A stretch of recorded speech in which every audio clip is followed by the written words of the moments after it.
and it was the same with.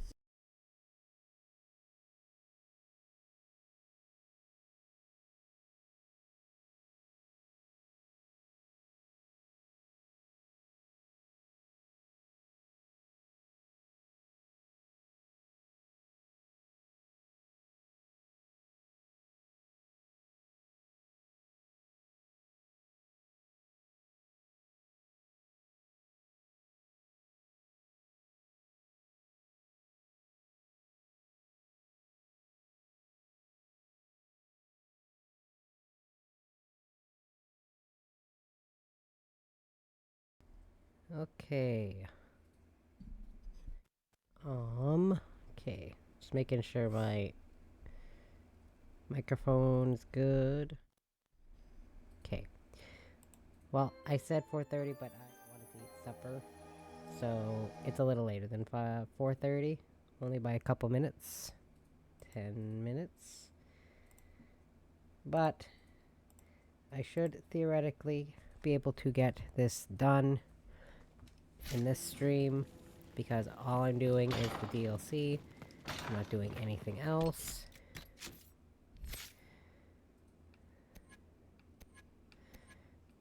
Doesn't really matter what I do here. I'll just do this, I guess. Excuse me. So, I'm kind of sad. I think I started this like roughly about a month ago. And I managed to actually get most of it done in like a month and a half or a month. Because I did a couple weeks where I did 2 streams of it, but that's okay. So we'll save here. We'll start the DLC. And really, the length of the stream just depends how long it takes me to finish Trespasser. That's all I can tell you. I could stream for 4 hours, I could stream for 7, who knows?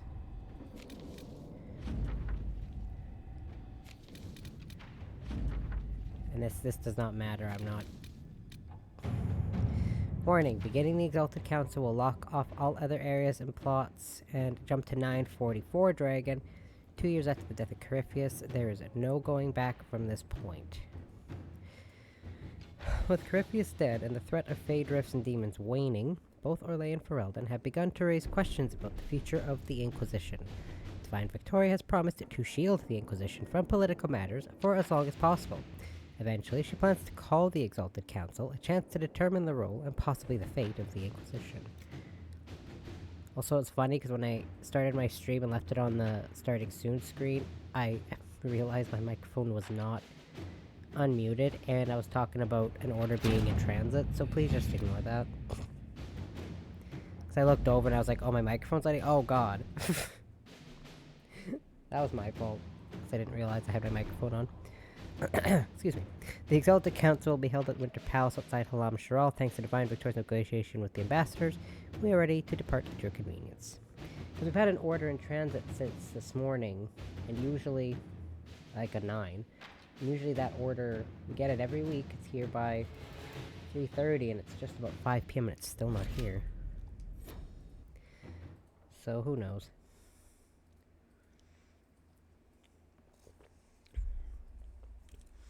Oh well.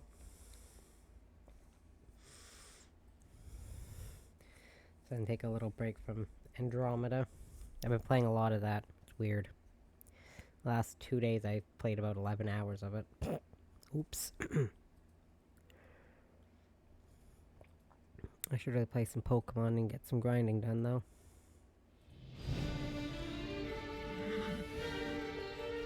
Check my audio, make sure it's good.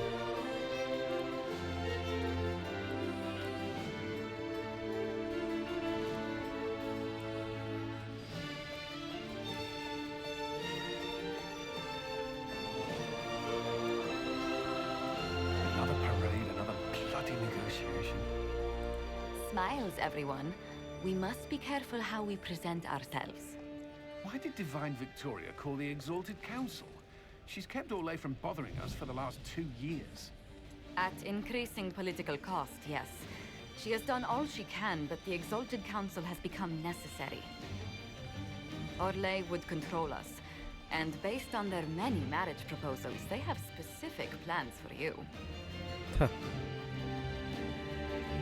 Our real concern is Ferelden. They would see us disbanded entirely.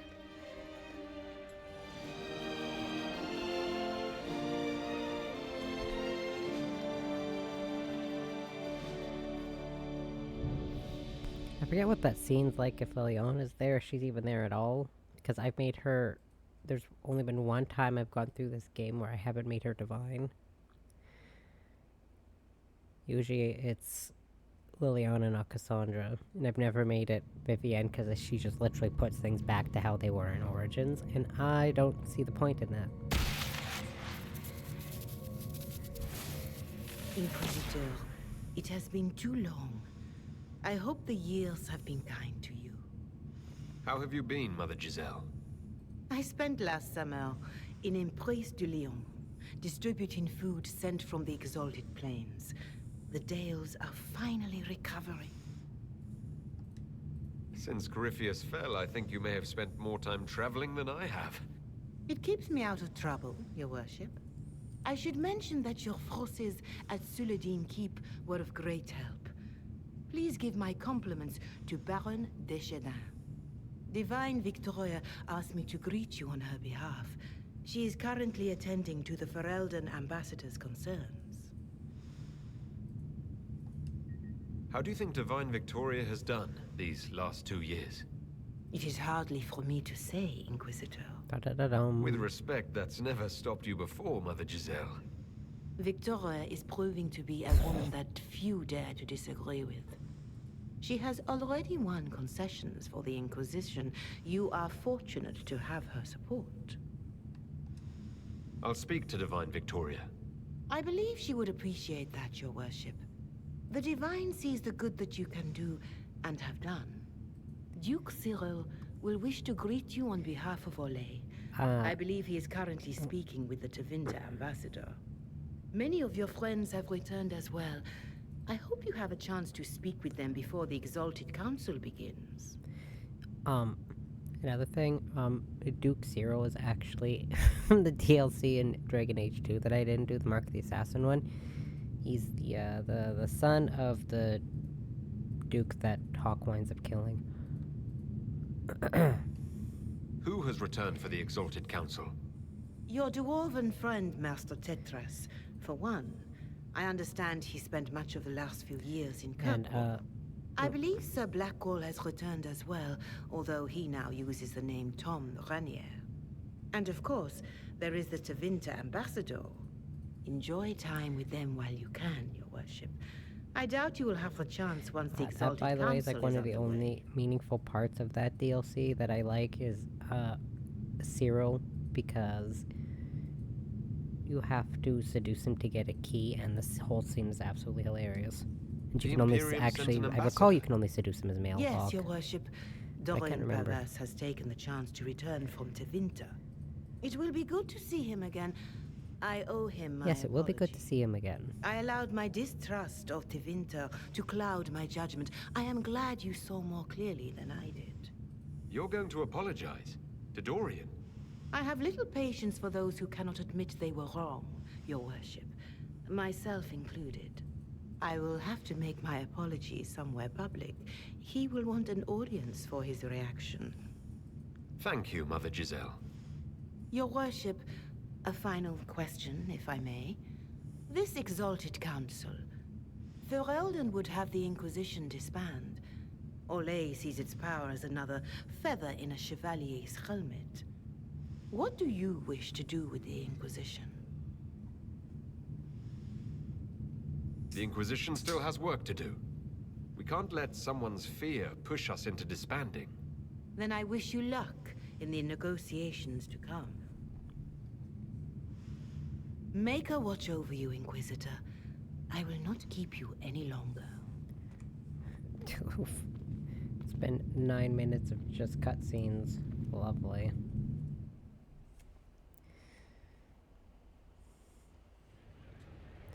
Be prepared for a lot of dialogue before anything actually happens. Because there's a lot of dialogue before anything happens. Unless you don't talk to all your friends, but why would you not talk to everyone, right? It's been 2 years for most of them. It's been quite a day so far, has it not? I've been speaking with representatives from everywhere. Actually, I'm pretty sure Dorian's only been gone for a few months at this point. Not at all. It is quite alarming. It means they are all saving themselves up for later. Would you walk with me? I should like to take some air before the Exalted Council becomes inescapable.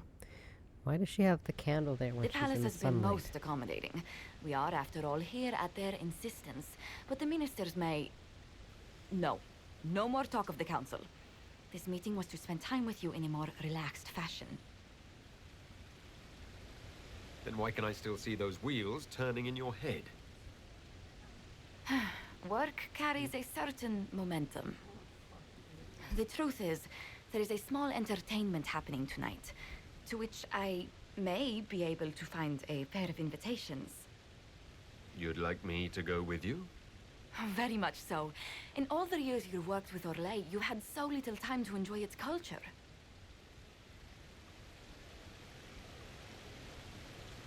I do wish you'd warned me the game would take more work after Halam Shiral. It's strange. Those were somehow simpler times. With all that's been happening, I promised myself a single evening out. I'd very much like to go with a friend. And what is this small entertainment? Something to ease our minds. I would very much like to surprise you with the details. Why not? Josephine, I put myself in your capable hands. Splendid. I will arrange things at once. The past years have been so busy. We have earned at least a few moments of rest. A calm night out sounds... Oh, bravo! Bravo!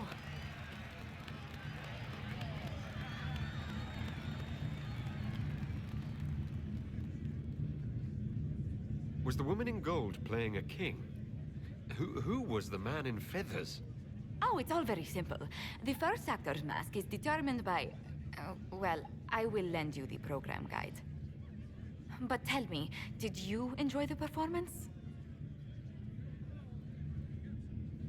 That was one of the greatest things I've ever seen.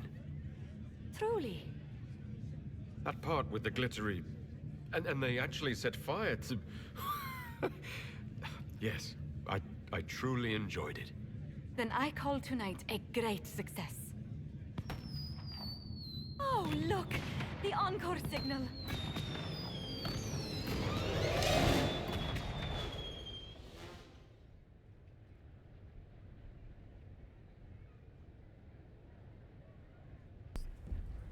Okay. Mercy for the elves.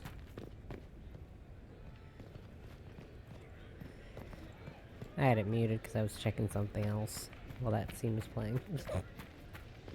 I still had my game audio running, I just had my microphone muted.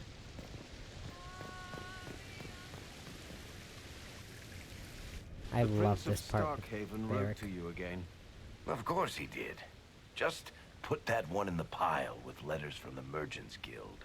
And the captain of the city guard had a very colorful message for me to deliver to you as well. Inquisitor! Andraste's ass, am I ever glad to see you. And the Inquisitor comes to the rescue once again. Is that what you call it? This is Bran Caven. Until recently, he was the Viscount Provisional Viscount. of Kirkwall. So why is he here with messages from the Merchants Guild? I have resumed my post as Seneschal now that Master Tethras has been elected Viscount. You're the Viscount of Kirkwall now. Well, it seems the two of you have a great deal to discuss. Why don't A lot can just happen leave in you 2 to years, it? bro. So, it turns out, you fund enough reconstruction efforts in a city-state, the nobles give you the worst job they can think of. Huh.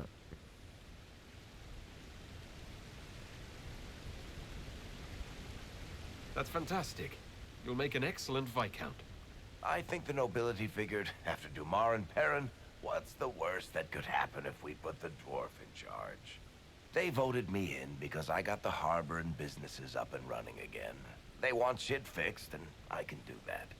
Anyway, I was hoping I'd catch you before the summit got underway. I got you a sort of present. It's official recognition of your title and holding to Kirkwall. Congratulations. You're a comp now. You can't actually do that without... Too late. Already did it. You should stop by Hightown sometime to see your estate. It's pretty nice. For Kirkwall, anyway. Proper disposition of empty estates is supposed to... You were leaving us to talk, remember?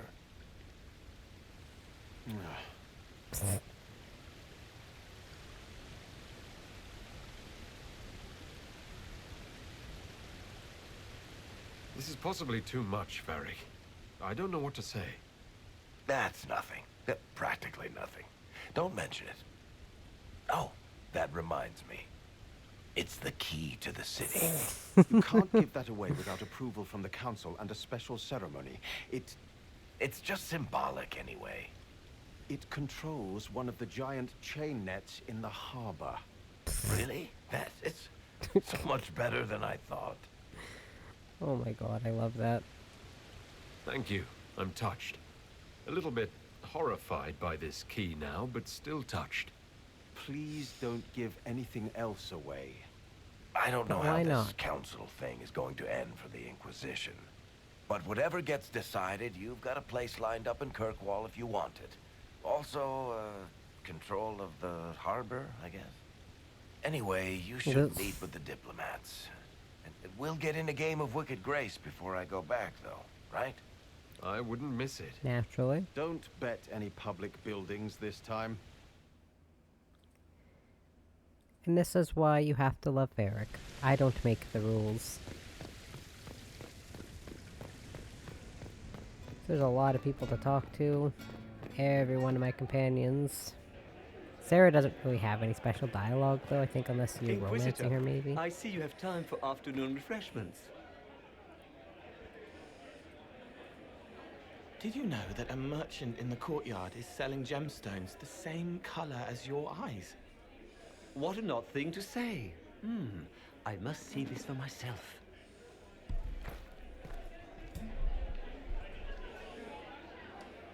You're useful to have around, Cole.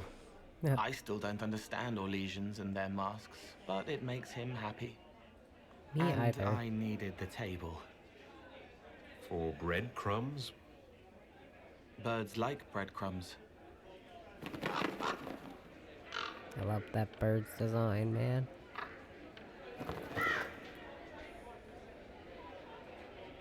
Oh, Cole, good day. I didn't see you there. But I saw you, as lovely as Oh, your boy. songs.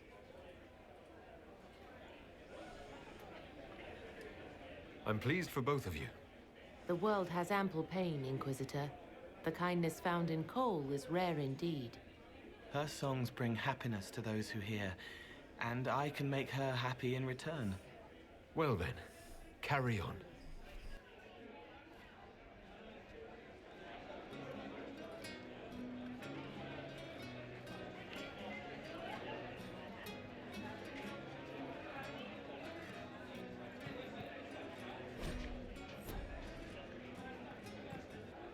Inquisitor Herald.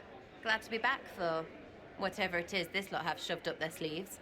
Just right up in there. That's it. It's been some time. Well, we don't know what's what, so what's there to go on about? It's Inquisition business, innit? That's all we are. Maybe sort out how they want to mess with us. Then there'll be something to talk about.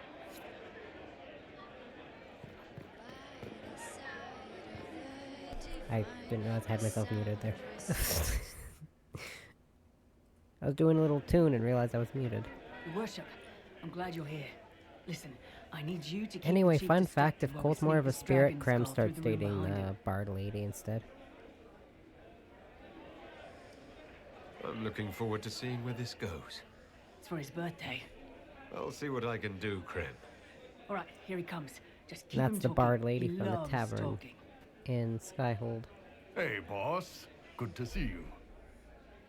This dialogue, if you romance Bull, is hilarious, by the way. It's fascinating to see the remnants of Syrian culture here. Most of it was deliberately erased during the Orlesian unification, under the reign of Mafarath's son, Isarath. Uh-huh.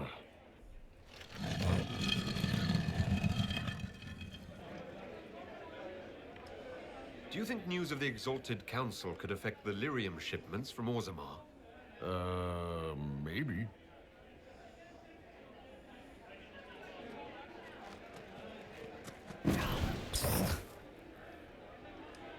Did you know that Ferelden has its own names for lords? The country is divided into Ternirs governed by Terns. Inside those are cities and Arlings ruled by Arls. And then there's the Banorn. It's a large area of countryside ruled by multiple bands. Good to know. The bar lady's just standing there. Can you get out of the way, please?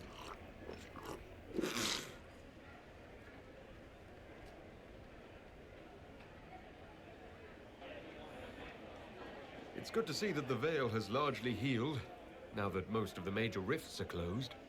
You might think otherwise, but the Veil isn't technically a physical barrier. It's more like a magical vibration that repels the Fade.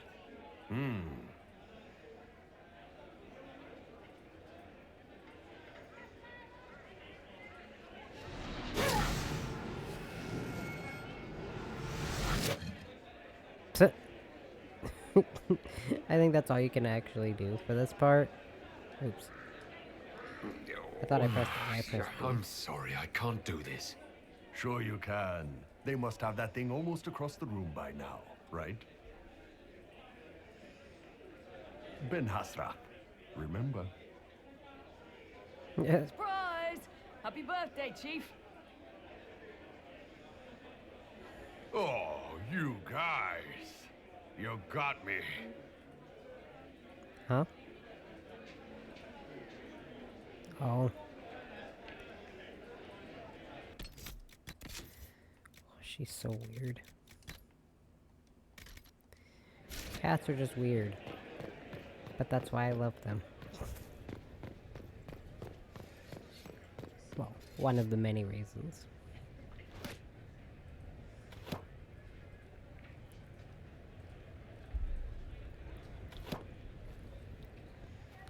Fashionably late. I thought you weren't gonna show. I'm late, and you decide to make the Winter Palace rubble. Eh?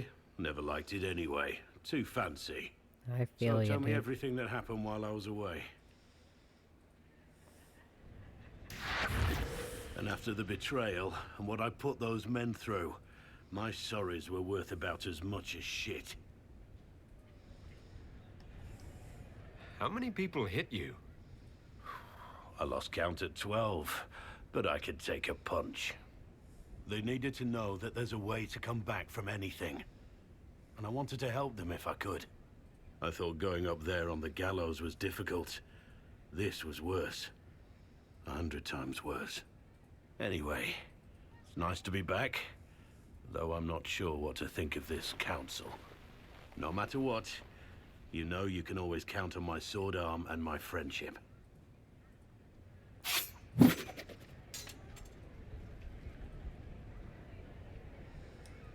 If that's your sword arm, I think I'm better off without it. Think you can do better?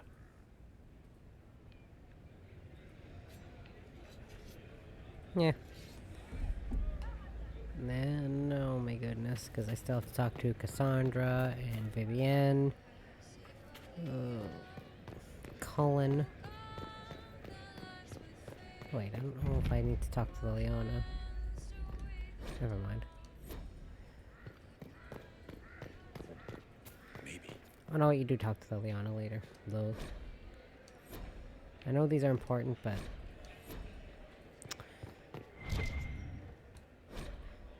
Vivienne... And you can find one from Dorian somewhere.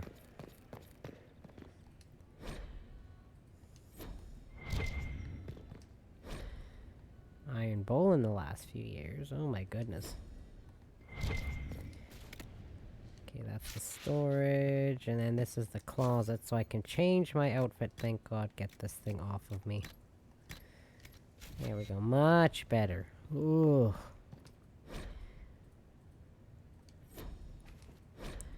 So here's Dorian's, and this is the most important.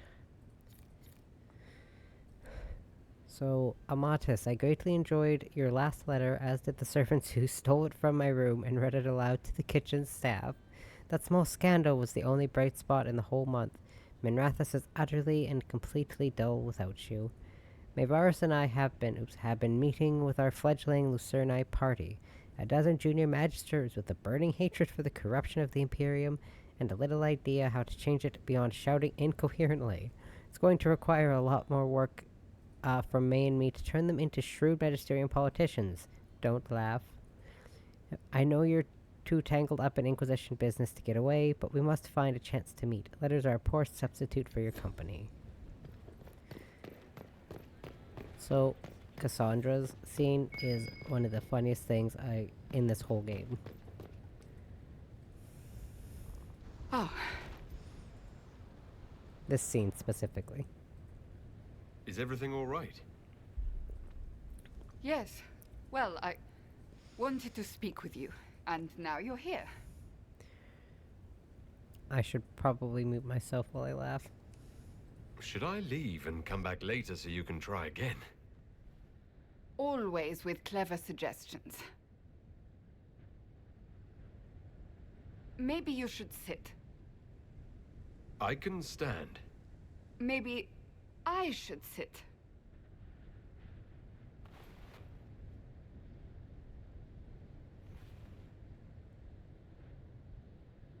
Inquisitor, I want you to know that I am your friend. I will always be your friend. Oh, well, that's... So I hope to give you sound advice on this momentous day. Do what is in your heart, my friend, no matter what anyone might tell you. That's a lovely sentiment, Cassandra. Marriage is much more than a lovely sentiment, Inquisitor. Marriage? Of course, Dorian being Tevinter will raise eyebrows across the Empire, but if that is you... You're not proposing to anyone. I am going to kill Varric. Why do I believe everything he says? Why? He said I was going to propose. He mentioned a proposal. I suppose I filled in the blanks. Or he did this on purpose. That dwarf gets entirely too much joy from my discomfort. I might get married. I've thought about it. I suspected as much. Being Inquisitor has brought you good things. Many good things. But only a few have been by your choice. Take what happiness you can from those and do not let them go. That is all I meant to say. Advice from a friend for the days to come. To be fair, that one line she has before that one is actually a good quote. Put it that way. Now is there anything I'm missing in any of these characters?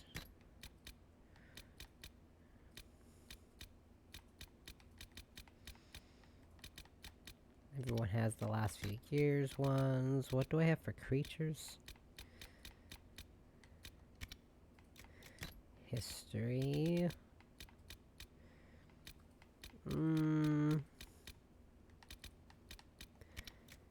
Okay. And let's go talk to, yeah. Like I said, be prepared for a lot of dialogue, because I still have to talk to Colin, Vivienne, Liliana, and Dorian.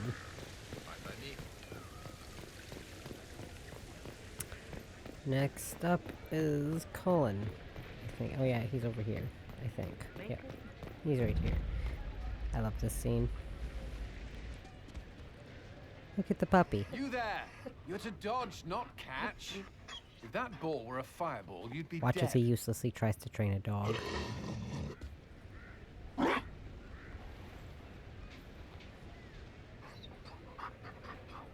You found a dog? They don't breed Mabari in Olay. The merchant said he was abandoned. Perhaps his owner's tired of the novelty. Tire of you? With that positive attitude and fetching ability? He's not supposed to fetch it. I don't think you understand how this works. Another Ferelden trapped at the Winter Palace. I couldn't leave him to that fate. Besides, I think he likes me. I never expected you to make friends at a political council. How times have changed. So they have. The Inquisition will change after this. I'm not yet sure what that will mean. Whatever happens, our people, you, Liliana, Josephine, will have my support in whatever form you require. I can't imagine the Inquisition without you. I am honored, and likewise, Inquisitor. You can help. Dodge this, and I'll find overpriced Orlesian dog treats before we go.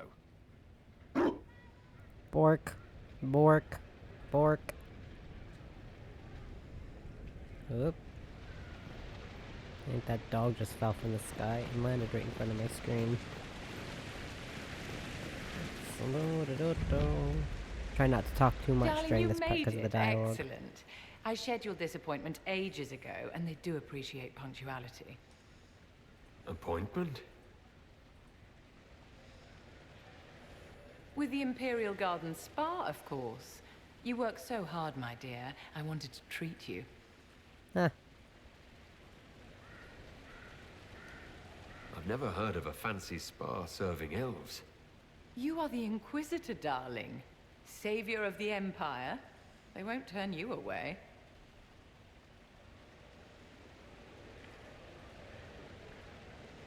Oh my god. I What hate are the cheese spas, by wheels the for? way.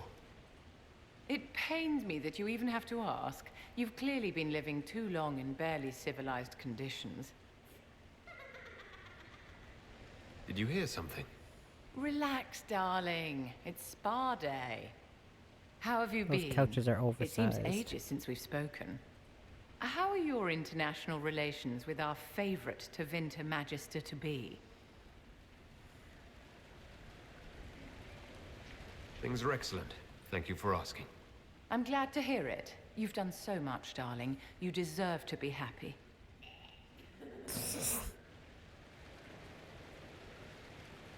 You must be keeping very busy. Someone has to keep the mess that's been made of Thaddeus's institutions of magic from flying apart. Don't you feel better, my dear? This place really does work miracles. What happened? Darling, it's spa day. Don't fret. You'll undo all the good they've done. I don't like spas. Come along, I've been Inquisitor. to one. They have other appointments, you know. I guess it was okay until they got to massaging my feet. Don't like people touching my feet. I have not been to one since, and I am quite okay with that.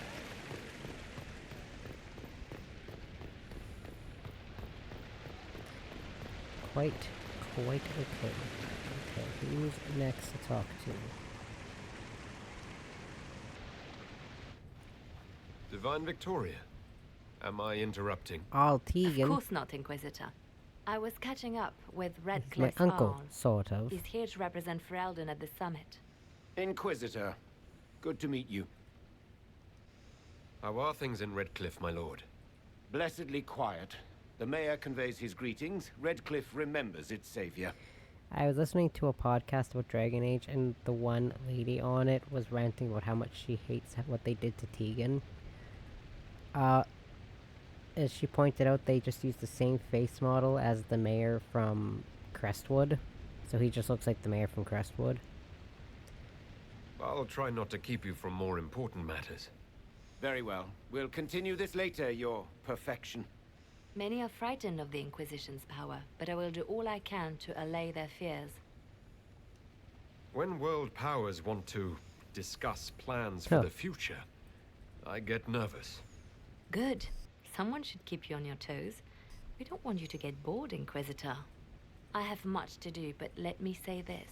I may no longer be your spy master, but I am always here if you require. I'm glad you finally arrived, Inquisitor. The Crown's anxious for news. And your thoughts on Ferelden's position? The breach is long gone, yet Skyhold's army remains. Ferelden can't continue to ignore soldiers on its borders. The Inquisition has grown. I can see how its presence might cause concern. Then you understand why we must demand a reduction of your military forces. A power without allegiance to either Ferelden or Orlais? Even I see neither of our countries can let it rest. I won't keep you longer. We'll have words enough when the Exalted Council begins. Man, what they've done to him between Origins and now...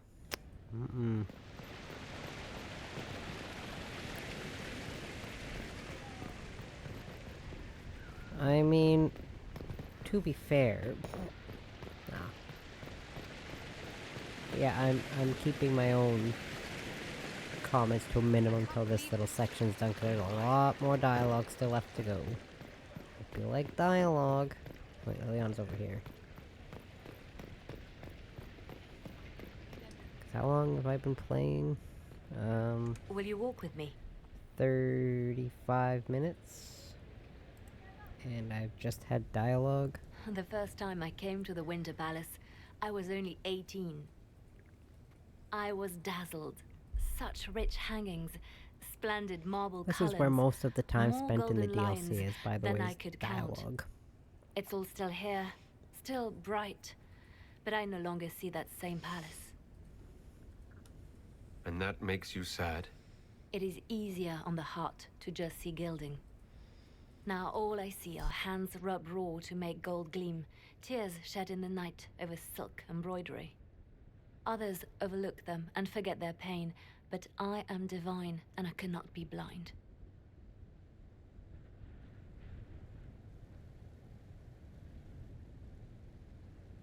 They seek to tear the Inquisition down. You feel it, no? Fear.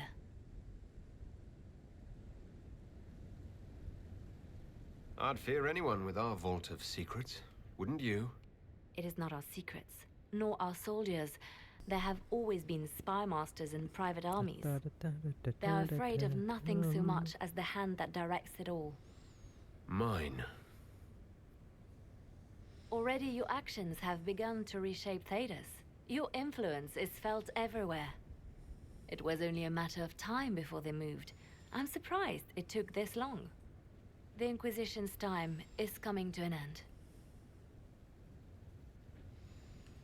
Is that the decree of Her Perfection Divine Victoria? That the Inquisition be dissolved? As divine, it is my duty to think of Thedas and all our peoples. We set out to restore peace, and now peace is upon us.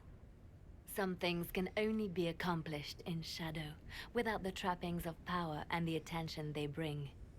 But whatever you decide, I will be honored to stand beside you.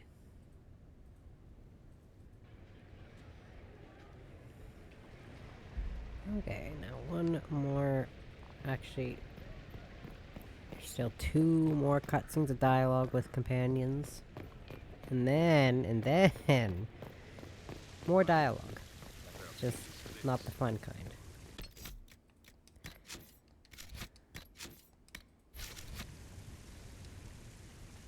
Orlais is on your side, Lord Parvis. The Inquisition's support is not a thing to lose lightly. Of Dorian's outfit, by Which the is way. why the Orlesian court is circling it with a net and collar? But you'll have to excuse me. I see an old friend I must greet. Amatus. Wading through all the pomp and circumstance I see. You're back after being away in Tevinter for a month, and this is how you greet me. I have an apology ready.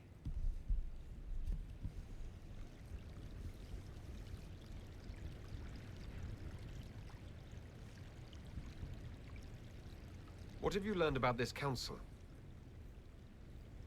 Orlais wants the Inquisition tamed, Ferelden wants it gone, the Chantry meddles, and Tevinter sends but one ambassador.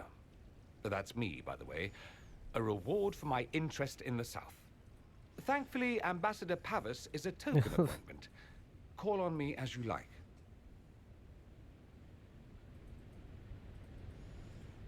Inquisitor. Duke Cyril Montfort, member of the Council of Heralds and Lord of Chateau Haine. I have long followed your work. It is extraordinary. Is that sentiment shared by the rest of the court? Of course.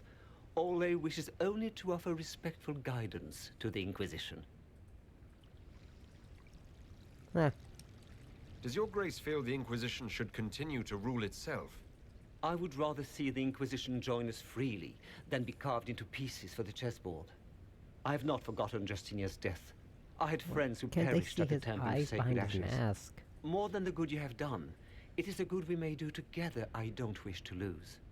Whatever happens, Inquisitor, I wish you well. Oh, thanks for the vote of confidence, sir.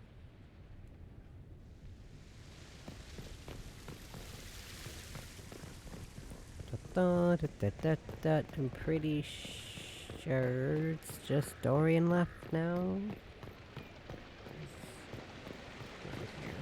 Touched. Where is that servant?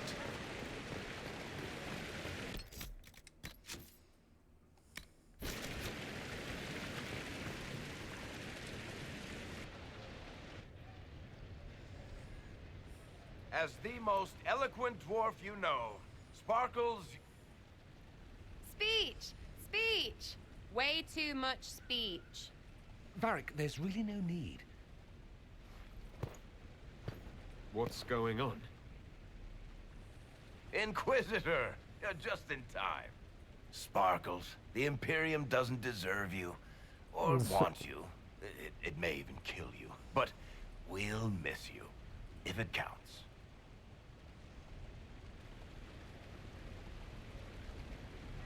And you didn't know. Okay, folks. Time to take the party I could fall down there. Toma never wanted any. I swear. Leave him.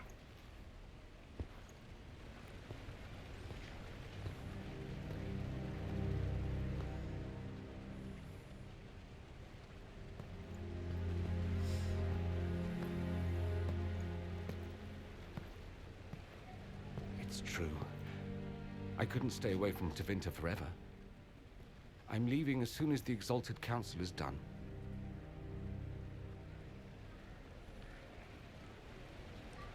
Tevinter needs someone like you. My father is dead. Assassinated, I believe. I received notice this morning. A perversely tearful letter congratulating me on assuming his seat in the Magisterium. We only met a few times while I was home. He didn't say anything about keeping me as his heir.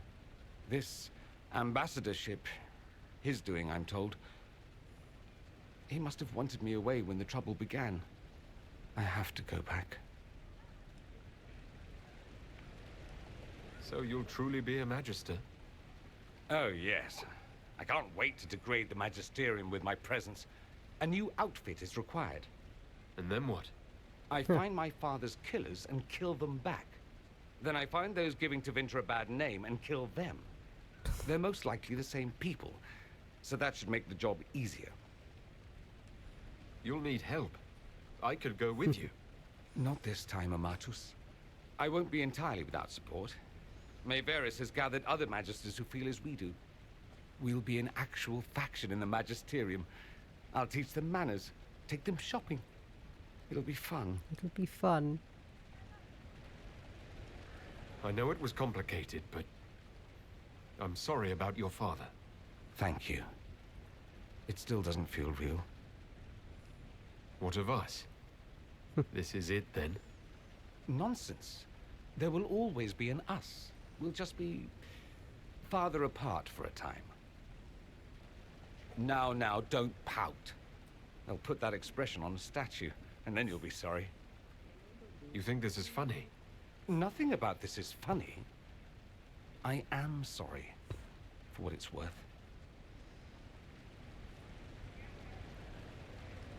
I wish you safe travels and the best of luck. Oh, I'll need it, thank you. Magisters are tricksy bastards. A present. A going-away present. It's a sending crystal. Amazing what friendship with the Inquisition gives you access to. If I get in over my head, or you're overwhelmed with sorrow for lack of my velvety voice... Magic. What? You didn't think I would just leave and you'd never hear from me again, did you? You are the man I love, Amatus. Nothing will truly keep us apart.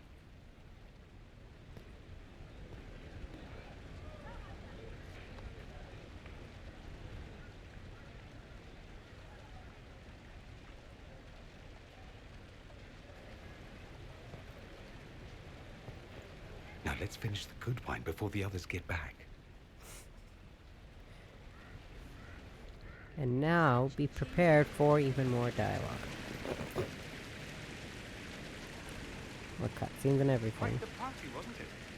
I hear it left the Orlesians and Ferelden's completely. Why are these couches so massive, by the way? Herald, the Inquisitor, toasting a Tevinter Magister. Not a bad scandal to leave on. It drives me nuts how big these bloody couches are. Oh, yes. You could fit 3 people in a row on that couch. Like, on one cushion forward. Not next to each other, no, all in front of each other. In a nice horizontal line. Make it.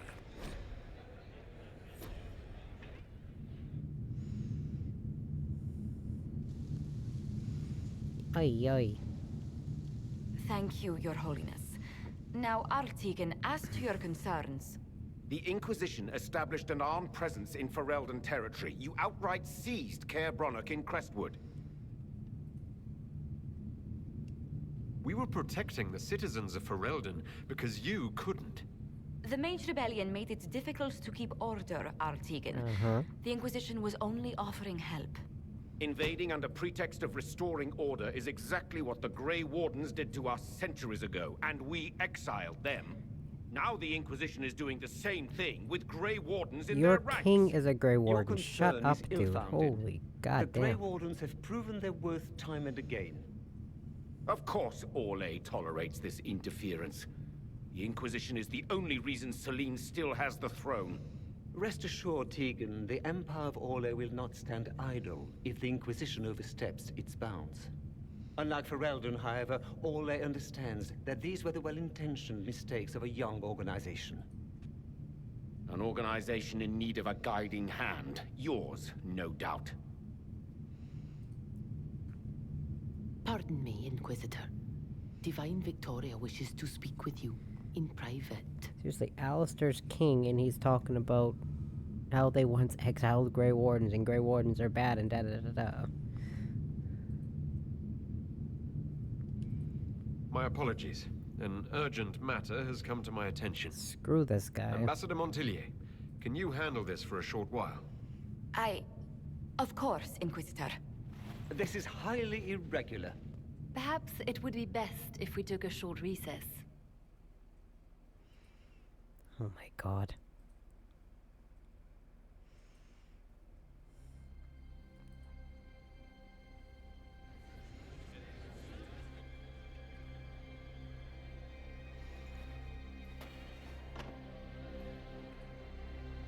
The guard said we should both see this.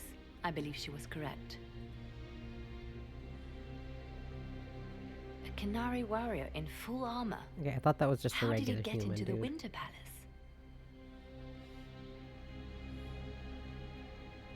So what would the left hand of the Divine see when she looked at this?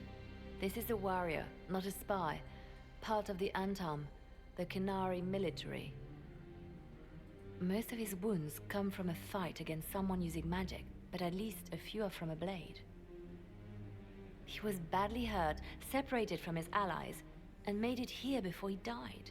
But how? We need to find out what's going on. Can Josephine manage the diplomats while I look around? She will be fine. It's all speeches and posturing for the first few days anyway. I will extend the recess as long as possible. I will also have our friends ready themselves for battle if need be. You think that's likely? I think the Exalted Council may be more exciting than we expected. Oh. Still no actual, Still no actual, like, full gameplay, by the way. You'd think. No. Now we get to play murder mystery game. Looks like he came down over the railing. Oopsies. Who did it? Who done it?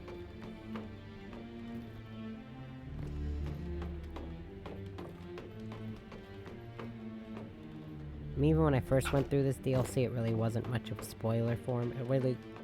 Not spoiler, what's the word for? I wasn't too surprised when I figured out what was going on in this part, which is... I looked away for a second.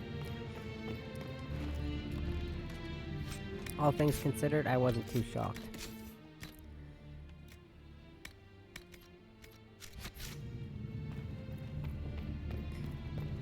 An active alluvium.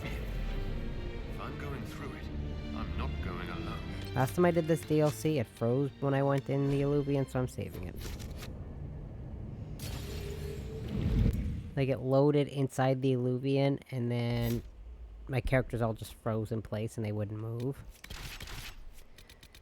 And I'm not doing that again. Look. Okay, well, I'm not even wearing, like, armor.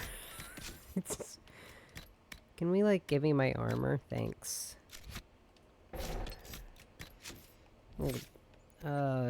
God, I guess it doesn't really matter what you get.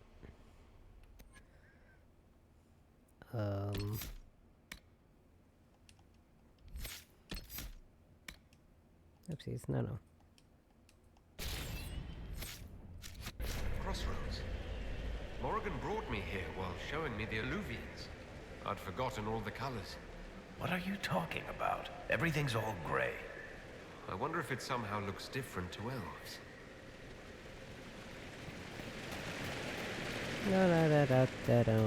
I wish I could remember, but I haven't done this DLC, not being an elf, in a very long time. So I don't know if that's actually the case. Just throwing that out there.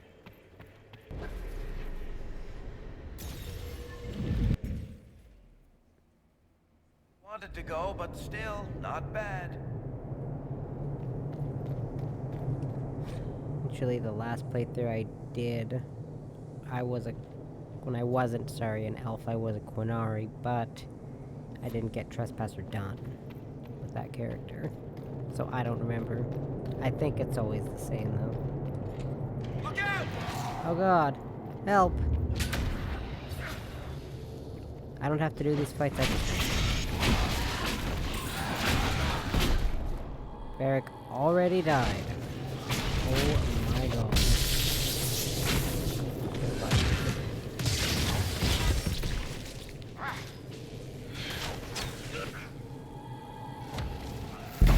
Oopsies, that's not what I meant to do.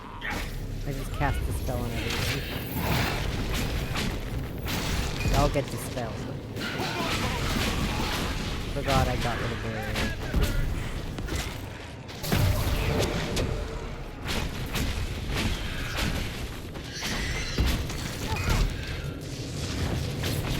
Not a great way to start the fight.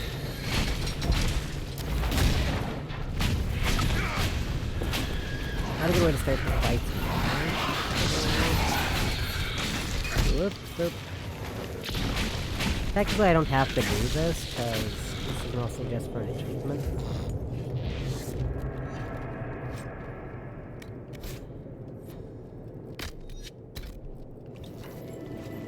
Because one of the achievements is the annoying you have to get all these pieces of armor, but they are very out of the way. Especially I think it's the second one that's super out of the way, the second or third one. This is a section you have to do, and then I played through this 100 times, and I didn't even know you could go back to that area once you left it the first time. So I didn't know you could go back and finish that bit, so oops. Now I know. I'm not gonna say anything else, though. Spoilers, jeez.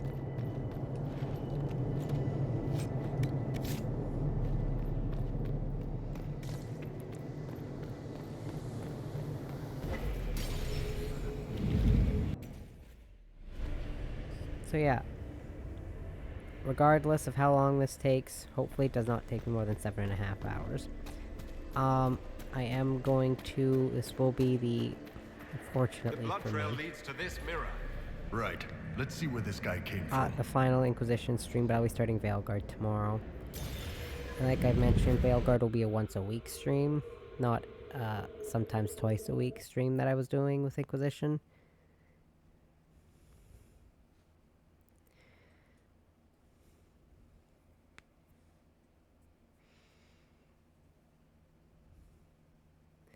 Because in theory, it should take me about 4.5 months to get through all of Dragon Age. Which is funny, because, you know, there's the 4 games. And then I'm probably going to go through the Mass Effect series. Ruins. I'm not sure we're even in Orlais anymore. Keep going on my BioWare kick. But with Mass Effect, I'll actually do PC streams, because I want to play with the mods. Another Qunari, dressed like the one in the Winter Palace. He's Karashok, a foot soldier. Must have been in the same squad. But yeah, I want to do... Oh, hold on. Oh, this is gonna be fun. The old team together again to kick some ass. Guys, try not to completely obscure the battlefield.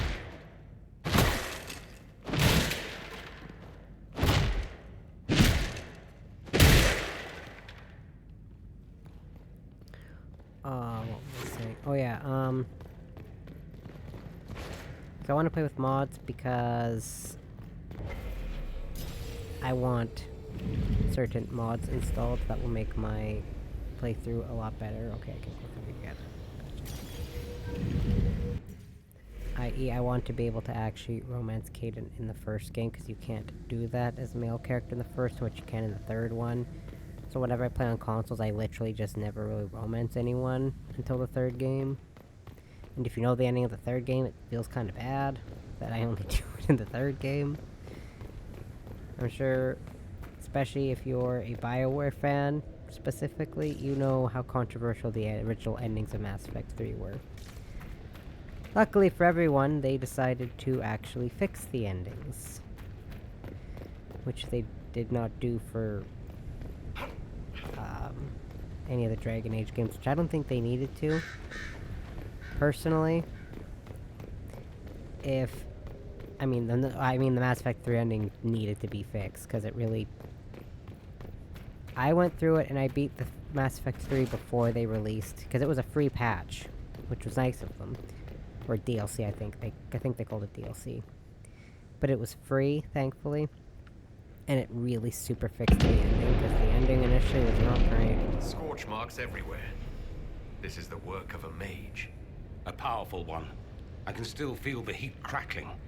We need to find out why these Qunari were here, and who did this to them.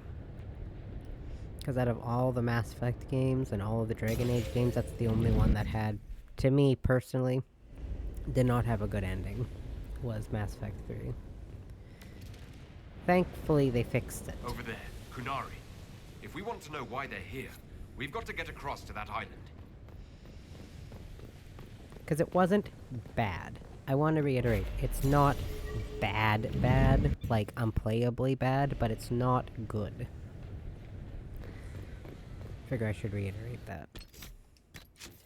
I've definitely been through worse. The elves bound a spirit here. It feels old. Very old. What does it want?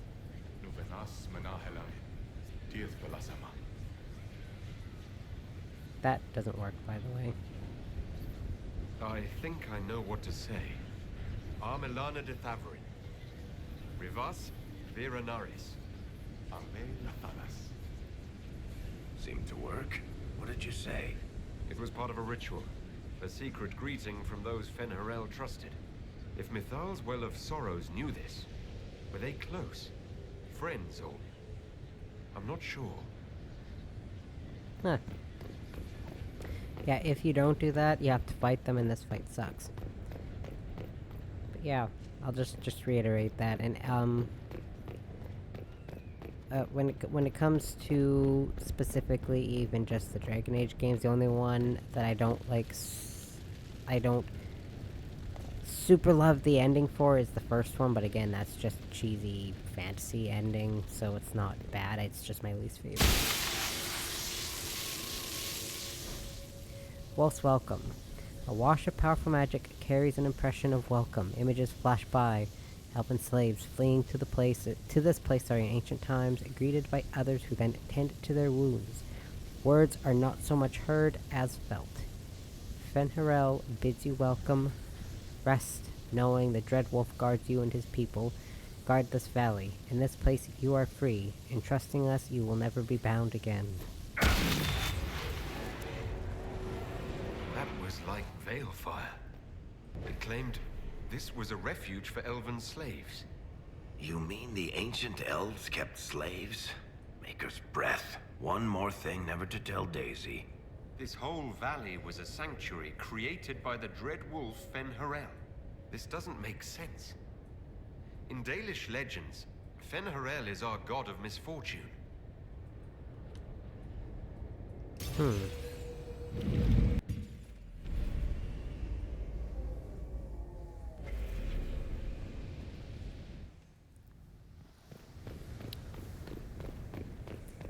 Eek. Well, the one thing I can rack on these games for is none of the final bosses in Dragon Age are super difficult. Although, to be fair, also, if you get the hang of them in Mass Effect, they're not super hard in Mass Effect either.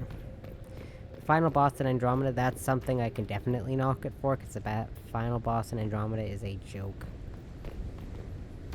So, we're getting the band back together.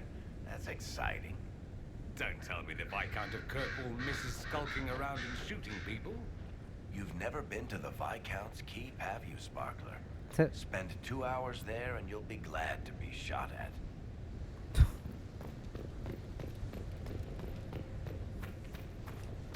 Here we go again. What a change of pace from the Winter Palace.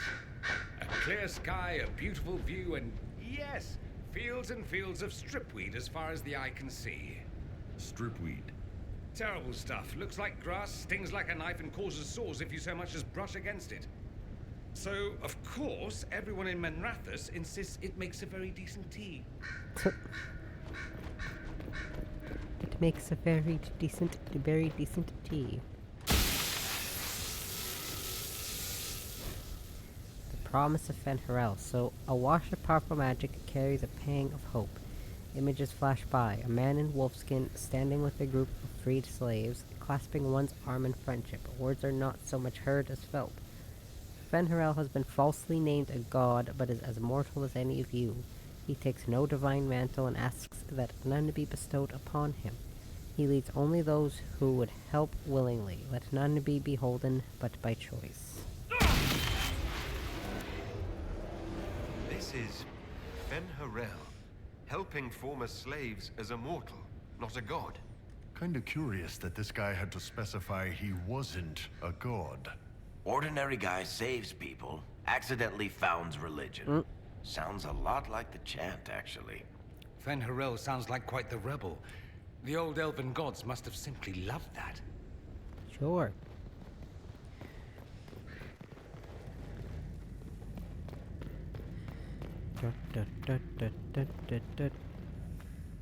Oops, I'm stuck.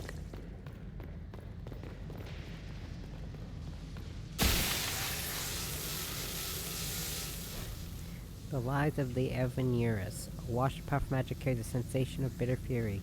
Images flash by. Elven mages enslaving tens of thousands, making arrogant proclamations of godhood. Words are not so much heard as felt.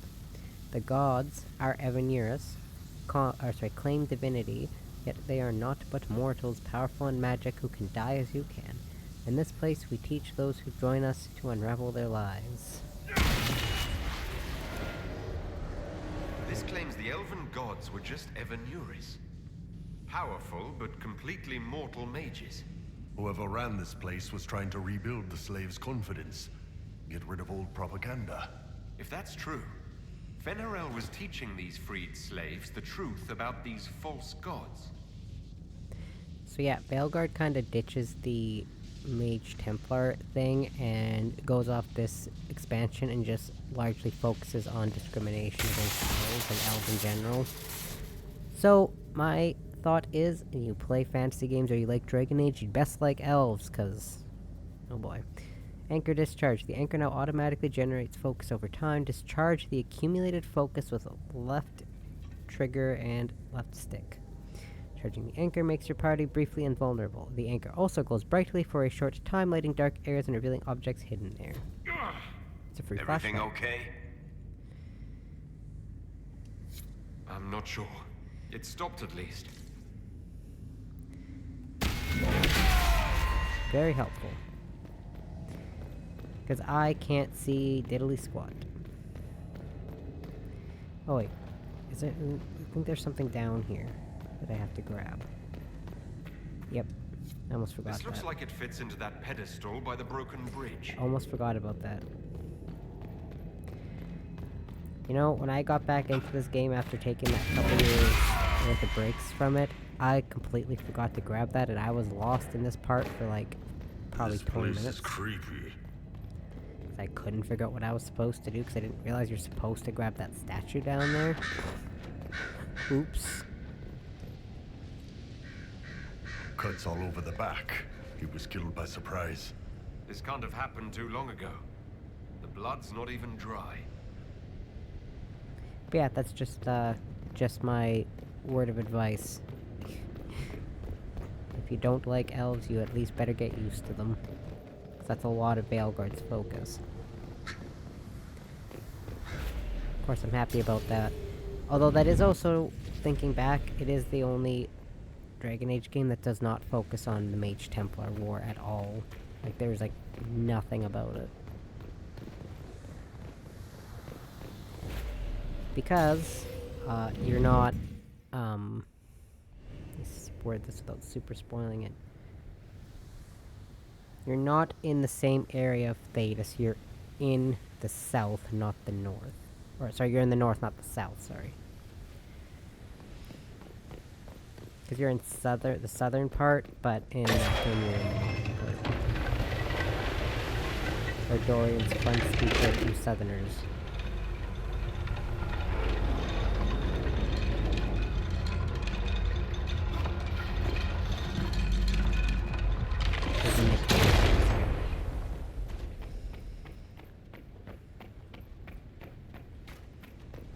Da-da-da-da-da-dum.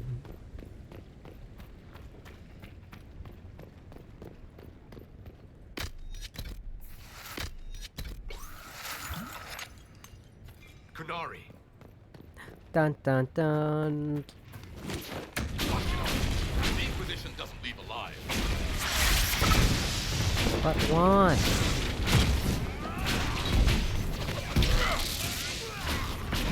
I'm just taking a stroll, man.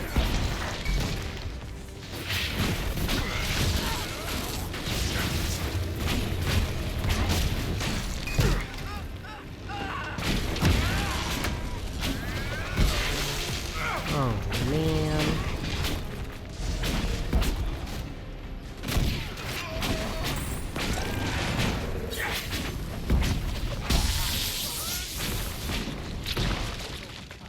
Like, oh my god, they take less damage from electric. No, I'm pretty sure that's just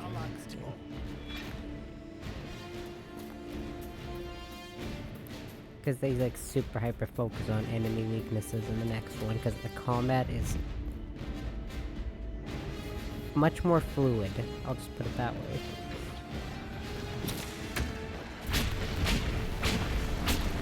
Although you don't have a tactical camera, which I never use the tactical camera in this game anyways. Not much. I used it on the higher difficulties. Like on what? Difficulty on Excuse me.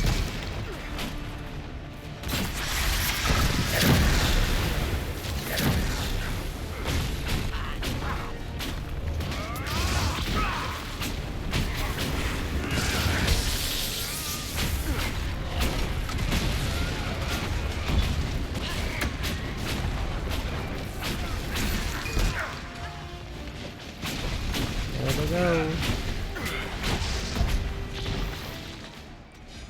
But yeah, and I mostly just used it to tactically remove myself from combat, if combat became too much of an issue. And if it was an avoidable fight, I tried to avoid it.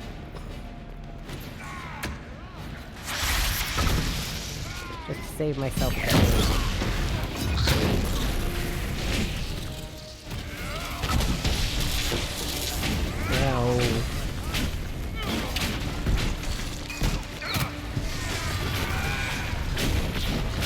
Yo.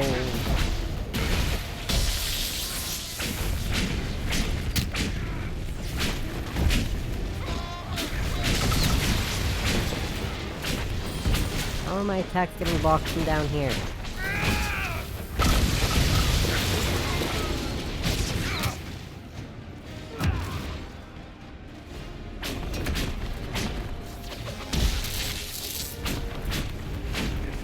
Oh, it's because the asshole's blocking my attacks with a staff. How are you blocking magic with a staff, dude? Like just a regular spear.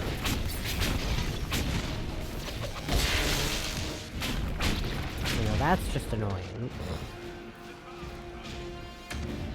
Like, I just noticed they, like, lift their spear up to block attacks. How? How are you blocking fireballs being shot at you with a bloody spear?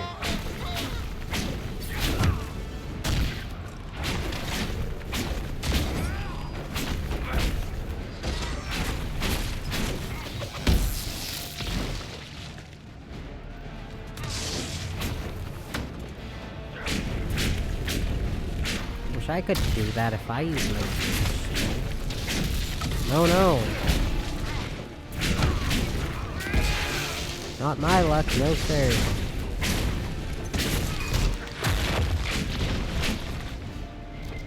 No.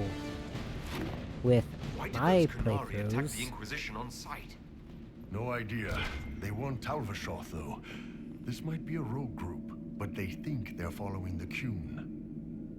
Bull has a lot of interesting dialogue in this DLC. But yeah, my warriors die from like 4 hits of a magic attack. But these ones, no sir. Oh my god. Lore. That's Fen Harel. Removing a Dalish elf's Valasleen. Isn't this place older than the Dalish? Maybe the markings used to have a different meaning. Oh my god. I can't remember what the puzzle is.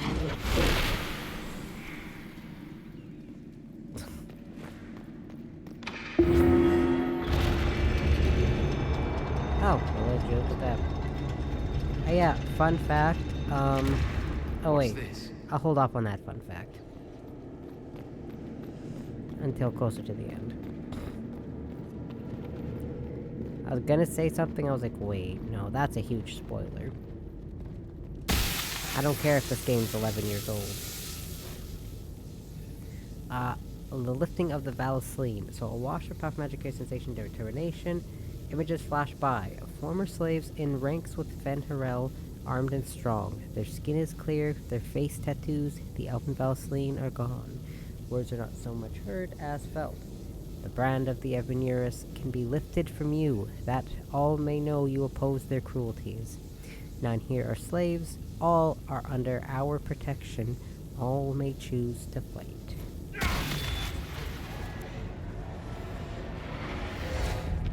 Hidden weapons. These slaves actually fought against the Evanurus, posing as gods. Interesting word, Evanurus. If all it means is mage leader, well, they were basically magisters.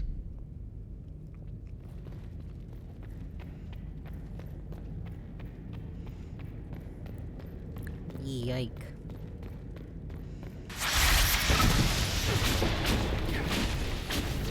Do not like this spearman. How are you dodging all of my attacks? Or sorry, blocking. Excuse me. Oh god, I cornered myself. Oh god. Oh god. Oh god. Nope. I drank Illyrium potion. Dude! No, no, no.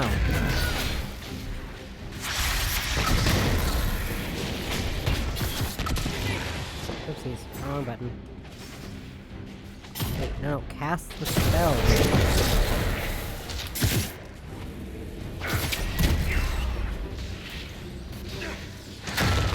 Dude, go away. Oh my god, go away.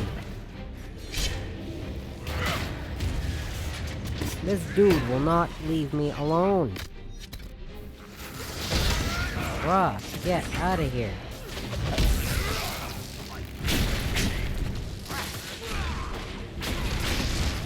Oh my god.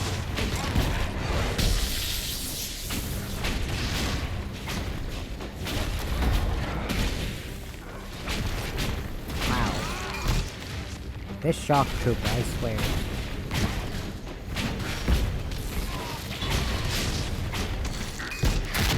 You get back here, you coward.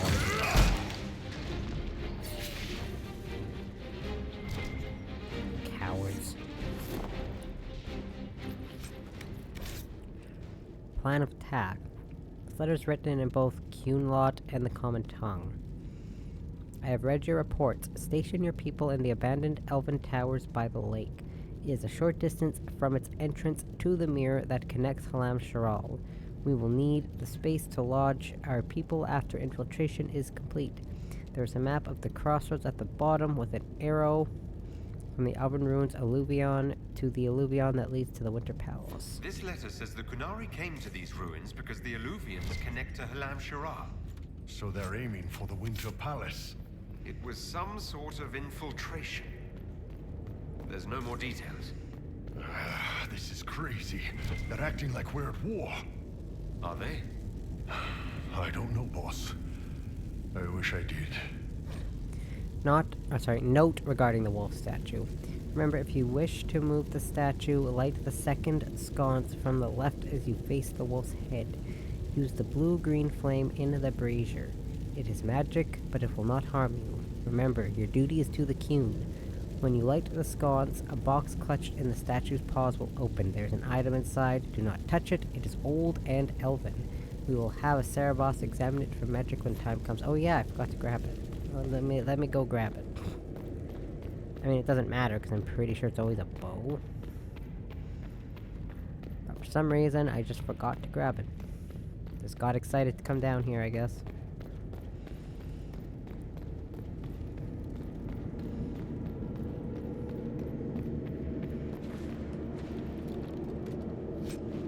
I don't even think I used it with my last character, who was an archer.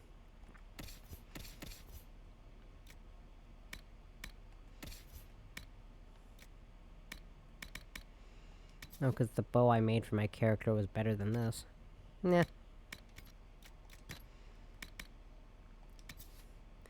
The following stacking bonus is granted on ability usage. So if you have all of the pieces, you get attack speed, movement speed, and heal on hit.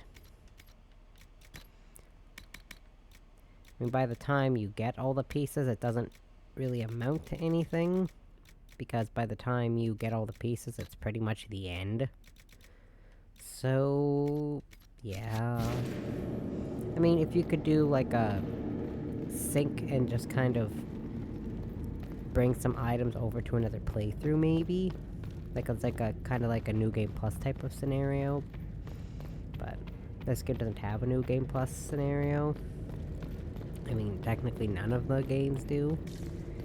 Mass Effect does, but Dragon Age does not.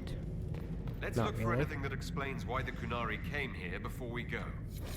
So an unknown agent. This gore-splattered letter was... Ouch, sorry. Written in both Cunlot and the common tongue. Ouch. 2 hours ago, an unknown intruder penetrated our defenses. Masked and cloaked. A mage used magic to awaken spirits and turned them against us. Intruder moved as if they knew this place, fled after spirits awoke, dozens dead, spirits keep attacking, engagement not the less they're already legible, the blood is still wet. Come on. We have to warn people about the Qunari's designs on the Winter Palace. Well, this is gonna go over great. Really doesn't matter, because I'm not using any more spells or have anything else to go on my builds.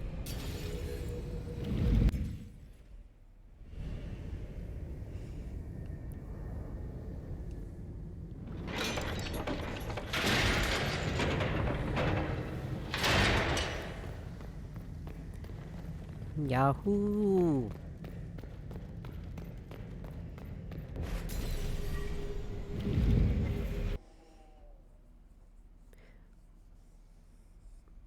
These little middle segments are like the best ones because they're the ones that don't have all the extra dialogue. Hope you like dialogue.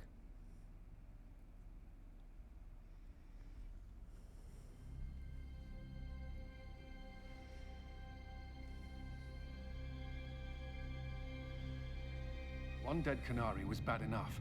Now we have more, and they're hostile. This makes no sense.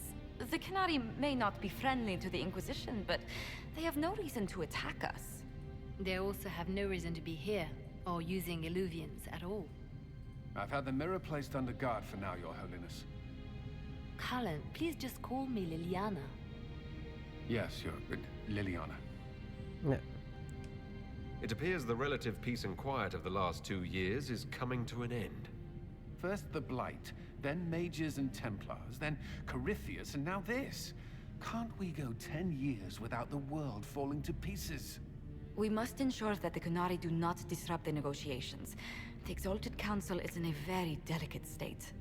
I'm certain you can soothe the nobles' ruffled feathers while we solve the real problem. Not when the Inquisitor insults everyone present by walking out in the middle of the talks.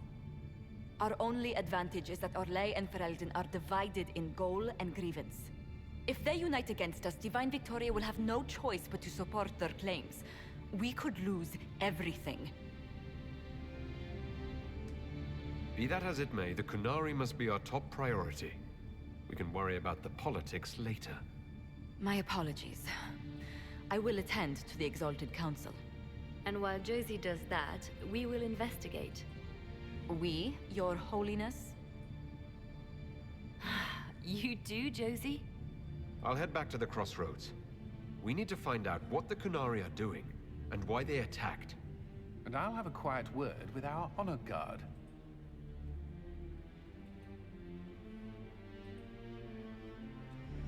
Investigate the Qunari plot. Oh god.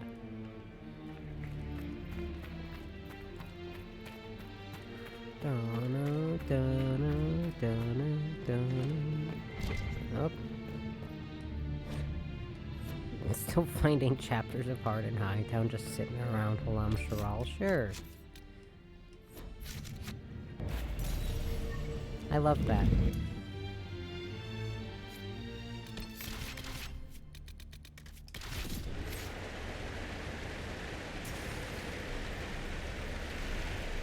Hey, Ben Abasto Hasselt. Guess they didn't feel like talking. That path wasn't there before. Maybe the Qunari figured out a way to make new paths.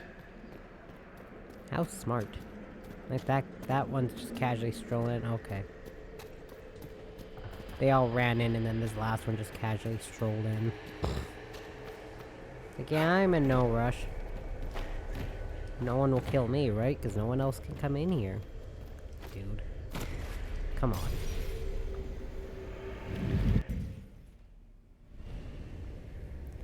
Da da ba ba da ba da ba da ba ba.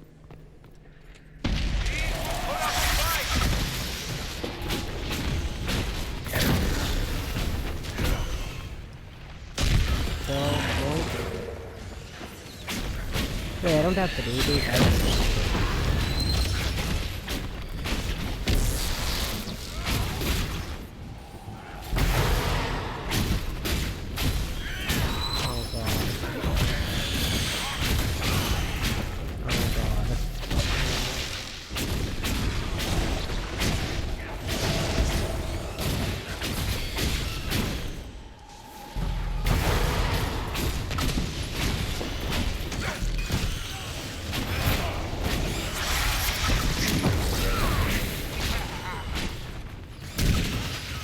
Can you like not corner me again, please and thank you?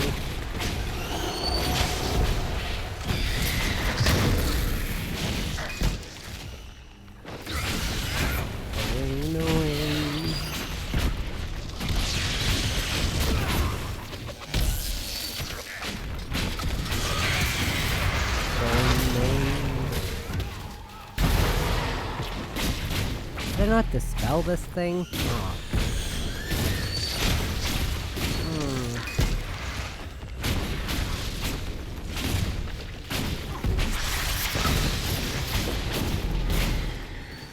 There we go.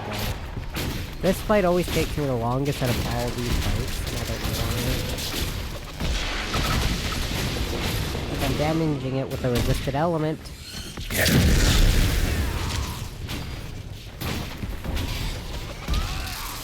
And there's still one left alive, back there.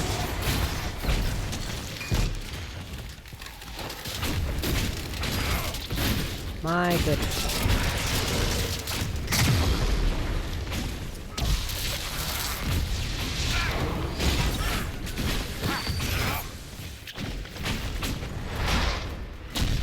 I'm gonna deal with this thing while you guys deal with the Rage Demon for now, or y'all gonna go after this. So I think they're all...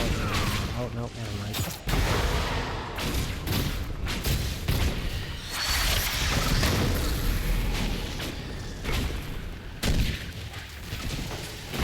I almost got the second one down. Okay, now it's just this one. But I'm not gonna do any damage to this thing. Look at my pitiful damage. Oh god. Help.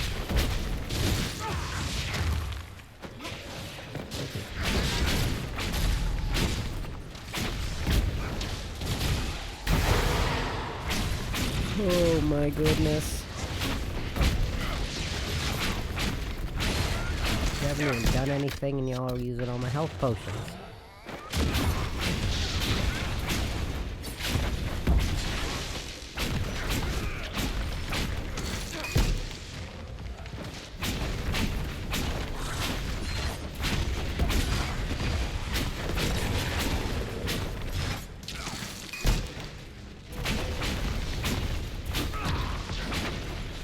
Holy crap, this battle. This one always takes me forever, and I don't know why.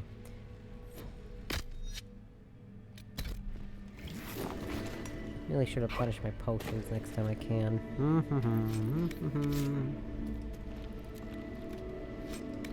Not much point in me doing a lot of foraging, because I'm not going to be using anything else, but I just have that urge, you know? It's just an urge to just grab everything I run past. Okay.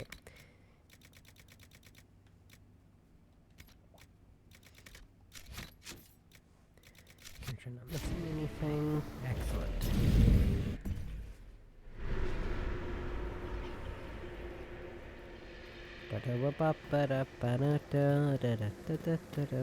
All right, let's see where they were going.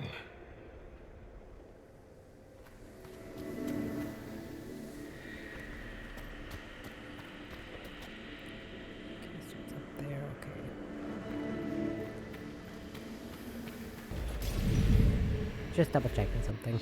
Don't mind me.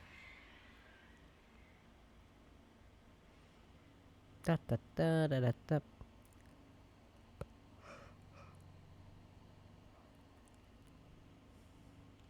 Nope.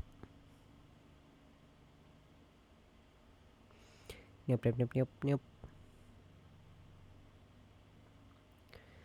Finally, don't have to hear people across the street working on their deck, but now all I keep hearing is lawnmowers.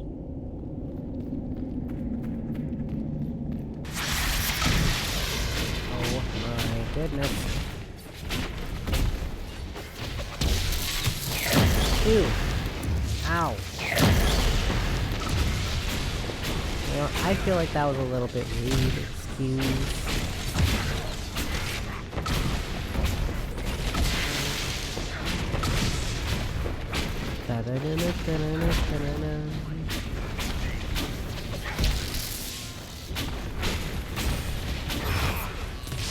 No, no, no.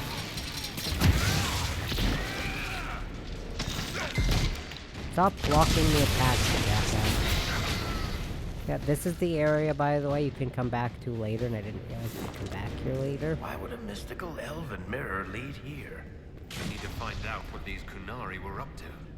So let's go see, shall we?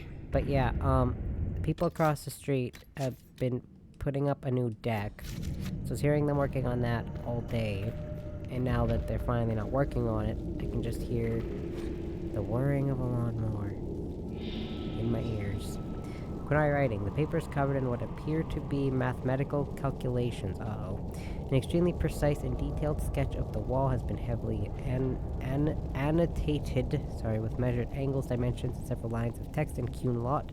Whatever conclusions are drawn about the measurements are lost.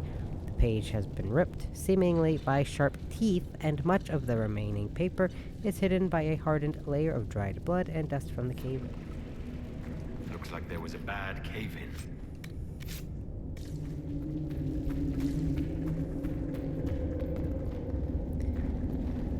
Look at all that. The Kunari have a huge operation here. Yeah, but for what? And to top it off, we're supposed to get our food delivered today, and it never came.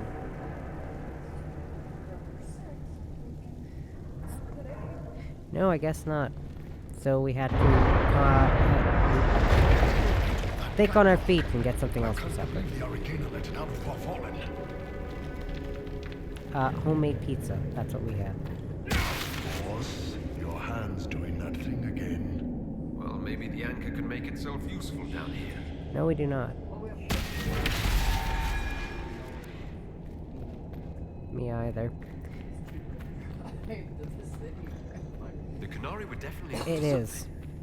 Excavating that cave-in, maybe. And you know, $10 is buying the ingredients to make your own pizza. As someone who spent about 5 years of their life cooking pizza, I'm pretty sure I know how to cook some pizzas. Great.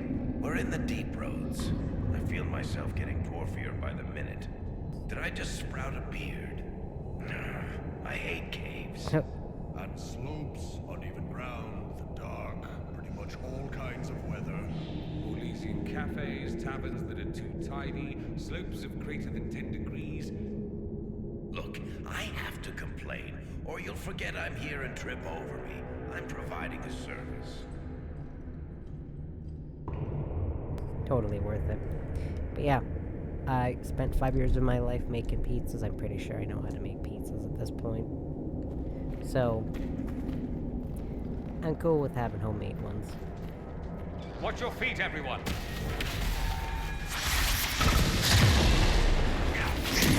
And I was actually good at it.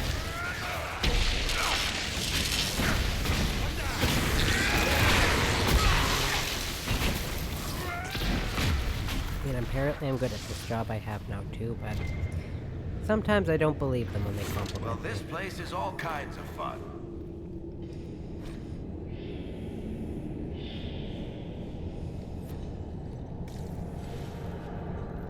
That's that level of, like, distrust. I feel like there's a backhanded compliment in some reason if there isn't.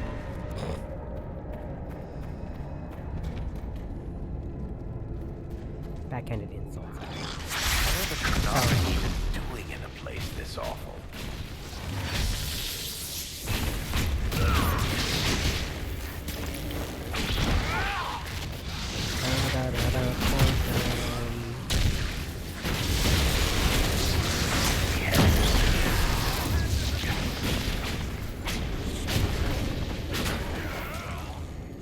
And I can say I've worked at cash register, but I can also thankfully say I've never actually worked in that frontal part of customer service where I have to ring in people's groceries. Thankfully. Can't say that sounds like the best job because customers, as bad as they are with my jobs, far worse than. But this coupons.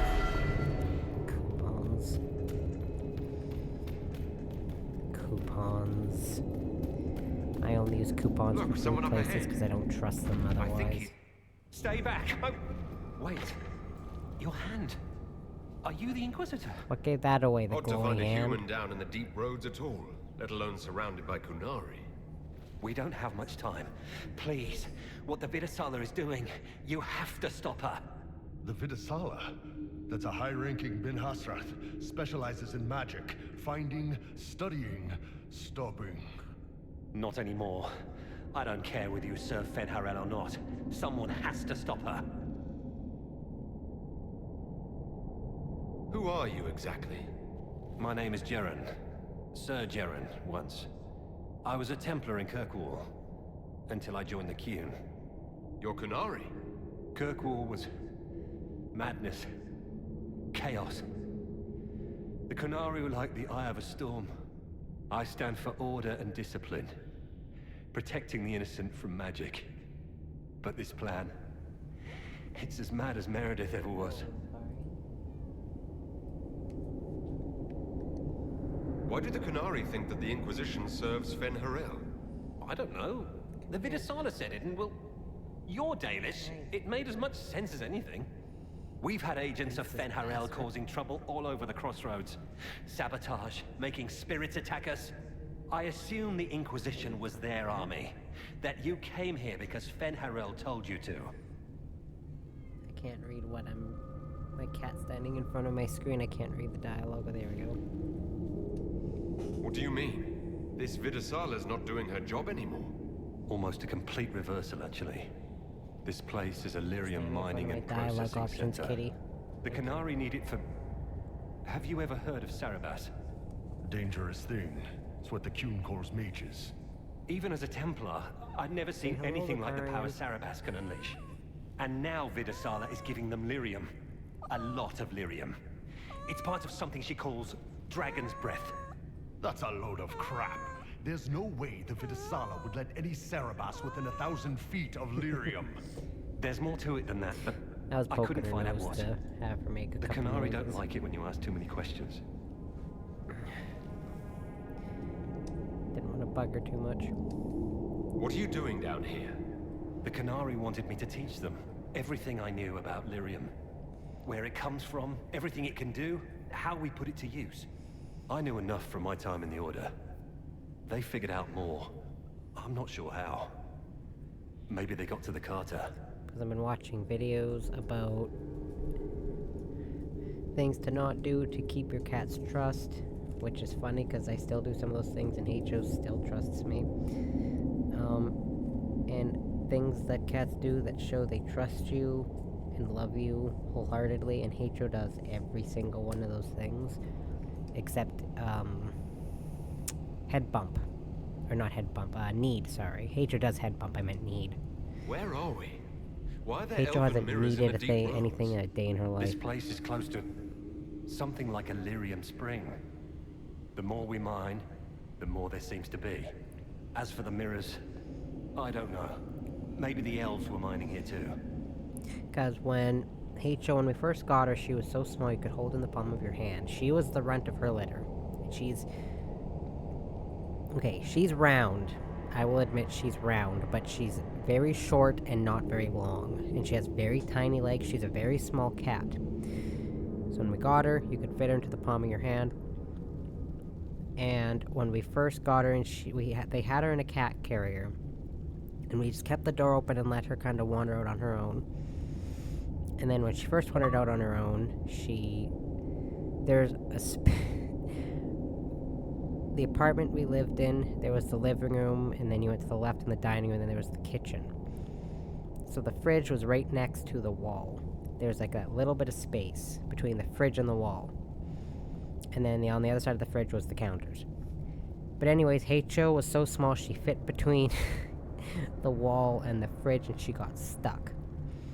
So my sister and I had to grab the shoe rack and drop it there so she would get unstuck, like she got spooked and bolted out.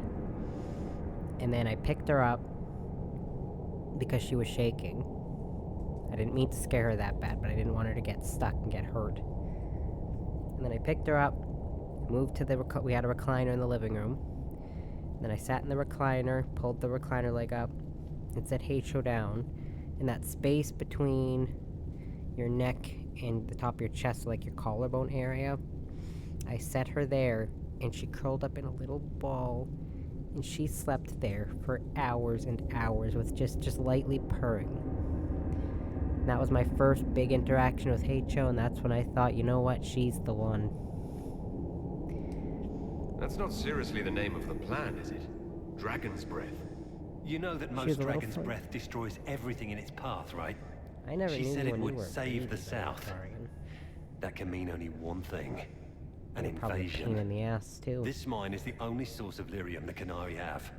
They're using Gatlock, the explosive powder in the round casks, to mine, so they don't have to touch raw lyrium. If you get the primers from Central Supply, you can prime the Gatlock and detonate it. The mines will go up in flames.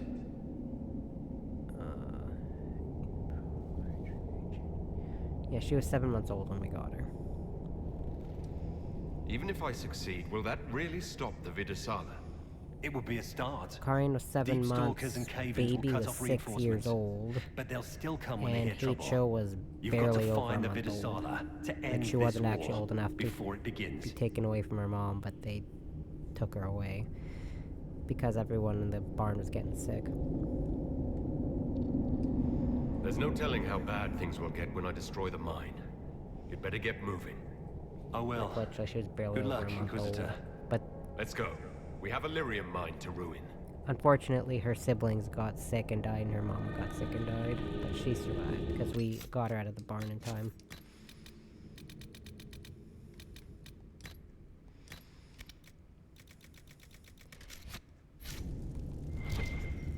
So she was still at that age where she was imprinting. I guess I was just the best human to imprint on. It's like a little baby duck that can't find their parent or their mama, so they find this random human to take care of them, and then they imprint on that person, and then you become their mom instead.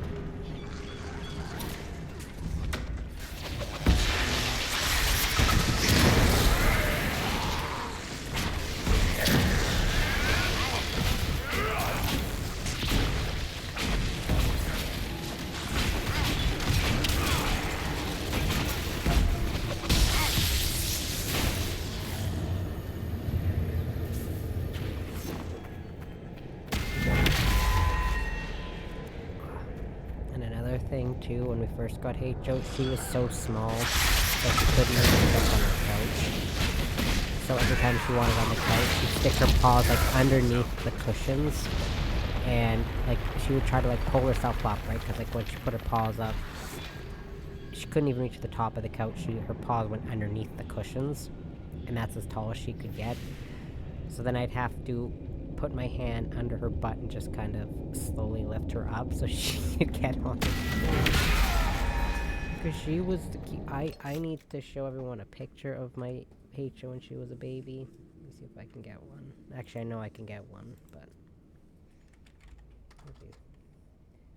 Karen, can you stop scratching my couch? Dog. Yeah, the dog that's in his crate? Yeah. Huh.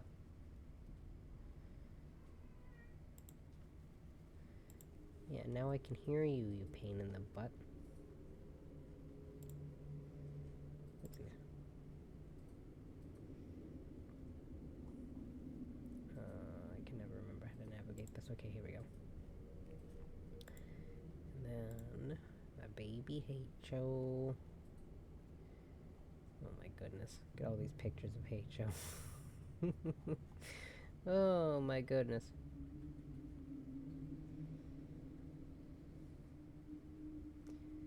You'll just have to see how much of a little fluff ball Heicho was when we first got her. Here she is. Oh my god. Look at how small she was. Oh man.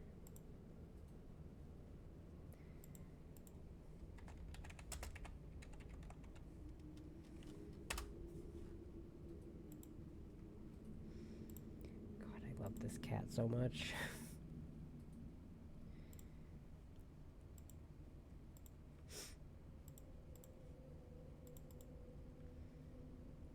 Let's see, baby Heicho. Look at this little fuzzball. And this was, I think this was the night we got her, because we went to go pick her up. It was like 5 o'clock at night. And then I think this picture I took at like 11 or 11:30. It was a little after my sister came home from work. Because I wasn't working that day. And then this is H.O. as a baby.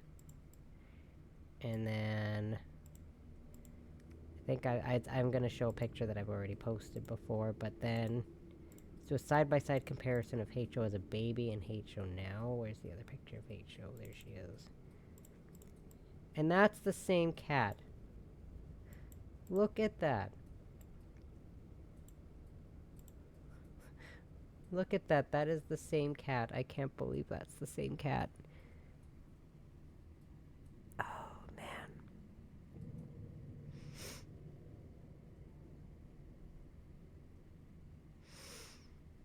H.O. will be 7.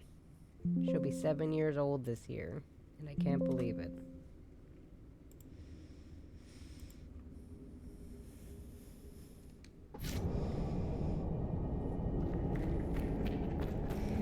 Yep.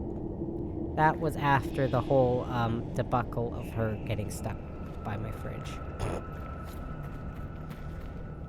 Poor little H.O. Now she can barely get anywhere because she's so round and so short.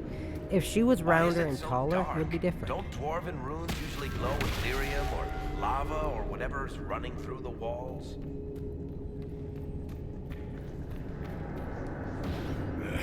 Keep feeling like I'm gonna bang my horns on this crap. Are you at all concerned about fighting your people, Bull? I'm not Kunari anymore. Whatever they're doing, I'm ready to stop. So don't worry. Unless we run into Venatori.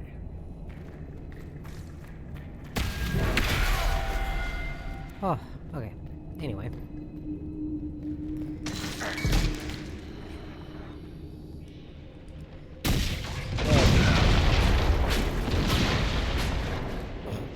I thought stone fisting that giant explosive barrel would work, but clearly not.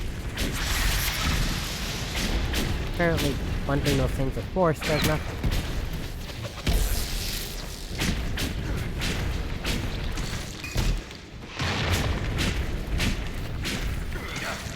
Boink.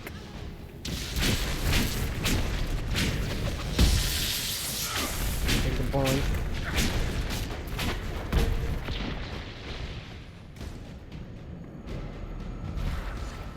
Discovered mining and processing. Oh boy.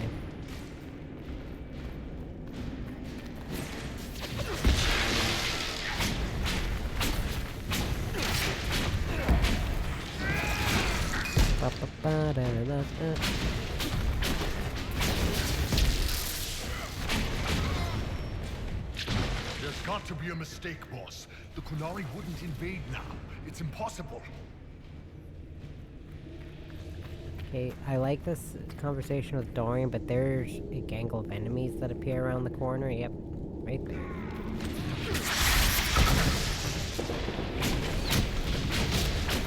Can't remember if you have this conversation with Dorian if you're not going after him, but...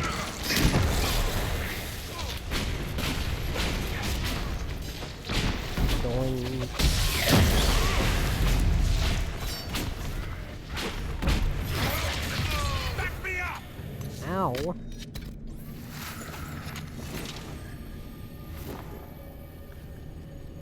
Cold stone, dark tunnels, and surrounded by extremely hostile Kunari. Not the place I'd have chosen for a romantic homecoming, Amatus. I'm just happy you're back. It was hard being on my own again for so long. Well, yes. Being deprived of me for so long would test anyone. Alam Shiral's guest suites are legendary. I've always wanted to try a wyvern down bed. Can Josephine arrange something? Oh my god.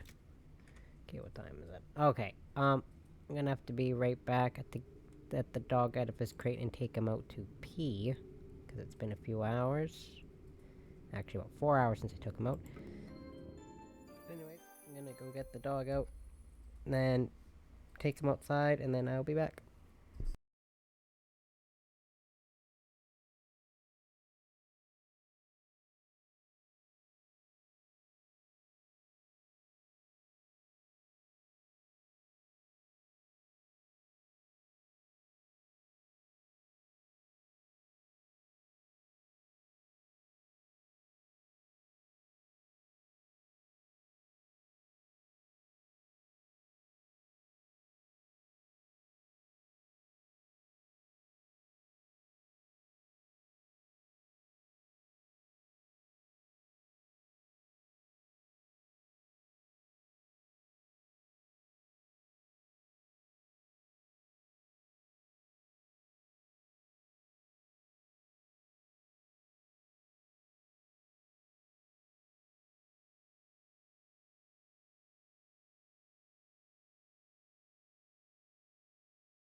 Okay, I'm back. I was just telling my mom, I walked outside and I looked around, I was like, wow, it sure is foggy and kind of cloudy outside, this is weird. No, it was just really fucking smoky outside. Like, really smoky outside. And don't worry, one day soon I'll apologize to those governors of America who are mad that we're bringing smoke into their country. We'll get right on asking the fire to stay. Or the smoke, sorry. We'll try to keep the smoke in Canada as best we can. Now we just need primers. Found a video with the title of "Now the Governors of America are trying to deport smoke," and I just about died laughing at the title.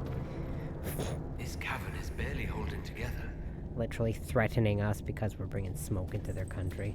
What is this crap? Yeah, I love my country being on fire. And specifically one of the provinces in the worst state for the fires is mine.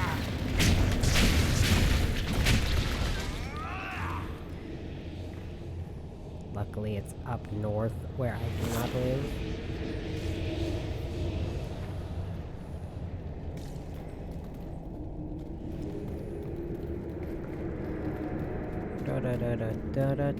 Mike, don't see.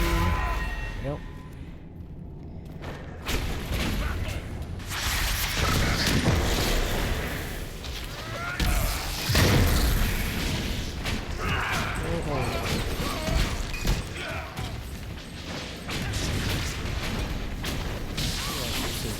But we have a lead on him when we're both inside and we can't keep a 100% eye on him. I've got a lead kind of tethered to part of my couch, and he wants to see the cat, and the cat's like, nah. She's sitting like... Well, she's not just out of reach, she's actually pretty far ways away. I think she's over by the counters. And he's just sitting on the couch, with his head on the back, just staring at her like, okay. Only have him on his little tethered lead if we're not paying attention to him, otherwise I don't put him on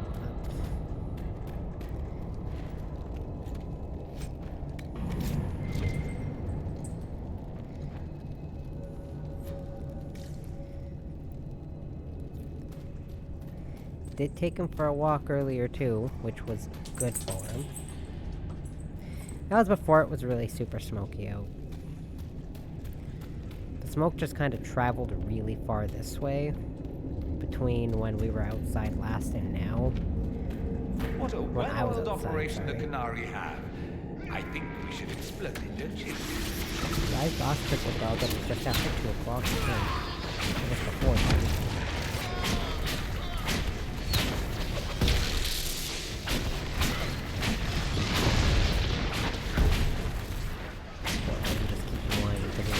And the cat's like, no.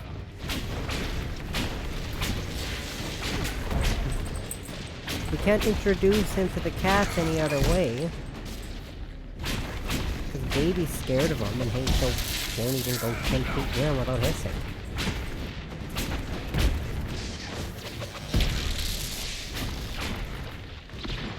So the things we need to make the Gatlock explode are in here? Excellent. Well, because earlier, H.O. was on the other side of our barrier, because like I've mentioned before, we have a barrier to keep the dog from going downstairs, because the cats need a haven away from the dogs. So H.O. was sitting in the entrance, and of course, that's what she does when she wants to snuggle. So I sat down there, and then I picked her up, and showed her the dog, and we were like 10 feet away from him, and she just hissed and growled. It's having none of it, so I put her down, she ran downstairs. 10 minutes later, she came back up. I did the same thing just to see, no, still just hissing and growling at him, and she was nowhere near him. We're almost there. And Baby's terrified of the dog, so Lucarion's our only chance at him getting used to cats, because the other two are like, no. Lucarion doesn't give a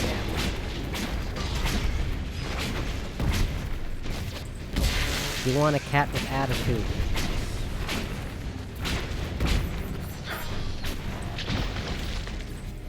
you think H.O. has a lot of attitude? She's just grumpy at most.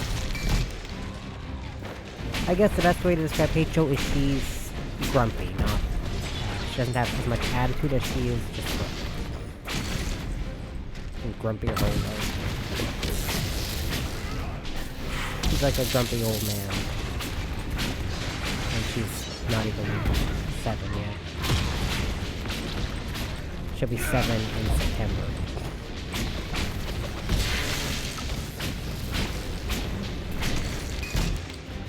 Because yes, her birthday is in September, I know it is. She's barely a month old when we got her, and we got her at the end of October.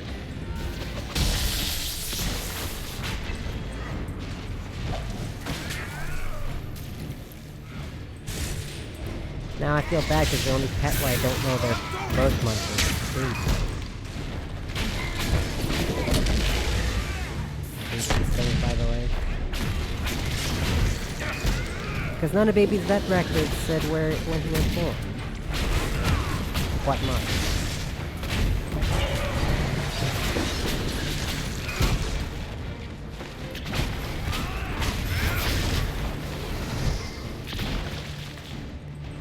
Tell you, Lucario was born in May, Odin was born in October, and H.O. was born in September.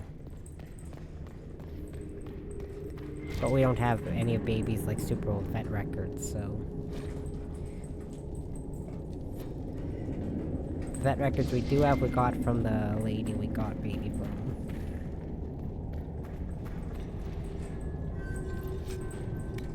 Heart of Rage!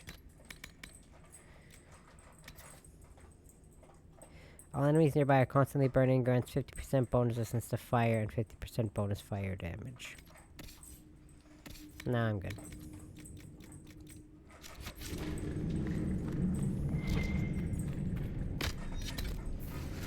A lot of supply caches.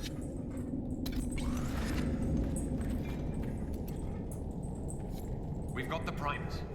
Let's go explode some Gatlock.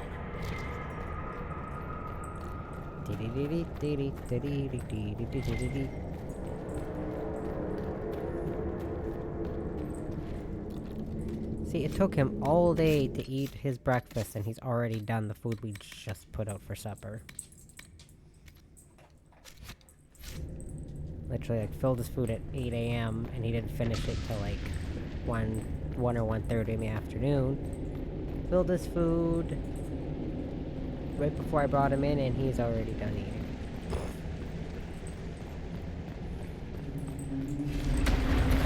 We only fill his food first.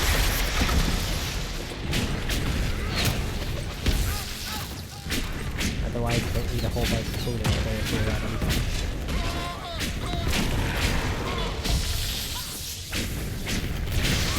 The cats won't, the dogs won't.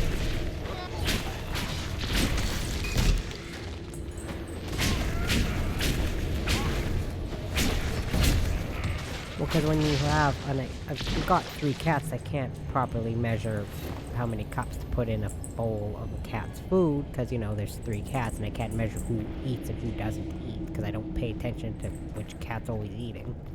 So we just keep the food out for the cats.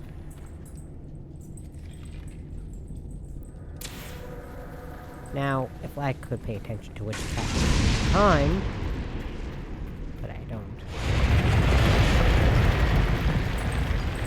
That certainly looks like a good spot for an explosion. Please. Yeah, you can also, by the way, you can set off those things without a spell, but I like it. Oh god. Help! Help!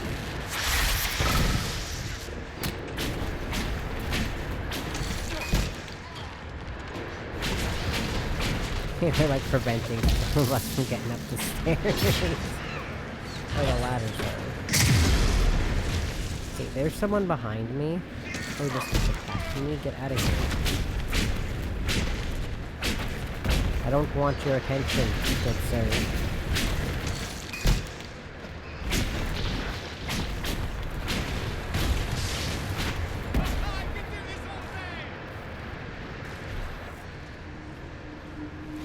Yeah, so this place, I never realized, anyway, this place I realized you can... Again, I played through this DLC a bunch, and I never realized until I was trying to get other stuff.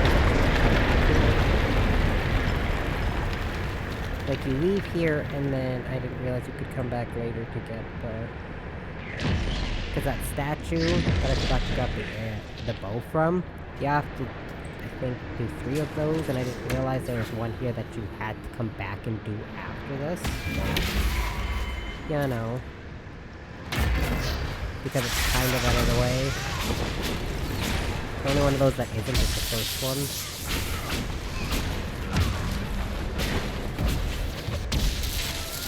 I don't even actually need to do those, so I'm not going to, by the way. To get items I'm not going to use. I was trying to get all the achievements, maybe.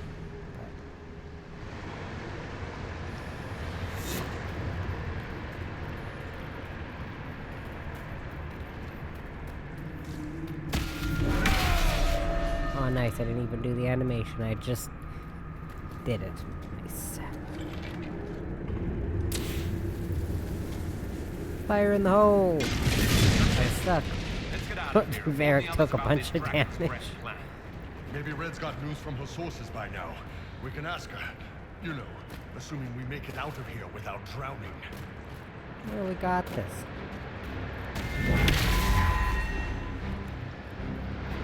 I always totally remember the way.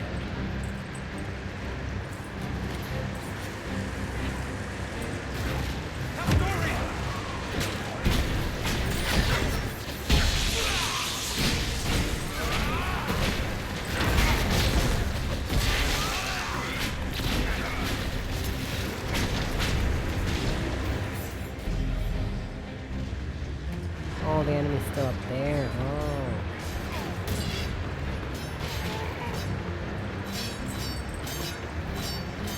Okay, you jack off.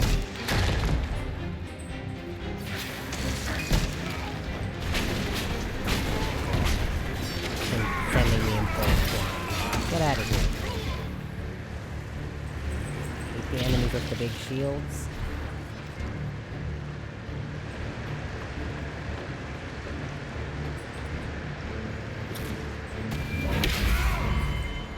Here we go.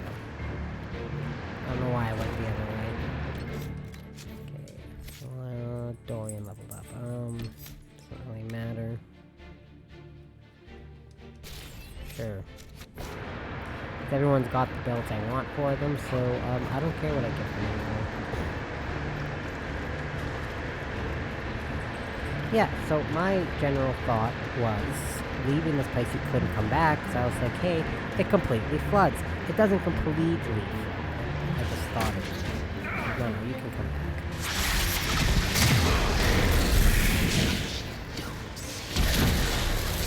Ow.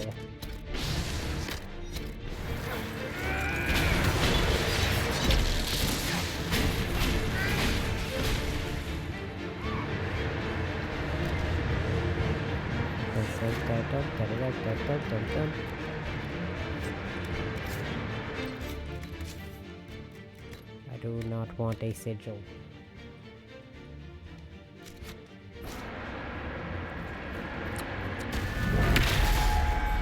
Making fun of my dog.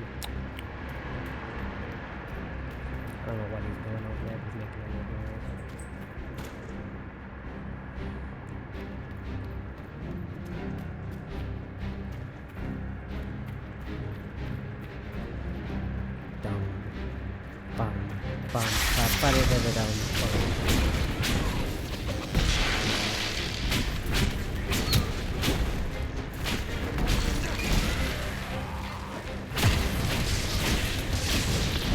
Yeah, there's still like 2 or 3 big sections of the DLC up, by the way. Like I said, it's not the shortest DLC. Or expansion or whatever. It kind of reminds me of like... Hold on. Elf Iscari. Our Templar brother is in need of re-education. He must be located and returned at once. If so. Uh-oh. What happened to our friend? I don't know.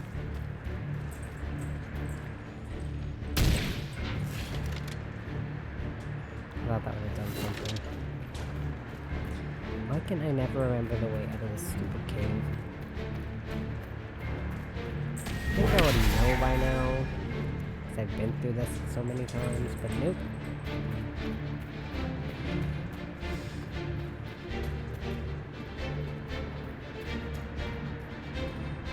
What's this?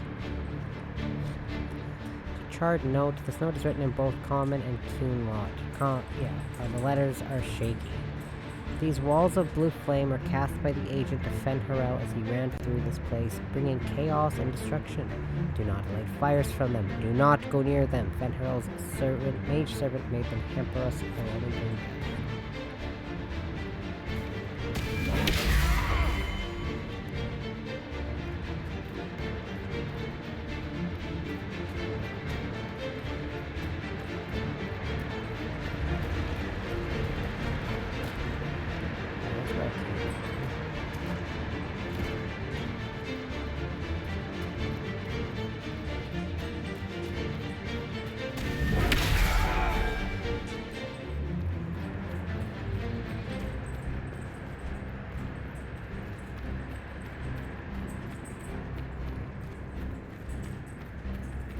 That barrel already looks primed. Oh, sorry, I have to light that specific one. See where that leads. My fire attack didn't set every other one off. I had to detonate that one. What is this? Let's see.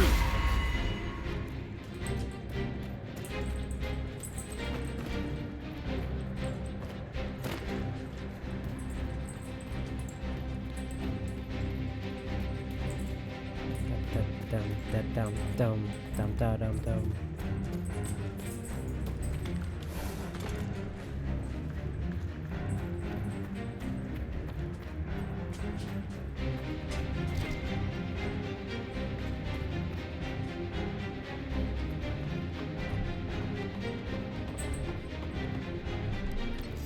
dog lost his toy. Give me a second.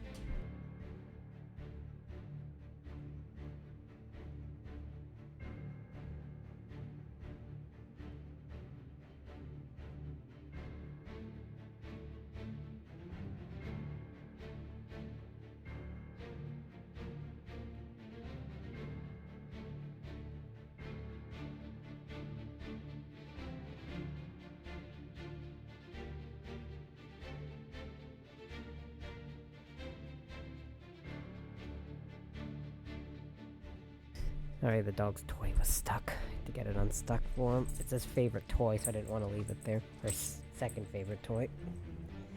The other one's a squeaky monkey head that he keeps losing under the couch, and I'm not getting it for him because that thing is obnoxiously loud, even for a squeaky toy. And I've had dogs, and I know how loud squeaky toys can be. This isn't my first dog.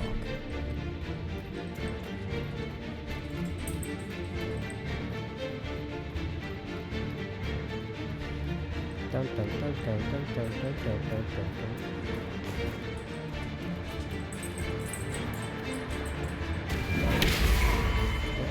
Bloody seed. Oh man, we didn't make it far. Superb Amulet of Second Wind. What does this even do? The wearer of this amulet gains a large amount of stamina after killing an enemy.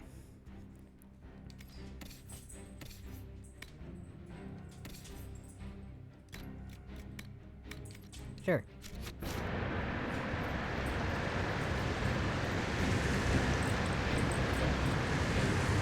Yeah, you can go back over there. That's where you get one of the wolf statues. Now you can come back here. So, who gets to tell Cullen and Josephine we're probably at war with the Q? Anyone? Don't look at me. They're going to kill me. Oh boy.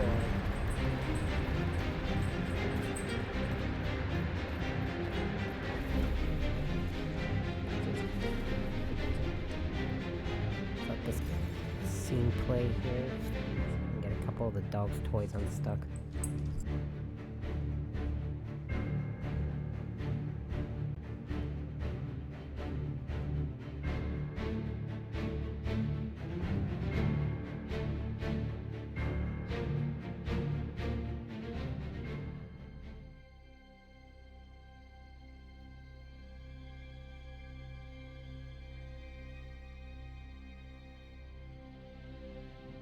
Dragon's breath.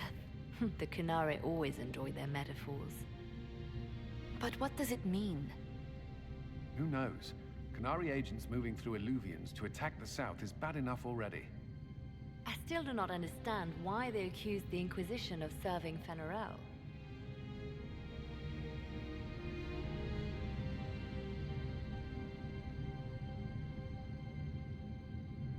We know that Mythal actually exists. It's possible Fenharel is still here in some form too. What you describe in the ruins certainly implies that the Dread Wolf of Elven legend is a real person. But how does that implicate us? What made them decide that the Inquisition serves this Fenharel? Hopefully we will learn more after we have stopped them. Let's see the Exalted Council try to disband the Inquisition after we've saved them from this dragon's breath.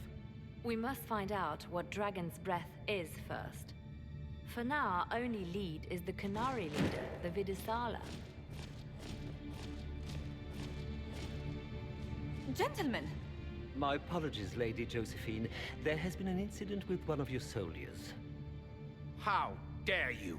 It was bad enough that the Inquisition chose not to inform the Exalted Council of the Qunari Corps. Ole would have been happy to help with the matter. But now your own guards are attacking servants? You have overstepped your bounds.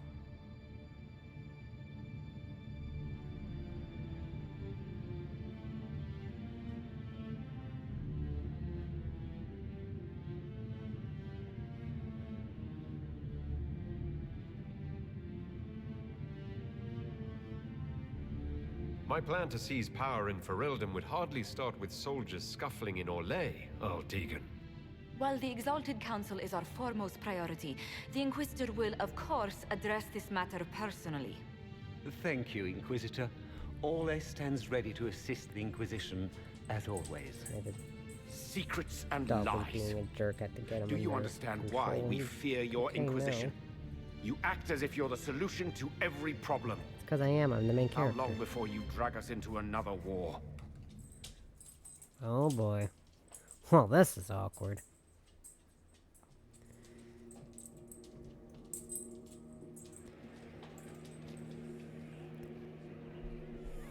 What's going on here?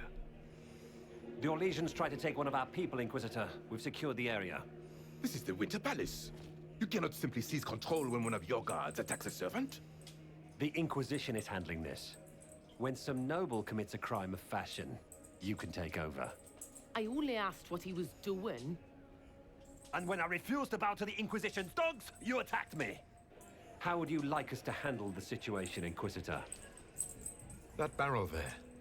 Where did it come from? I was ordered to bring wine for the guests.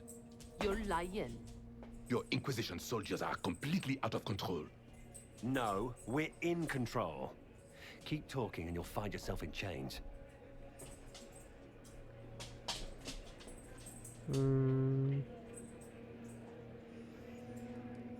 Please take the servant into custody. Right away, Your Worship. Inquisitor? Ambassador Montillier will explain later. For now, please hold the servant for questioning. As you say, Inquisitor. Lord Cyril will hear about this. Inquisitor, I also found this by the barrel. I can't read the language.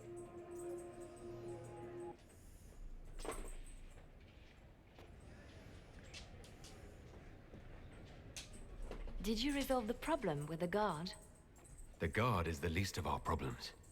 Someone smuggled gatlock barrels into the Winter Palace. Dog is digging at his toy Smile, on my Inquisitor. blanket, so he's just There are spinning many my eyes chair upon us. around.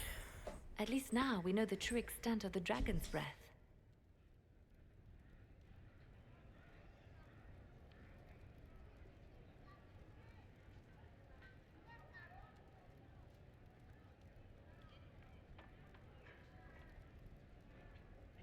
The guard who confronted the servant said she found this note near one of the barrels. It looks like Qunari writing. Let me see. I picked some up from the Iron Bull, though I'm told my accent is atrocious. These are orders for positioning the gatlock in the palace. When duty has been performed, report to the Vidisala through the mirror marked by a bookcase. I've been hoping to meet the esteemed Vidasala. How nice of her to invite us over. Good. While you do that, I will have agents locate the Gatlock barrels and remove them safely. I will also send word to my foreign contacts. We must see where else this dragon could strike.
Dog's being a doofus. Give me a second.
Alright, I'm back.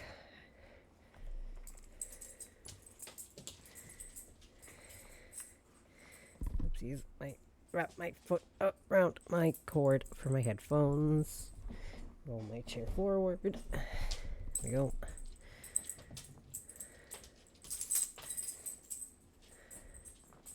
Oh, wait. Come here, Alden.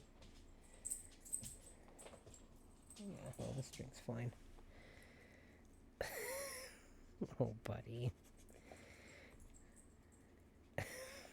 Trying to teach him impulse control. So, he was curling his lip at us, so we had to put his muzzle on for now. That's what I was doing. Inquisition Doofus doesn't know how to get his treats through his muzzle. Yeah, he bit my mom, then he bit me, and then he bit my mom again, and then he bit me, then he curled his lip at my mom, so I had to put his muzzle on. He doesn't try to get it off anymore. He was always trying to get it off before.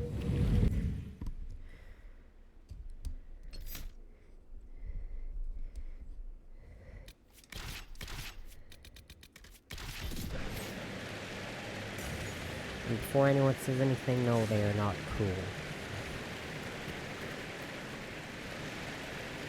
It's one of those basket muzzles, so like he can breathe. He can breathe even if he's wearing a regular muzzle.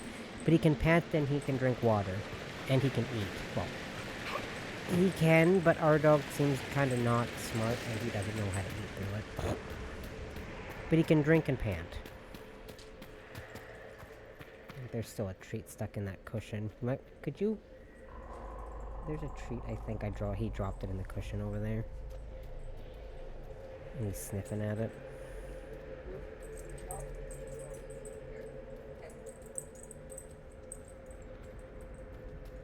There you go, buddy.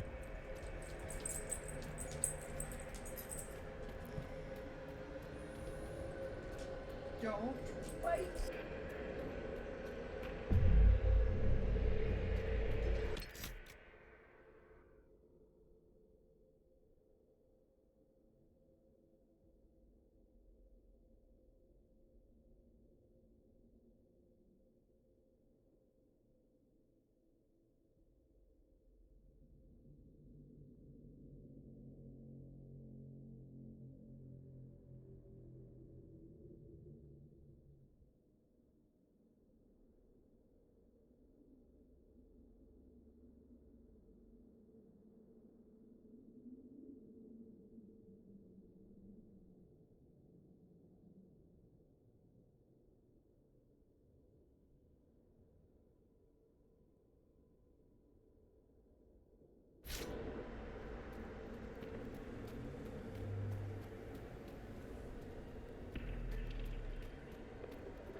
Marked by a bookshelf. This should be it. Just my microphone is kind of loose.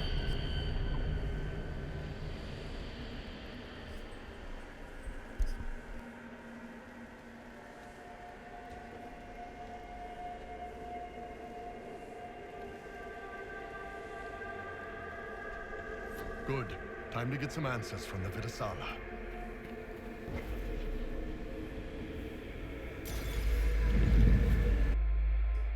I'm trying to adjust my microphone because it keeps falling down. There we go. He was being so well behaved for like the first 15 minutes after I took him out of his crate.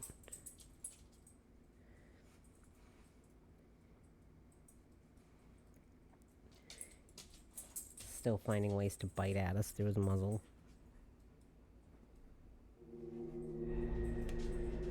Is this some sort of old elven library? It definitely saw a massive magical backlash some time ago.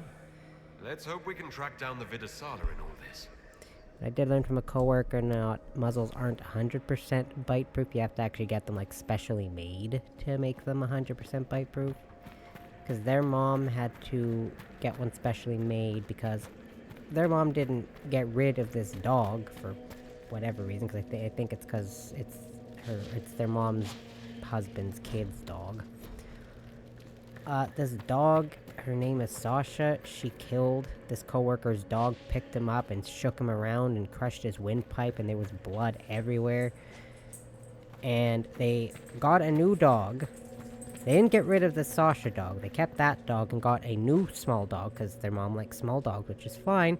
And this Sasha dog already tried to kill this new dog. So they bought a muzzle specially made so that the dog can't even bite at all. And they're like, why doesn't my mom just get rid of this stupid dog? I hate it. I don't know. The second if this dog even so much as hurts my cat, I'm getting rid of the dog, not the cats. I am study. I am a learning thirst. Come. I don't want to, what but has not been lost. New words. New he hasn't hurt stories. the cats yet, though, The so it's Kunari okay. I don't think he approach, will. but we learned their words as well. If you wish to exchange knowledge, they congregate by the lower gate. He's not aggressive towards the cats. What did the old elves use this place for? This is the Virdirthara, the living knowledge of the Empire. The libraries of every city, the wisdom of every court. A connecting place whose paths are in disarray. What put this place into disarray? The Virdirthara was made with world and fade. When they sundered, so did we. Paths broke, knowledge fragmented, many were trapped. I preserved their last words.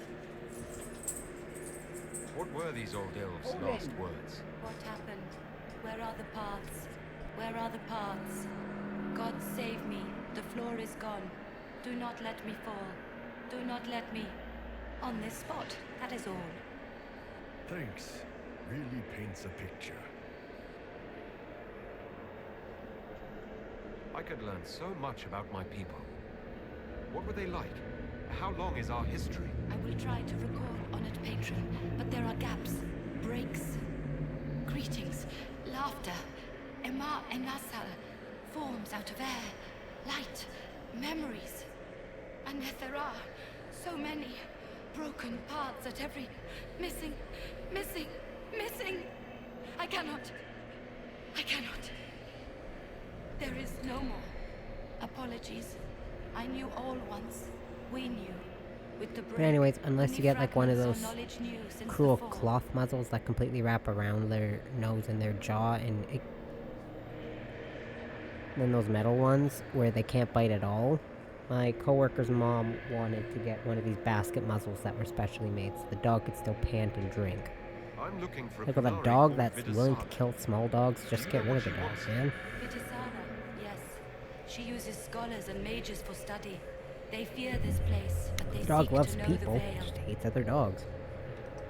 What does Vidasala want to know about the Veil? I regret I do not have more information.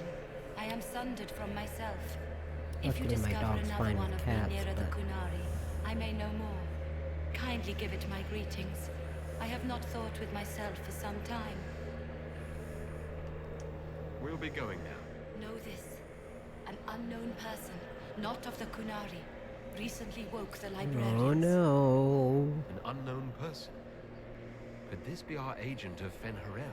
The librarians facilitated learning before the fracture, before the fall.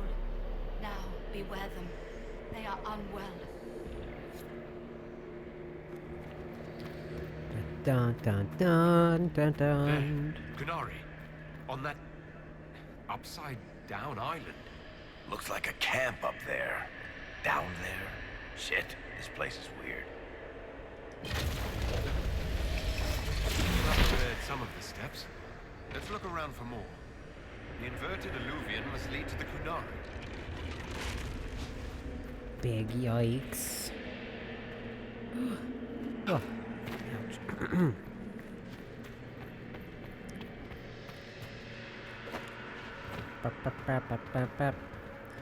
Yeah, this morning I spent a little bit of time molding his muzzle because he kept getting his paw stuck under it.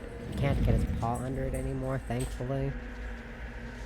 Because we had one, it was too big, so we got a smaller one. But if we got a size smaller again, it would have pushed against his nose, so we just had to remold this one. Ouch. Did you notice? Your anchor is flaring up near magic. Elven magic. It doesn't hurt when I cast spells. What's causing this? I'm not sure. Tell us if it gets worse.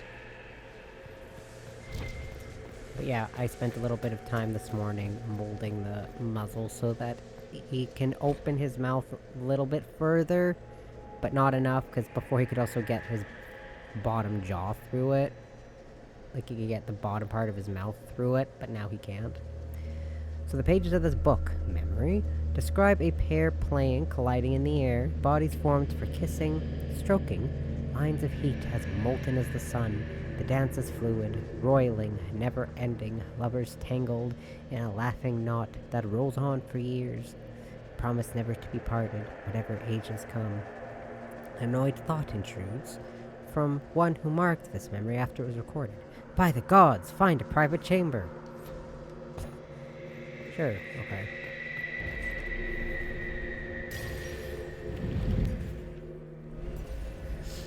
Which, by the way, the only, super easy, just gotta put it in hot water, let it sit for a little, I think it's like 2 to 5 minutes, take it out, mold it, put it in cold water to let the mold shape take hold, and then These Qunari are dead. No, there's not a mark on them. Backs hunched, eyes wide open. They were scared shitless when they died.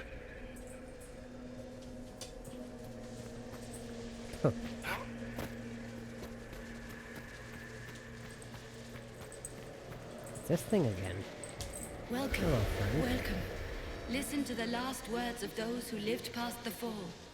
How could the dread wolf cast a veil between the world that wakes and the world that dreams? The Evenures will send people.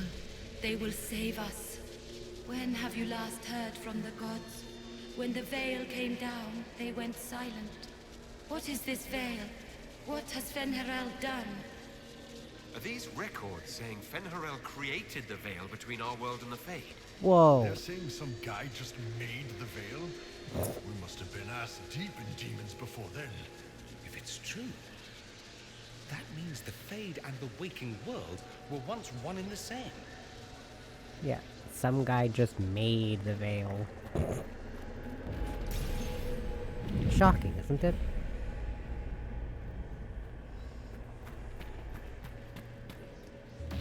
Floating crap, magic mirror crap, evil demon crap. This is like the Fade, only with falling to your death on top. When this is over, I'm gonna need somebody to hit me with a stick again. I'm not sure whether I want that to be a metaphor or not. Whatever works for you, Tiny. Next time we get the gang back together, let's do a dragon instead. Dragons are fun. Not sure to be a metaphor or not. Oh no. Wonder what happens or what that line of dialogue is when you're romancing Bull. Researcher notes, these loose pages are scattered about, as if abandoned in a great hurry. Algebraic-looking formulae scrawl across the pages, spiked with dense annotations in Cumlot. This looks like a lot of big words. Technical notes. What did the Qunari come here to learn? They're real technical. I can't make out any either. Something about magic. That's it. I recognize some formulas. The Qunari are trying to prove theoretical magic of some kind.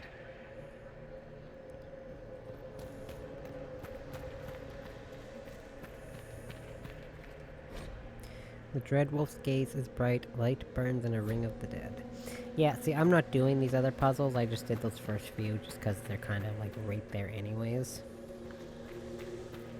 The rest of these I'm not gonna bother with.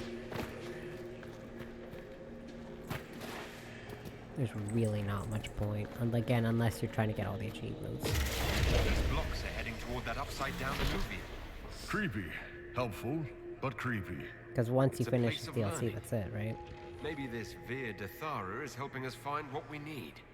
Now it's even weirder. God, this voice actor is so aggressively British, it's hilarious. Rook's not as aggressively... Sorry, I guess they describe it as English.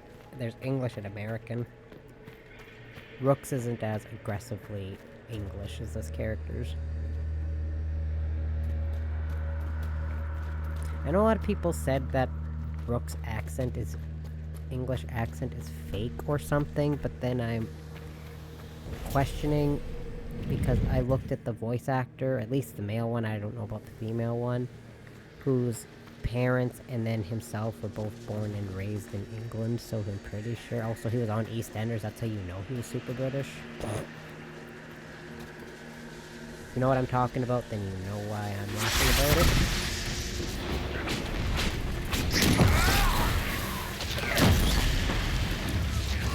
Oh, ow.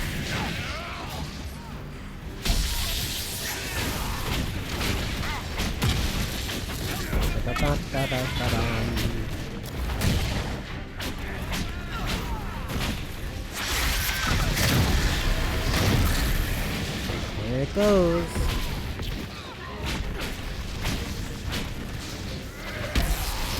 This is why you always get ranged damage attacks. This is why it's really hard to keep on a Nightmare Run team. Look how much he's dying on a hard difficulty.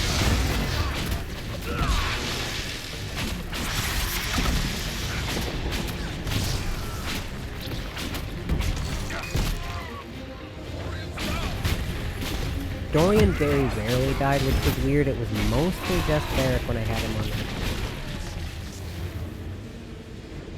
Because in my Nightmare Run, my primary team was Dorian, Blackwell, and Cassandra. Because I was a rogue, so I only sometimes put Barrick on my team. I barely put Sarah and Cole on my team either way. That's really not getting better, boss. Charging the anchor now deals damage to nearby enemies. Pain stopped. It keeps coming back. I'm fine. Nothing is gonna go wrong. Trust me. So Virderthala, Flowering Imago. The pages of this book, Memory, describe an immensely tall, immensely graceful vine that flowers with the heat of a copper sunset and has blossoms as large as ponds, petals as long as a man, and scents puffing out like citron and sky and carrion death. Sorry, carrion. The day the last of the vine's folds spent and extinct, the creator of this memory weeps, and after recording the flower's sights and sounds, enters Euthanera. Treasure this thought, for it was the last of its kind, and so much more than the last of me. Which direction did I come from? I think I came from over there. Did I come from up here? I can't remember which mirror I came from. Okay, there was the other one. I think I'd remember going down a huge set of stairs, but I did not remember. Bees! Aw, man. Them bees.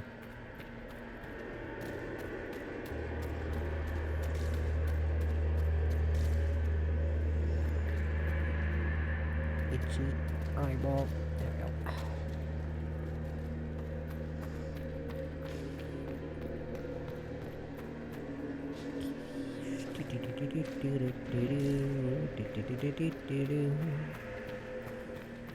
Okay, so yeah, this is where I came from. Okay, so I have to go up here. Go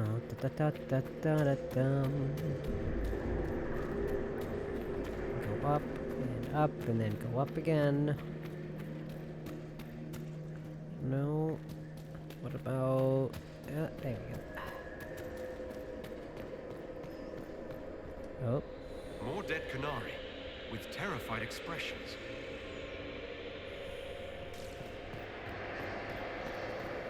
Welcome, and listen to the last words of those who walked this place.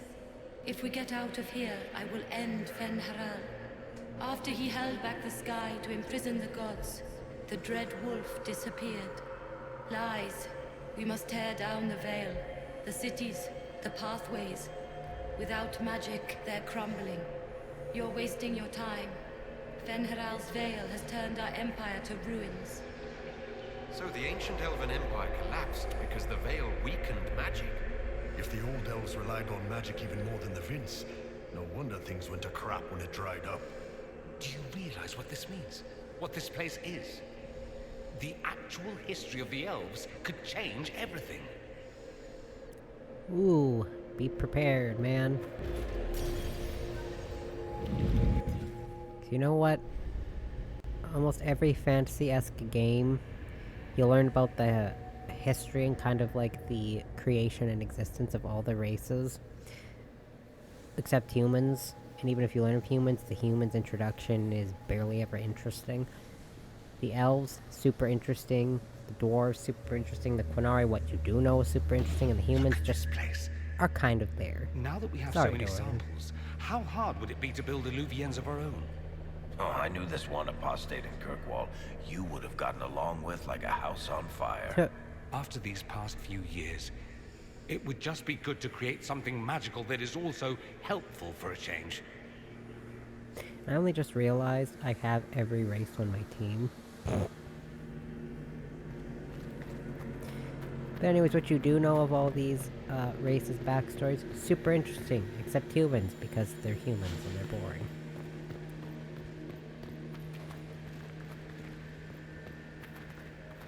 I only just realized, just now, that I have every race on my team. Because there's only one dwarf and one Quinari. Huh.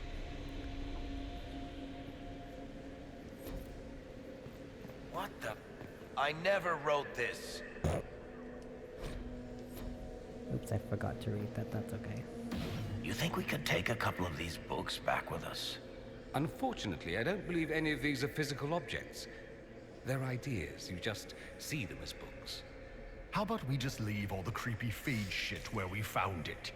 Even if you could take them out of here, they're probably written in ancient Elven, which not even my people can read. I've never read an Elven novel. I wonder what kind of stories they told. Yeah, and another, that reminds me kind of like,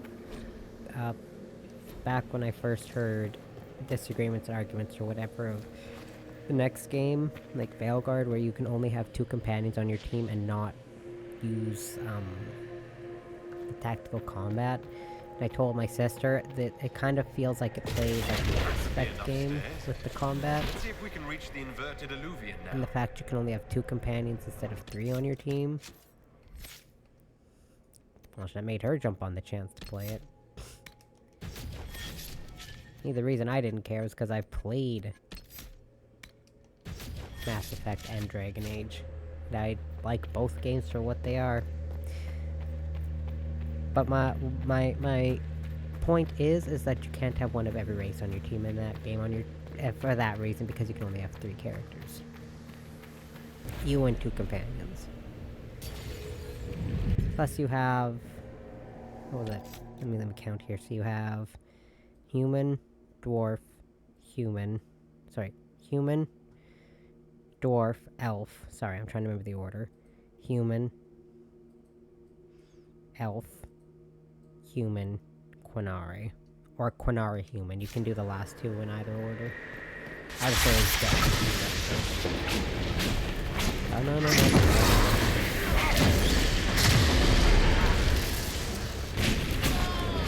Tosh first. Sorry, Tosh.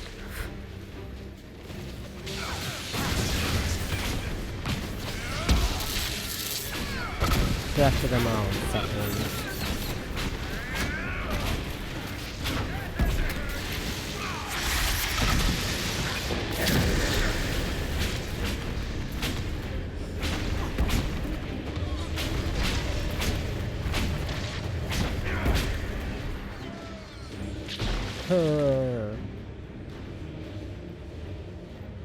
Peace, bruh.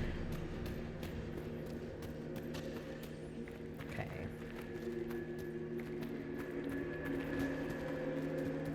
Oh, wrong way. I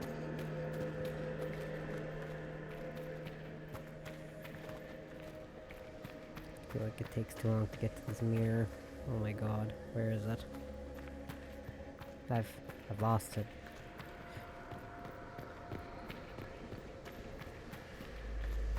Oh, here it is. I just didn't go far enough behind the wall. And there's still like 2 more segments after this, by the way. Just throwing that out there.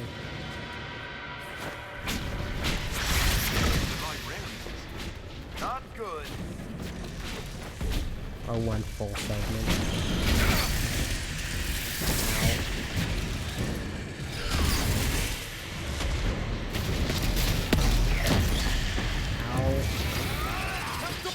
false.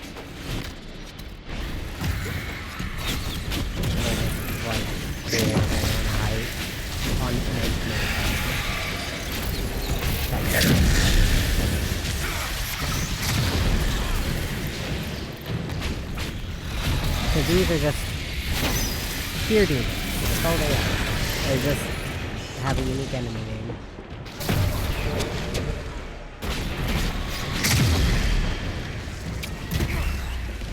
No, God, leave me alone. Ouch.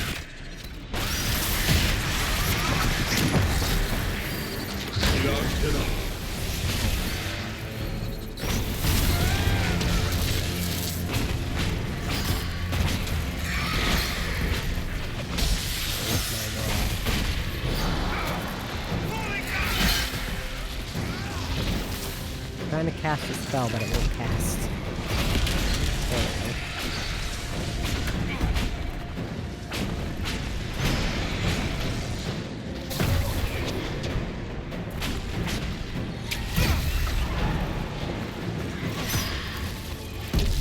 Viramat, Chivera Melova.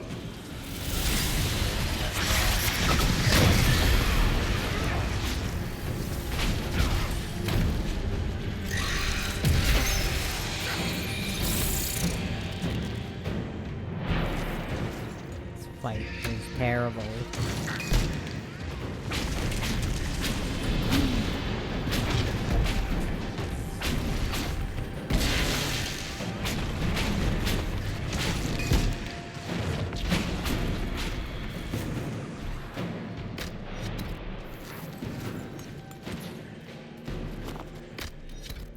I know you can use your, like, that light attack that now creates or causes damage. I could have used that to make the fight a little easier, but...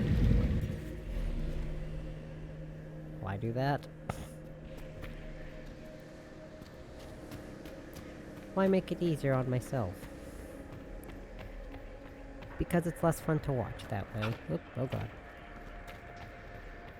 I'm gonna save it, because last time I did this part glitched on me.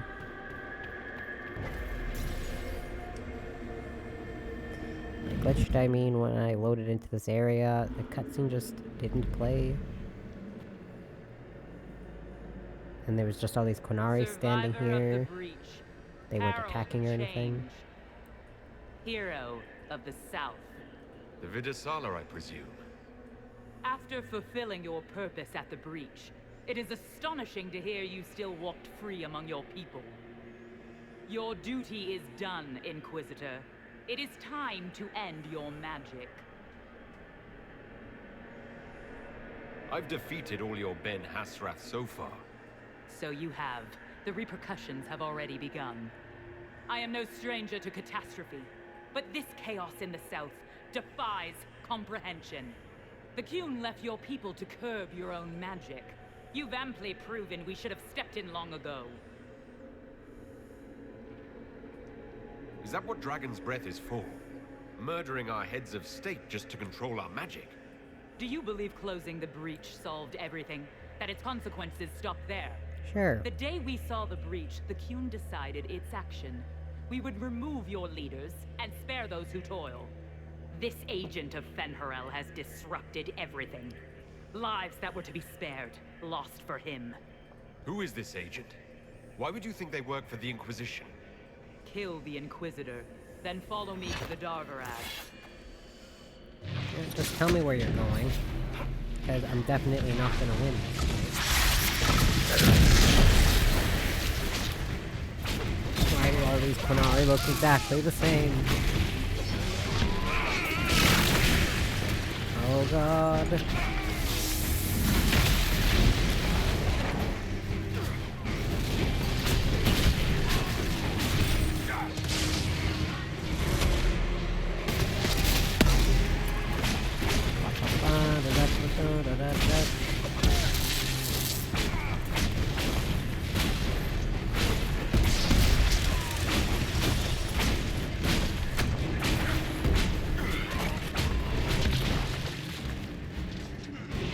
Stuck.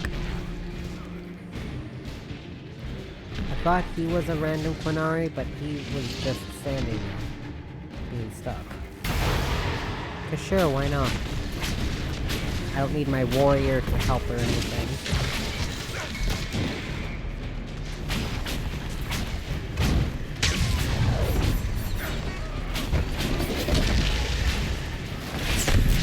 Ow.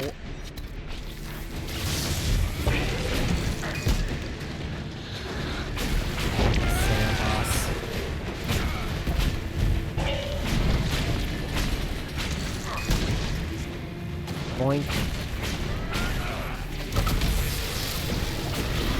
I got Sarah Boss before we take care of this asshole. Boink. God, boink.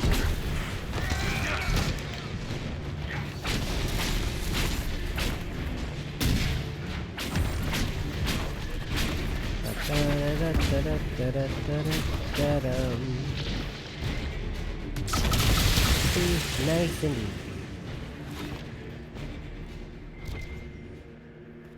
Okay, I'm supposed to find something on one of these bodies. Here it is. The Darvarad Keystone, that's what I needed. Tattered note. The scrap of parchment is written in both Cunlot and the common tongue, although the letters in Cunlot are shaky.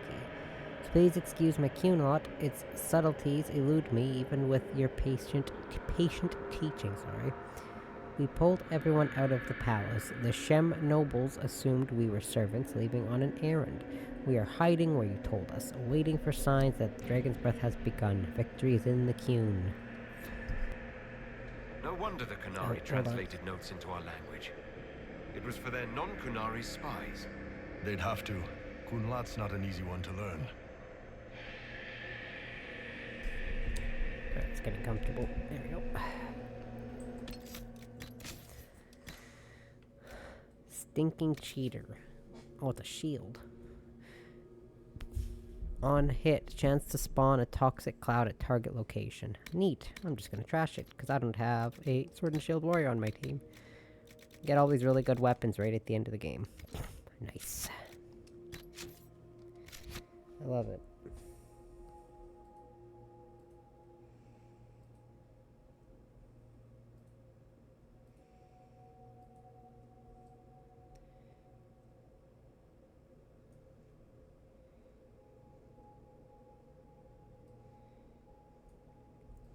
Keep getting someone who keeps sending me random messages on Discord. I don't know this person.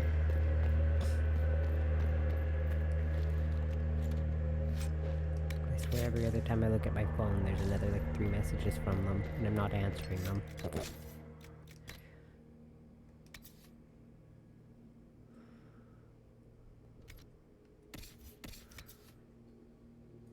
Okay, so I guess if you're female or you equip this to Sarah or Cassandra, doesn't matter. So every time they wear this amulet doesn't land a critical hit, their critical hit chance increases greatly. Oh, it's for warrior and mage. Okay, that was warrior rogue. Anyways, unless it's Vivienne or Cassandra.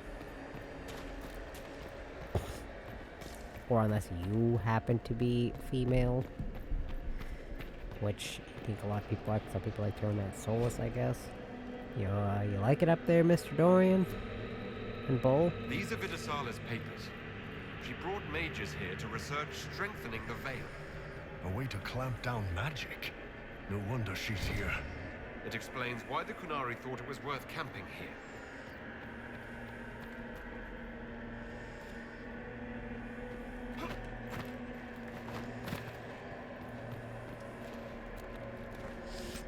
Superb amulet of evasion. Okay, well then I don't need that. The wearer of this amulet has a large chance of dodging incoming attacks. Okay, see that I'll equip to Varric. Loop. Okay.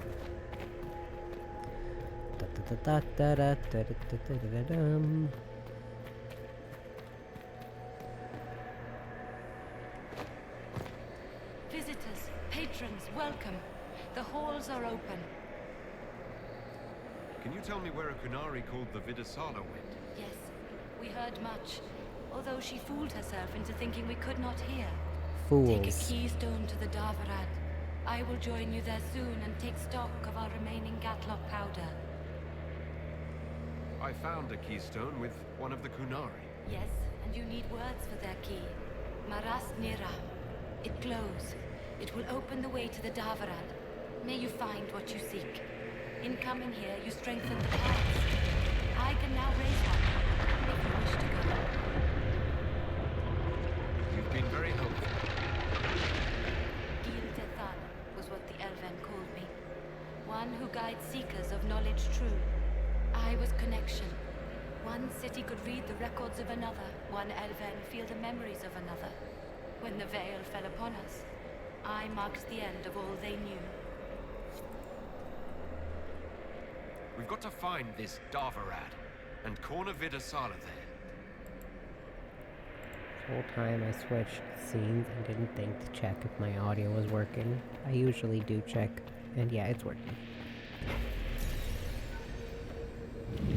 I mean, if you're watching, you know.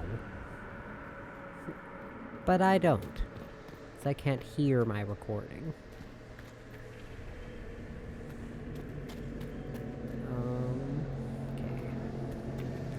Come to the Winter Palace to warn the others. Oh, I'm sure they'll be over the moon to hear about this.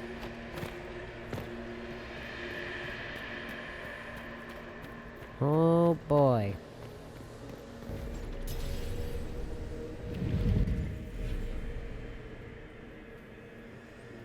And off we go.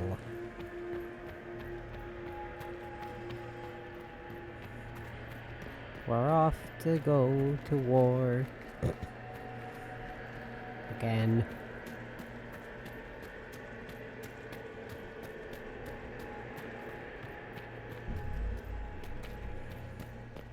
Oh, I missed this. Virderthala Homecoming. The pages of this book, Memory, describe an elf approaching a city of glass spires so deeply blue they ache. The city's outskirts are wrapped in lakes of mist, and figures stroll along the pearly glowing strips as if they walked on solid ground. Groves of trees woven into enormous parks shelter elves in quiet hollows, while other elves walk below a river, churning along an invisible shoal in the air. The scene hums with quiet talk and contentment as the Memories Maker reaches the city's gates already thrown open wide. I missed this too. Virderthara, Signs of Victory. The pages of this book, Memory, describe a monument made in a single afternoon by 1,000 toiling servants swarming over a lump of fallen stone as large as a collapsed mountain. By the end of the day, the stern figure of Algernon stares down into a valley, carved out from the foothills of the rock.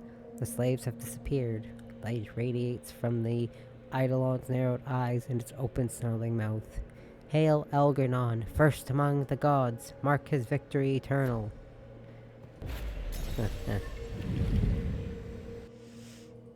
Not gonna lie, I really like Algernon.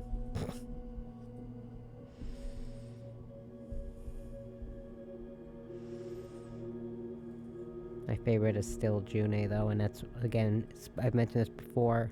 It's specifically because I love June's Vallaslin. That's what this character has. The elven god of crafts.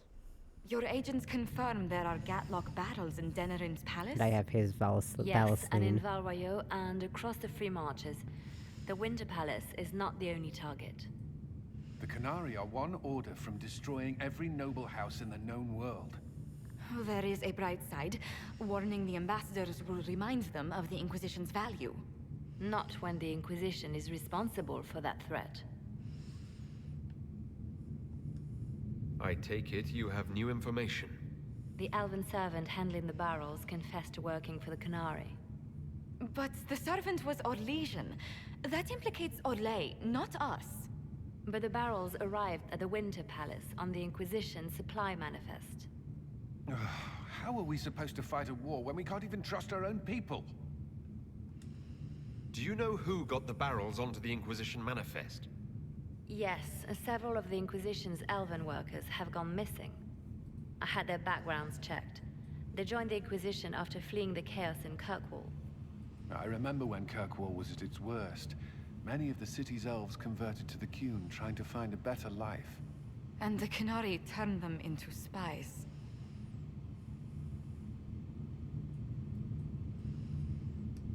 We can't change what happened.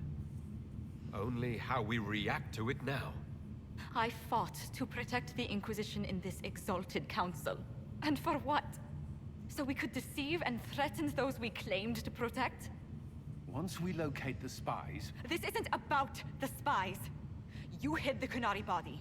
You've all but seized control of the Winter Palace. We did what was right, not what was politically convenient. Do you know what this has cost us with Orlais and Ferelden? They are planning to dismantle us as we speak. And perhaps they are right.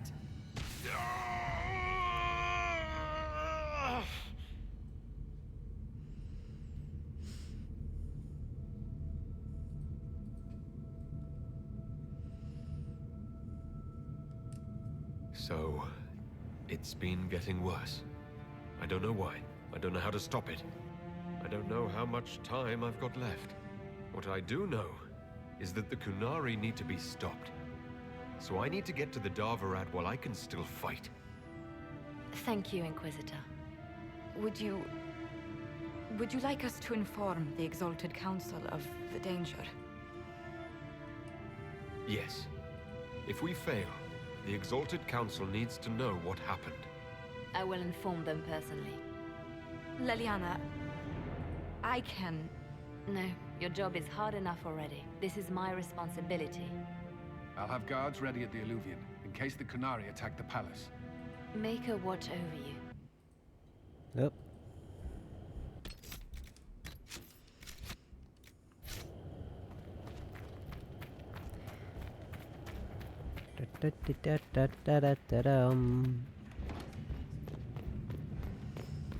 We'll take it off in about 10 minutes. That'll be about an hour. I was paying attention. It's been about an hour. Well, not. It'll be an hour and about 10 minutes.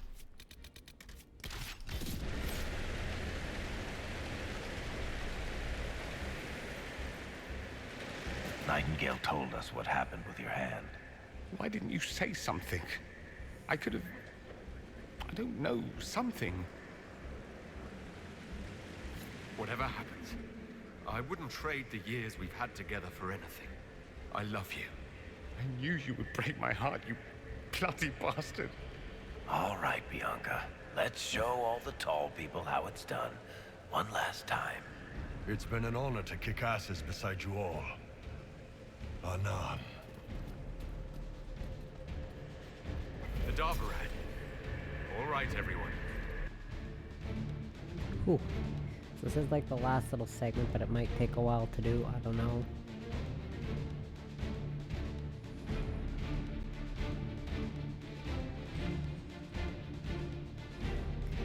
It would feel kind of weird to just end it only after 4 hours, but I did say earlier, if it takes 4 hours, I'll end it after 4 hours. If not, might take 4 hours, might take 6 hours. I think it'll definitely take closer to 4.5. It's an Alluvian graveyard. Where did the Qunari get all these? How long have they been studying Alluvians? The sooner we stop this invasion plan, the better. I guess the reason it took me that 7 hours the first time is because I kept getting lost. I don't usually keep track of how long these things take me. Not really relevant.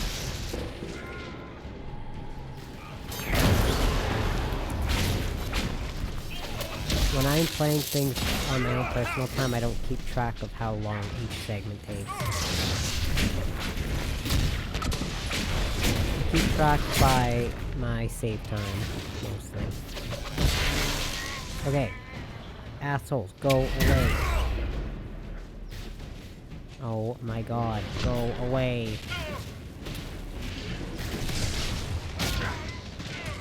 Get. These two dudes would not leave me alone.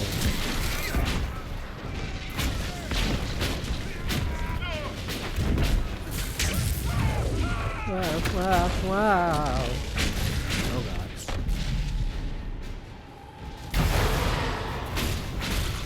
Oh god, no.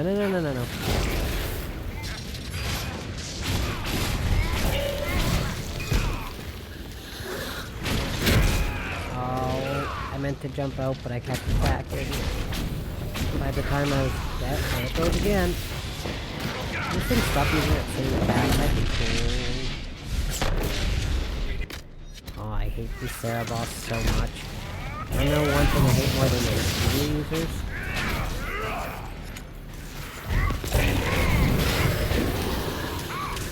I can't do that. I can't teleport from spot to spot and create cool magical beams. How cool it'd be if I could. Alluvian studies. The writing on these pages is completely incomprehensible, even to a native speaker of Cunlod. The handwriting resembles the scratches of an inebriated chicken, but the drawings are meticulous. Excruciatingly careful study of several alluvians, along with exploded diagrams of their inner workings. Huh. I don't know why I took this veil fire, I don't know what I need it for. Ouch. Are you alright? We should hurry. I'm fine. Don't worry, I'm fine.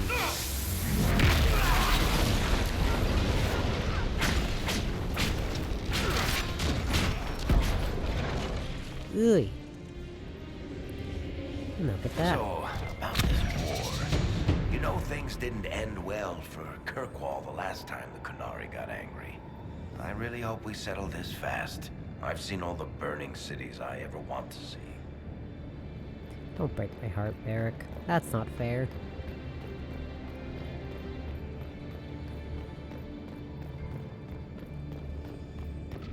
Watch the patrol. You want to take them out one at a time, fast, or we'll have a mess on our hands. Wait, where'd this one go? Okay, well, we made her disappear and then I couldn't target her again.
A very nice door. Belt of Retaliation. What does this belt do? Not that it matters. When the wearer of this belt is attacked, some damage is reflected back onto enemies. Well, you know what? You need a better belt, Mr. Varric. I was gonna say Dorian. You are definitely not Dorian.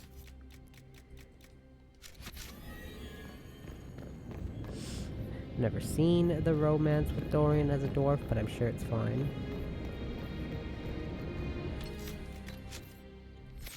It's the same as any other race, just not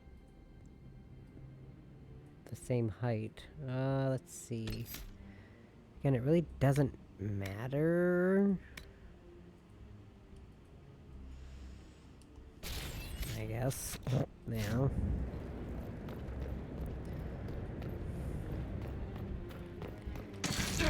Boink. You've been boinked.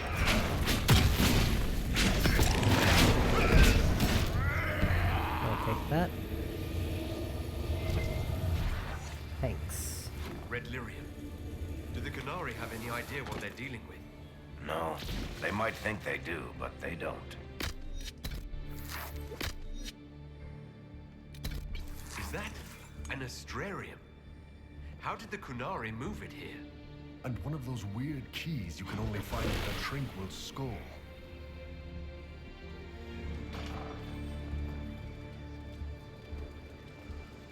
Why does it keep telling me to grab, or keep having me grab all this veil fire? I don't know what you can do with it here.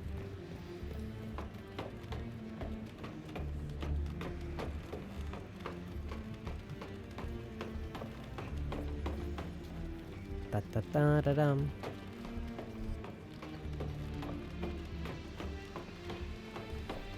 Da da da da dum. What's this? Oops.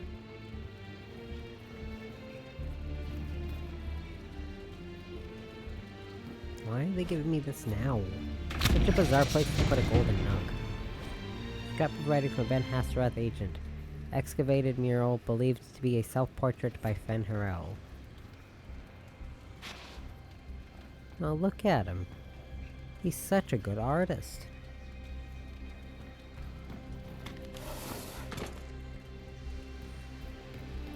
I wonder who he is.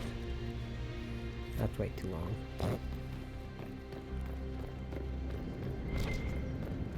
Too long, don't feel like reading all that.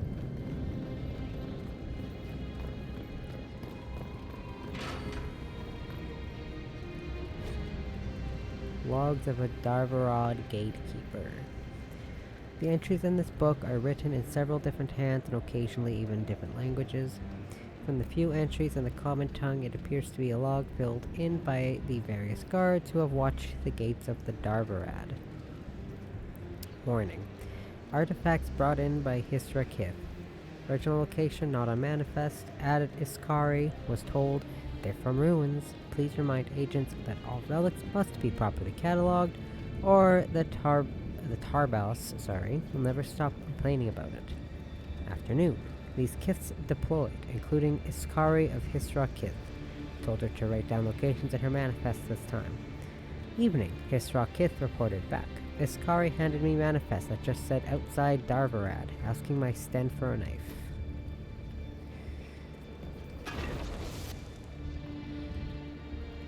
Oh, right.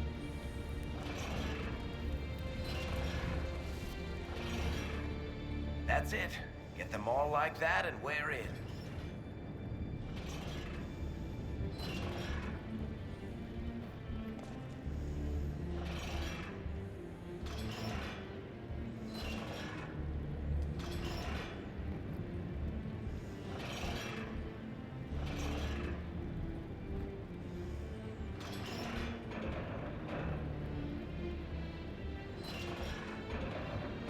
No, stop, dude. Keep turning it. So, let's go.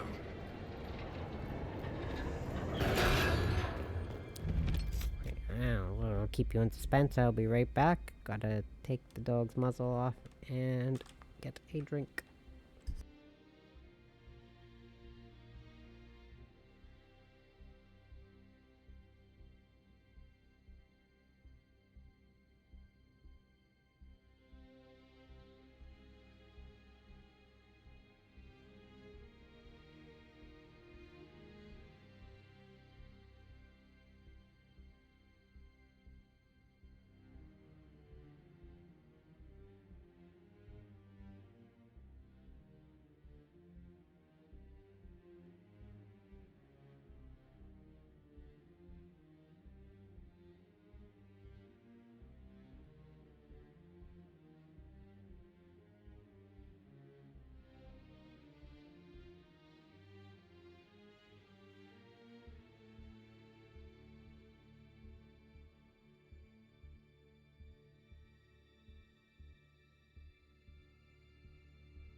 Okay.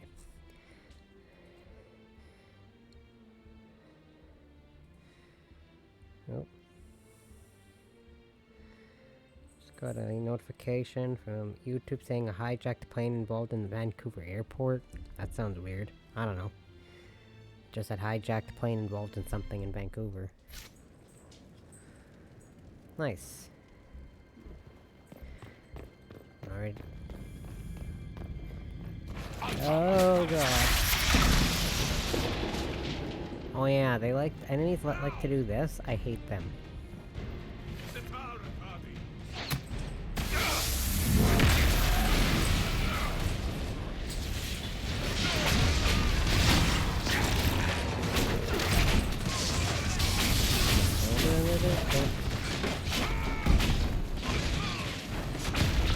I can see you, Spearman.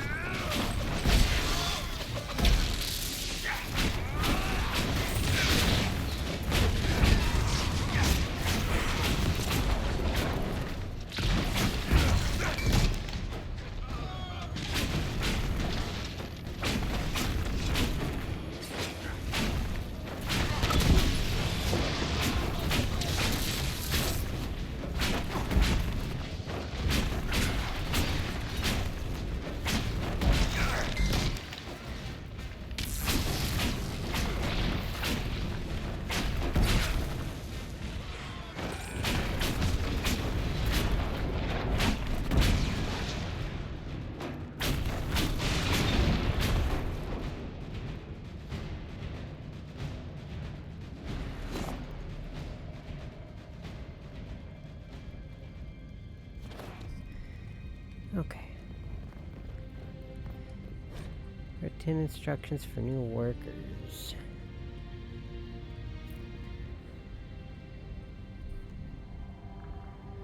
While some of this letter is written in Qunlot, most is in the common tongue. The letters blocky and simple but tidy. So the Dragon's Breath must continue regardless of concerns at the Winter Palace.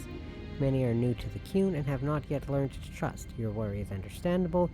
The rest of the world has betrayed you.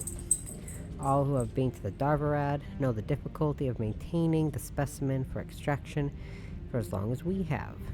If we delayed Dragon's Breath, we would have to dispose of the specimen. Creating Gatlock is normally a slow process, requiring much mining and careful alchemy. Venom extraction offers the only means to deliver the Dragon's Breath quickly and in large quantities. To delay Dragon's Breath is to lose any chance of bringing peace to the South without needless suffering. The Qun demands we save the workers of the South from a bloody war, and deliver them into our teaching before corruption further overtakes the land. Others have voiced concern over the specimen. The Qun does not demand cruelty to any living being, but all creatures have a place and a duty under the Qun. The specimen serves as it must. When Dragon's Breath is complete, it will be extinguished quickly and painlessly, as when we slaughter animals for food. Allow your superiors to deal with the agents of Fenharel, and remember your role in service to the Qun.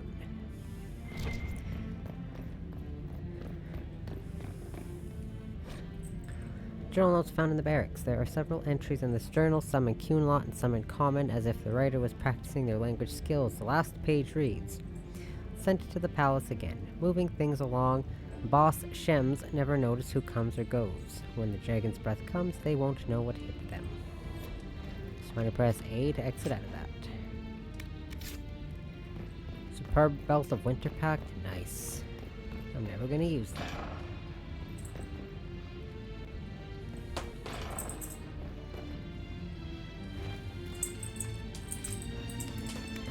Physical immunity. Okay, what does that actually do aside from not actually give me physical immunity? Suffers no physical effects. Oh, it's just physical effects, okay.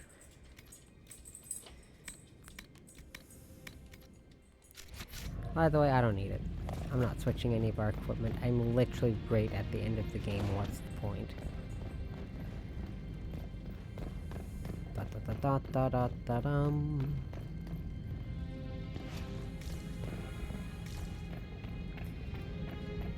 Oh.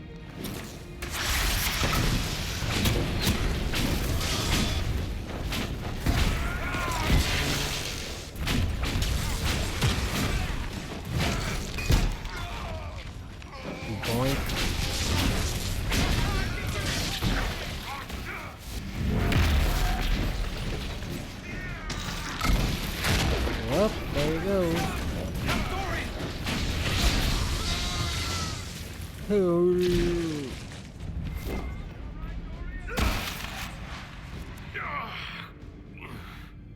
Hang in there. Someone back at the palace has to be able to help. Dragon Breath Plan. This document appears to be written entirely in Qunlot, but it contains a number of complicated diagrams, including a detailed blueprint of Halam Sharal and a number of other palaces and fortresses. You know, the Qunari sacked Kirkwall over just one book, and here we've got hundreds. What are all these? Research? Lists of the stuff they've dug up? Recipes for black powder, maybe? Morrigan said the key to an alluvian could be anything, including knowledge or power. So they're stockpiling both. That's how they got the keystone and opened so many of the alluvians we've seen. Hopefully they don't have any more ancient magic crap to throw at us. That dragon skull would make a wicked armchair, though. Maybe we could take it back to Skyhold after this. Oops, I just spilled my drink on part of my chair. Letters and replies. Letter with an Inquisition seal sits half buried in a pile of memos. To the Honorable Salasari, Triumvirate of the Qun. On behalf of the Inquisition, I must humbly inquire as to the hostile actions of your agents in Halam Sharal. We can only view the attacks by the Ben Hassrath agents upon our officers and the infiltration and sabotage of the Exalted Council at Halam Sharal as the prelude to a declaration of war. If the Qunari people do not wish to provoke retaliation from the Chantry, these hostiles must cease at once. Respectfully, Ambassador Josephine Montilier. Several incomprehensible messages in Qunlot follow. A letter in common with elegant script has been torn open and crumpled into a ball, but the writing is still legible. To Ambassador Josephine Montilier of the Inquisition. The Triumvirate of the Qunari people wishes to assure you that despite the loss of the Dreadnought, Barithlock, and its crew of 100 souls in a failed joint mission with the Inquisition 2 years past, military action has not been approved against the Inquisition. No one in Parvolan has authorized actions of any kind involving the Exalted Council, nor will they. We are seeking out the Ben Hassrath priest who appears to be leading this operation without our consent. Once she is located, we will assure you that these hostile actions will cease. I have a feeling this DLC would be very interesting as a Qunari. My sister's first playthrough of this game, she was a Qunari. But I never actually beat this DLC as anything but an elf. And did I beat it once as a human, actually? No, literally I've just beaten it as my elf characters. Because like all my human, dwarf, and Qunari characters, I beat the actual main story, but I never actually beat this part of it. What happens when you're not an elf? I don't know. I vaguely remember watching my sister go through part of this DLC, but I wasn't there watching her go through the whole thing.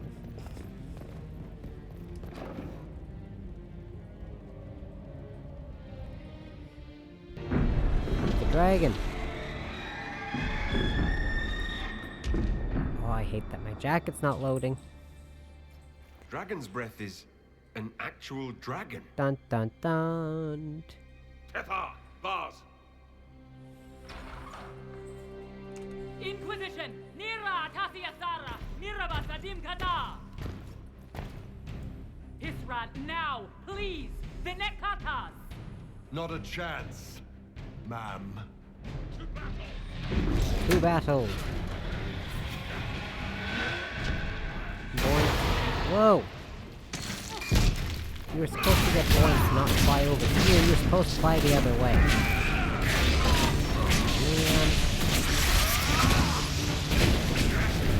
See, that's no fun.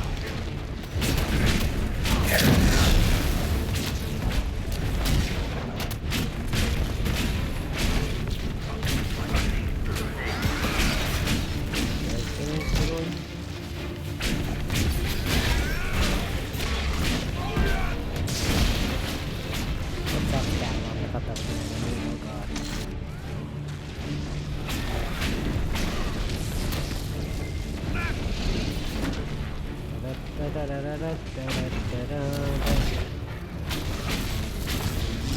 part up ahead is horrible. This fight, this part. I think you could go through this whole expansion without a dragon? No, you're battling a bunch of Quinari.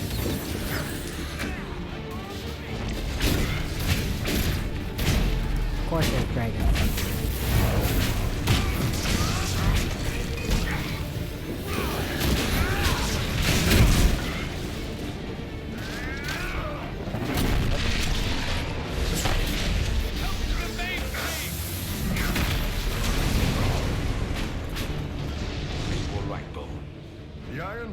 Just fine. When this is over, drinks are on me. Probably a lot of them. Nah.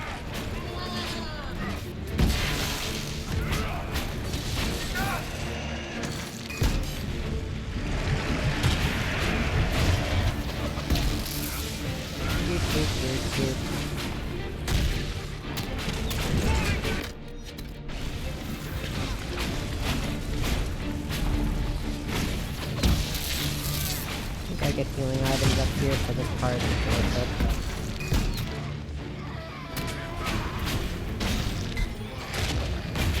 Okay, get out of my way, assassin.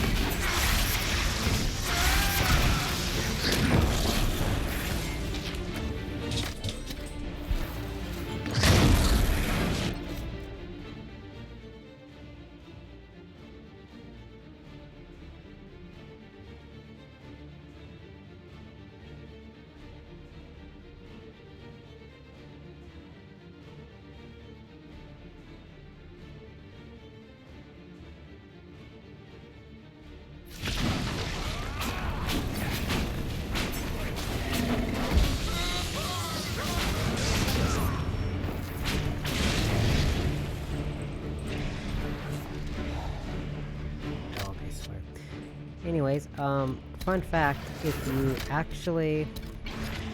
Here's a fun fact I can mention now, actually. Way back when you do the Iron Bull mission, if you sacrifice his chargers, he actually... Bull will actually betray you there, and you have to fight him. I'll tell you, I'll mention more in a second. I'm actually reading these notes to kind of pad the time out a little bit. So the first half of this logbook appears to be in the notes on the care and feeding of animals in a free marcher's lord's manner. After that, it shifts into practice phrases in Kuhn lot. Later, it begins again with the following. Beast presents chafing around limbs and tail, likely from attempts to use chains, while its natural strength remains. Muscles are slack from confinement. Tardothra said she initially tried drugging the beast, but the amount required to keep it sedated changed the quality of its venom so that it was no longer useful in producing gatlock. She says fire is kept under control while the heated panels keep it in a state of comfortable dryness. Tardothros is not as good at deception as she thinks she is. She does not like what we are doing to the beast. She calls it Atashi. It means something like a great thing, and she repeats sayings from the Kuhn to herself when she extracts the venom. I do not disagree with her. I saw enough harm done to innocent beasts under my lord's sneering command. The beast, the Atashi, deserves better than the pry bars and needles we use upon it each time we drain its venom. Tardothros says I may be needed at the Winter House. It is likely that some view elves with suspicion, thinks these attacks by the agent of Fenharel, but a human woman may still pass unnoticed among the servants. She says I may be asked to deliver her gatlock in different containers. She says that it could be dangerous, and that if I do not return, most will assume I am dead. As I said, Tardothros is not as good as I think she is, but she is right. I did not train the Kuhn for this. But anyways, if you... Way back during Bull's mission, if you abandon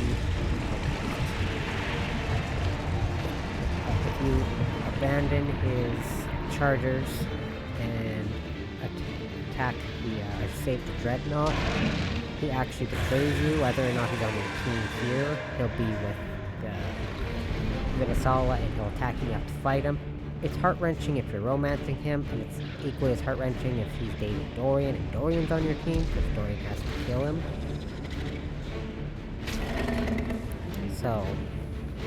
But he does not betray you if you save his treasures. Like I said, the one Qunari file I had where I saved the Dreadnought, not his treasures, where I wasn't romancing, I was romancing. No, I was romancing.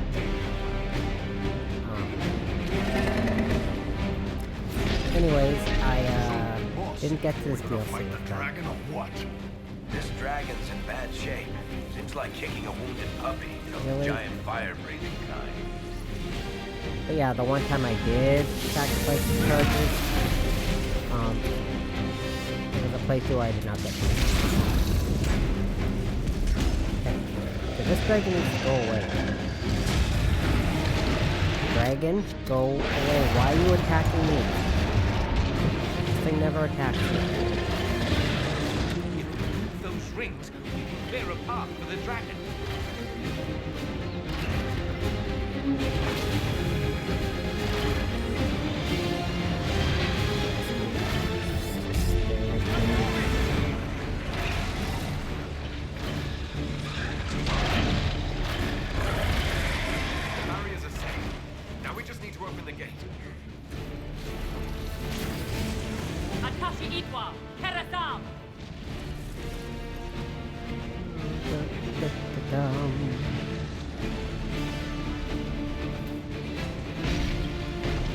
I can't imagine actually doing that part where you have to actually kill both. That would break my heart. To this stupid dragon. Stop using that attack. That's it. There goes our dragon. You can fight it, but I don't think I ever actually killed the dragon.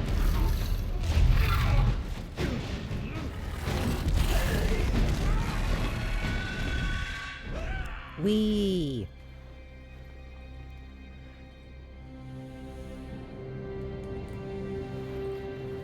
Hashara!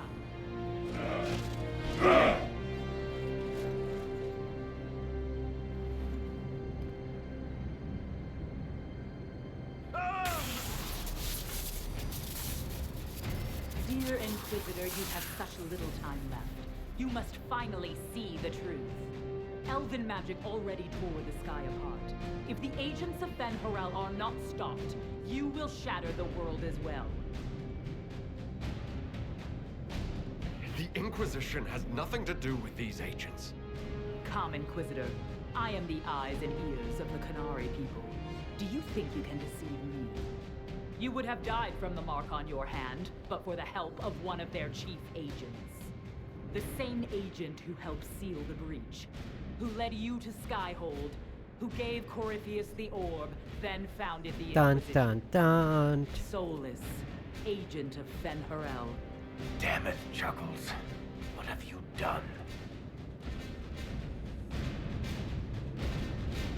Oh, man. Whatever Solus is involved in, I am nobody's puppet. Even now, you refuse to see the strings. Soulless tricked us all. He pushed a dying Qunari into the Winter Palace to lure you into opposing us. Without him, we could have brought the South peace and wisdom along the gentle path. Now we must take the way of blades. Damn it, Chuckles. Hanahaden, Inquisitor. If it is any consolation, Solus is not outwitted.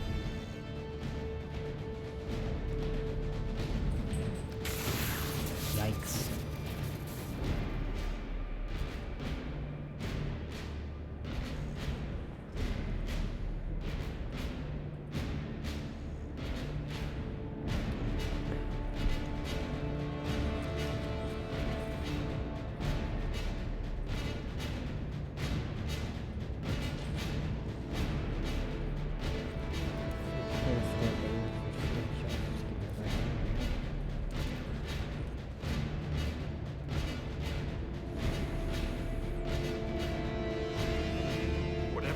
Solus was one of us. I won't leave him for Vidasala.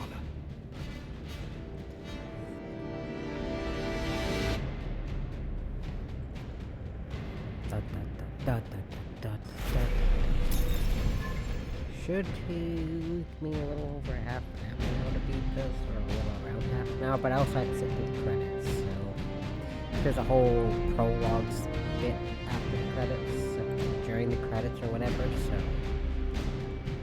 and that's not narrated like the last one, so I will narrate it.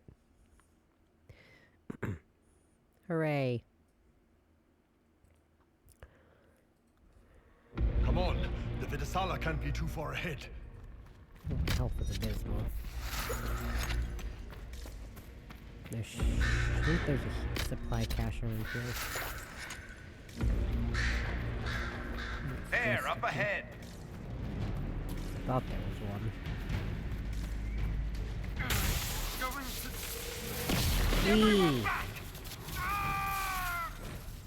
Anchor meltdown. The anchor now builds up power even faster. Using it is difficult, but discharges all accumulated focus. If the focus reaches full power, the anchor discharges uncontrollably, damaging you and your allies, as well as nearby enemies. So yeah, you gotta use it periodically. Before it kills you. Assuming we find him, maybe Chuckles can help. Chuckles, who apparently works for Fen'Harel. It's always the quiet ones. Yep, always the quiet ones. Oh, there's a supply cache right there.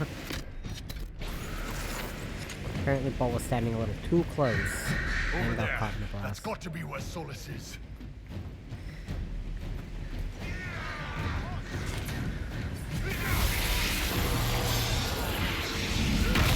Please.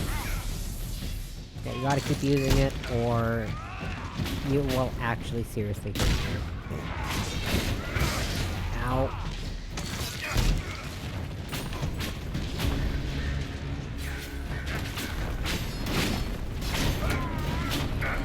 Ow. You jerk with the big shield.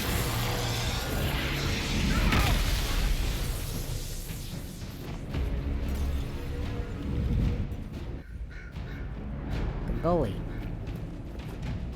There's the big Sarabas who's always with the Vidasala.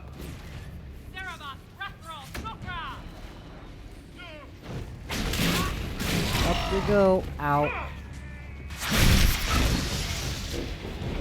Yeah, let's not do that. Let's not gang up on me, please. I'm small and squishy. Ow. I said I'm small and squishy. Leave me alone.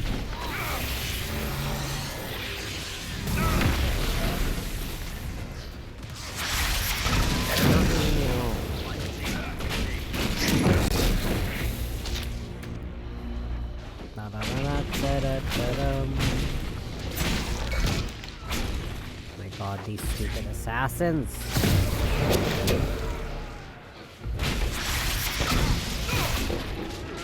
And this random dude will not go away. Get out of my face.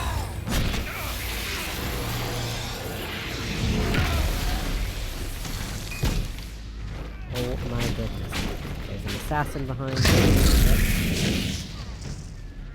I see you, assassin.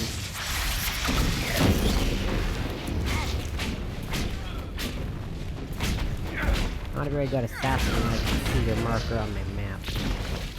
Like I could see the little icon moving around on my map down there. You might not have been able to because my avatar is in the way.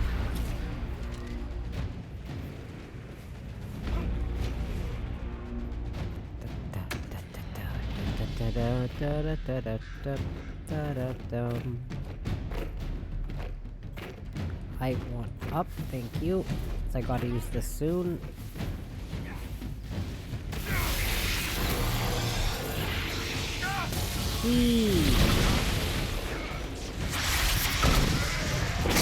Got the big news.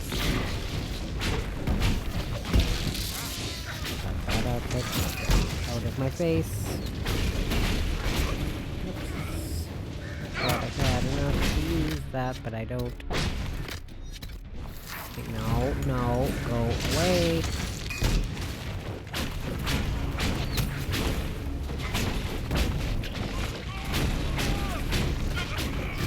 Okay, no, I need you to keep attacking the spearman. You're still not dead? Okay, he died. Like, how was that spearman not dead?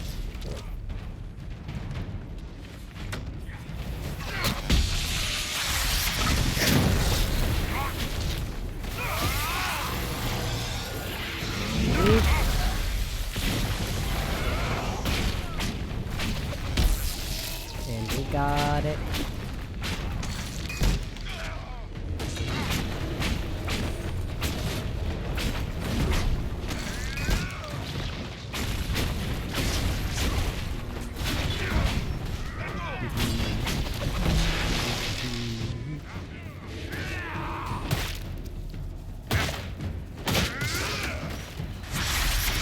Dude, get out of the way!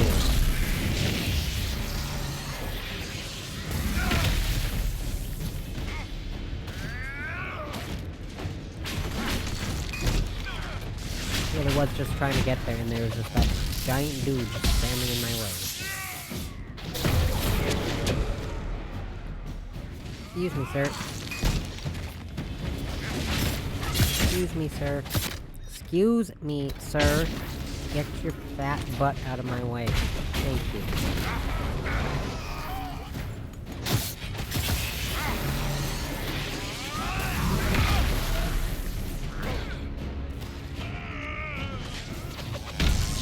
Okay, I'm almost dead. I didn't even realize I was almost dead. It'd be real nice if these enemies stopped coming after me. I'm just a squishy mage. Go after the big Quinari swinging the sword at you, not me. Please. Whee, there she goes.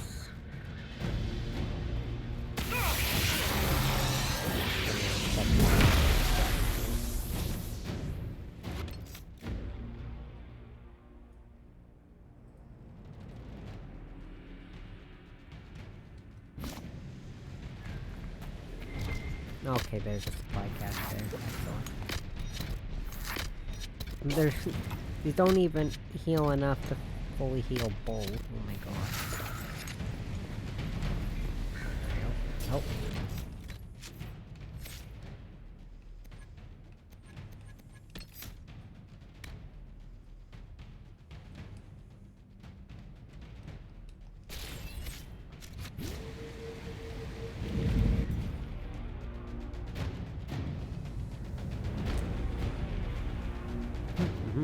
The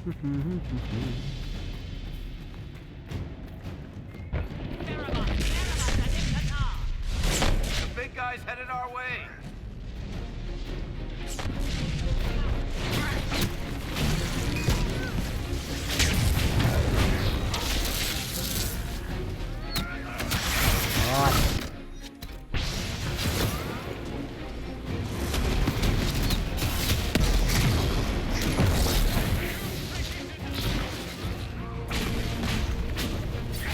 Yeah, there we go. Thank you.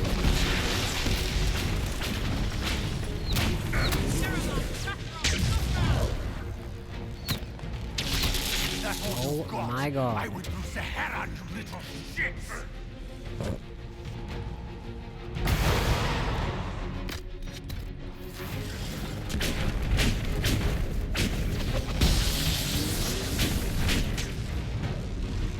Oopsies, where?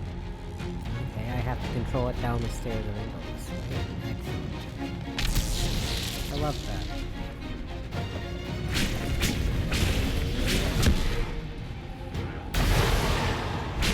Like, not keep almost killing me, please.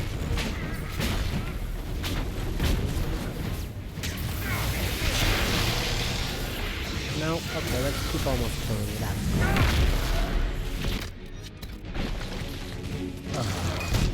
okay, I just healed. Or did I heal? I don't know if it actually did.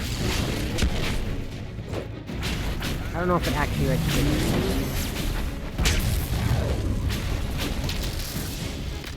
Okay, can we, like, stop going after you?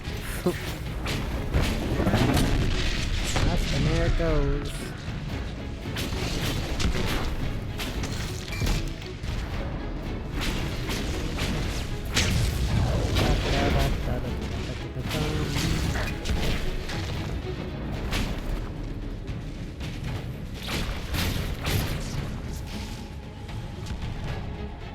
do I have to keep controlling this down the stairs? Thank you.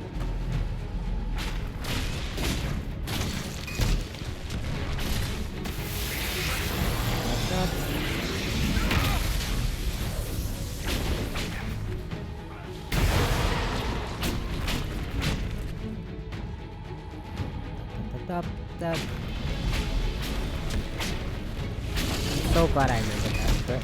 If you know what I didn't know the first few times I went through this DLC, that trick. Nor did I care much for the dispel thing.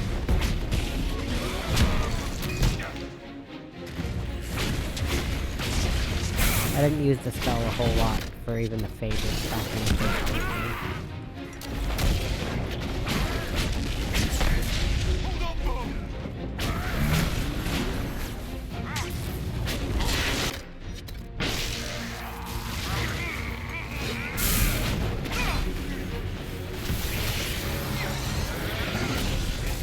Oh, you moved, you jackass. Where did he move to?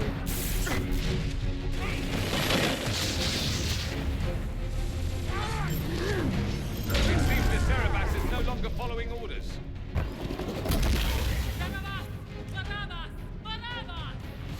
You will not leave here in Antam, Ibrasha Gadi.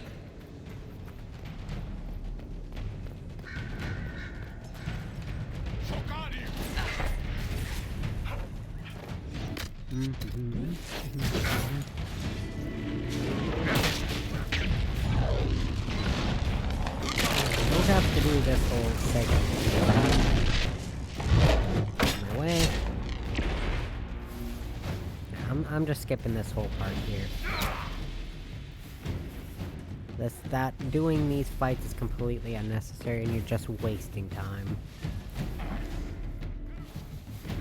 And if you keep doing the fights, you pretend you're like, no, we gotta make it there in time. Ow. Okay, well I thought I could go the other way because there was like a angle of enemies coming down the stairs. I did not pay attention to that. And I died because I set off the catwalk. I was not paying attention to that whatsoever.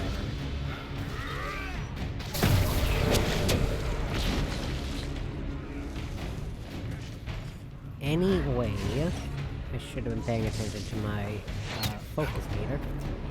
Oops. Excuse me, pardon me.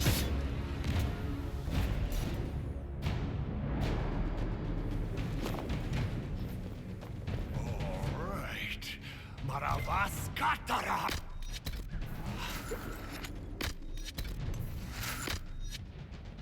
You are dead, Inquisitor! Your soul is dust! 1 second, I gotta turn the light on, it's getting dark in here.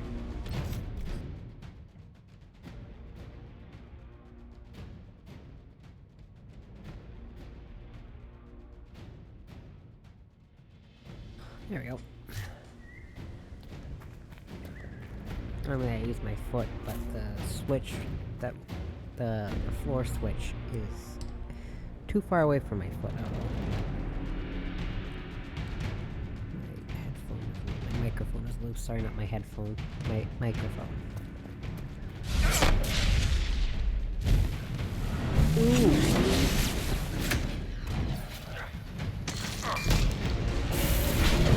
Can't be that easy for this.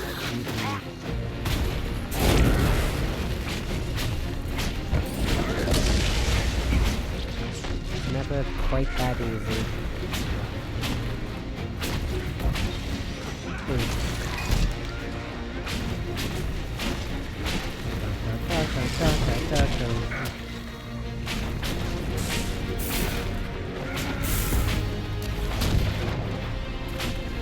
Like the music here.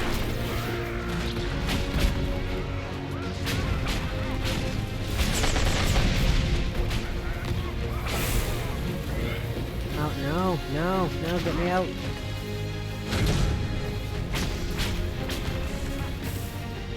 And I'm late into those bits there.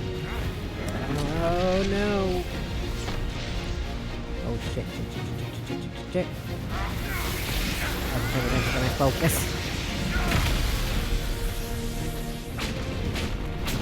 Whoops. pay more attention to my focus.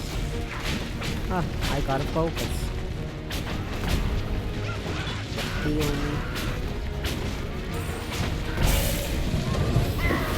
No, no, no, no. Oh god, give me a...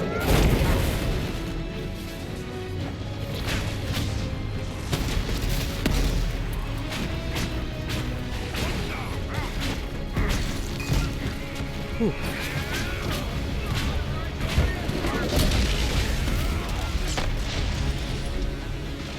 No, I kinda need you, Dorian, because you can revive, I can't.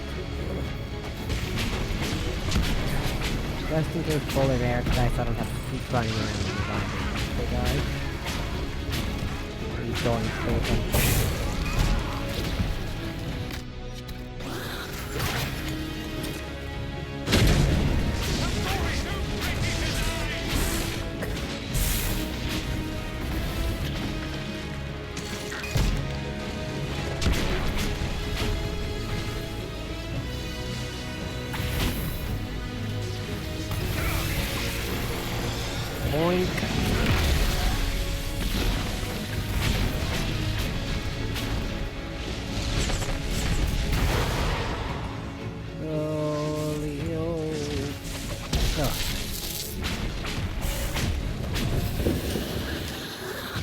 Stop.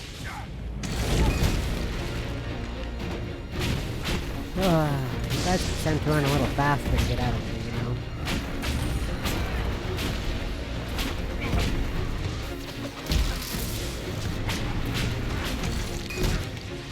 I think you're that rage seems at this point. Not even harming anyone, but doing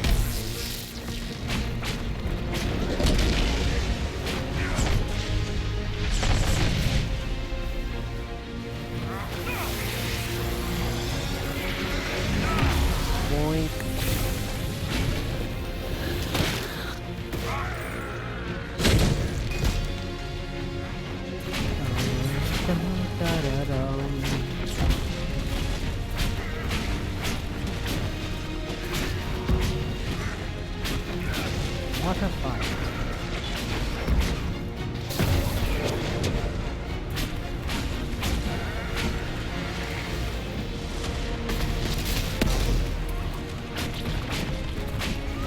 If you use mark as affected by demons that was summoned from it auto-kills them that way.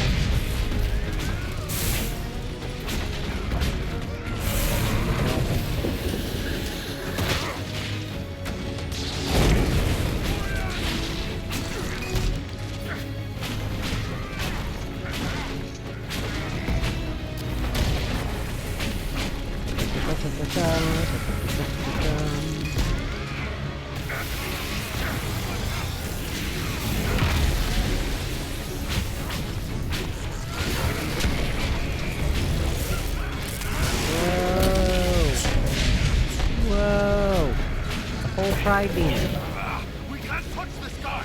Use your mark!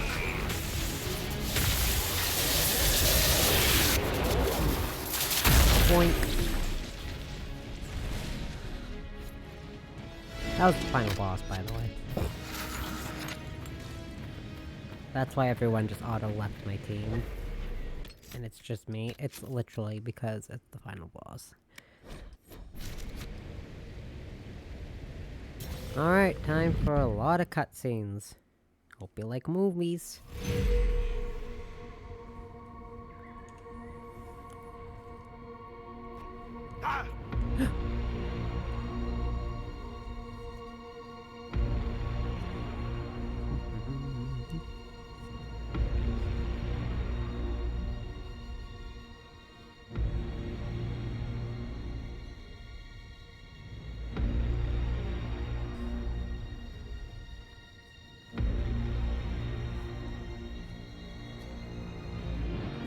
Ebesit kata, etwa ost.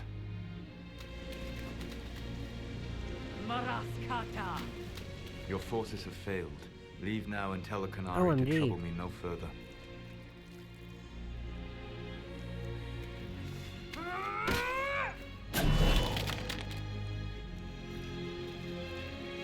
Solus. Wow.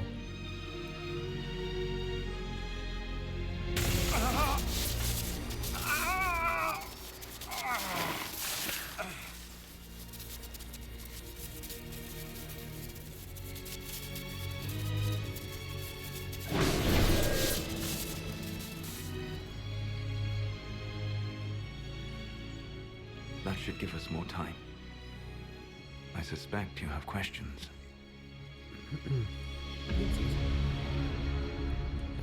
The Qunari were trying to kill you. I wanted to get here first. I know. They sought an agent to Fan Harel. I am no one's agent but my own. Dun dun I fear that the dun. truth is much simpler and much worse than the Qunari believe. You're Fen Harel. I was soulless first. Fan Harel came later. An insult I took as a badge of pride. The Dread Wolf inspired hope in my friends, and fear in my enemies. Not unlike Inquisitor, I suppose. You also know the burden of a title that all but replaces your name. Attack him now. Our legends about you are wrong. I saw the truth as we traveled the crossroads. You saw another story, written in desperation to give me more credit than I ever deserved. You were a hero, Solus. I sought to set my people free from slavery to would-be gods. I broke the chains of all who wished to join me. The false gods called me Fen Harel, and when they finally went too far, I formed the Veil and banished them forever. Thus I freed the Elven people, and in so doing, destroyed their world.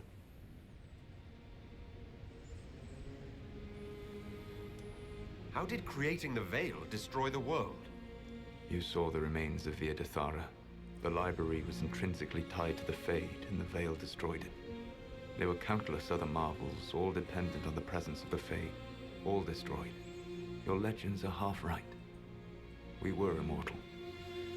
It was not the arrival of humans that caused us to begin aging. It was me. The Veil took everything from the elves, even themselves. The Evanuris were elven mages. How did they come to be remembered as gods? Slowly. It started with a war. War breeds fear. Fear breeds a desire for simplicity. Good and evil, right and wrong, chains of command. After the war ended, generals became respected elders, then kings, finally gods. The Evanuris. You said that the elven gods went too far. What did they do that made you move against them? They killed Mythal. Crime for which an eternity of torment is the only fitting punishment. I thought Mythal was one of the Evanuris. She was the best of them. She cared for her people. She protected them. She was a voice of reason. And in their lust for power, they killed her. You banished the false gods. You didn't kill them. You met Mythal, did you not? The first of my people do not die so easily. The Evanuris are banished forever, paying the ultimate price for their misdeeds. You love the Fade. Why would you create the Veil to hide it all away? Because every alternative was worse. Meaning? Had I not created the Veil, the Evanuris would have destroyed the entire world. That's the past. What about the future? I lay in dark and dreaming sleep while countless wars and ages passed. I woke still weak a year before I joined you. My people fell for what I did to strike the Evanuris down. But still, some hope remains for restoration. I will save the Elven people, even if it means this world must die. Let me help you, Solus. You cannot. You want to restore the Elven people. I would give my life for that. Would you give the life of every friend you have ever known? There is no glory here. Only a price that I alone will pay. It is my fight. You should be more concerned about the Inquisition. Your Inquisition. In stopping the Dragon's Breath, you have prevented an invasion by Qunari forces. With luck, they will return their focus to Tevinter. That should give you a few years of relative peace.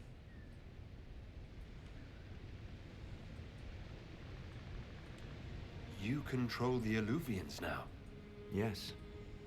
You remember Briala from Halam Sharal? For a time, she controlled part of the labyrinth. One of my agents was supposed to take it from her, but he did not succeed. I had to override the magic personally. The Qunari stumbled upon this section independently.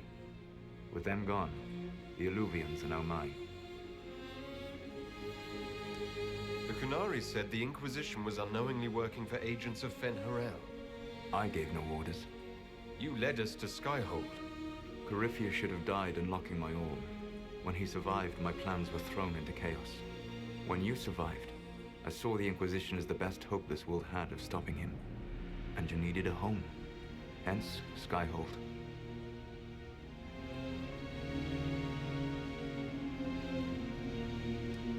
You gave your orb to Corypheus? Not directly. My agents allowed the Venatori to locate it. The orb had built up magical energy while I lay unconscious for millennia.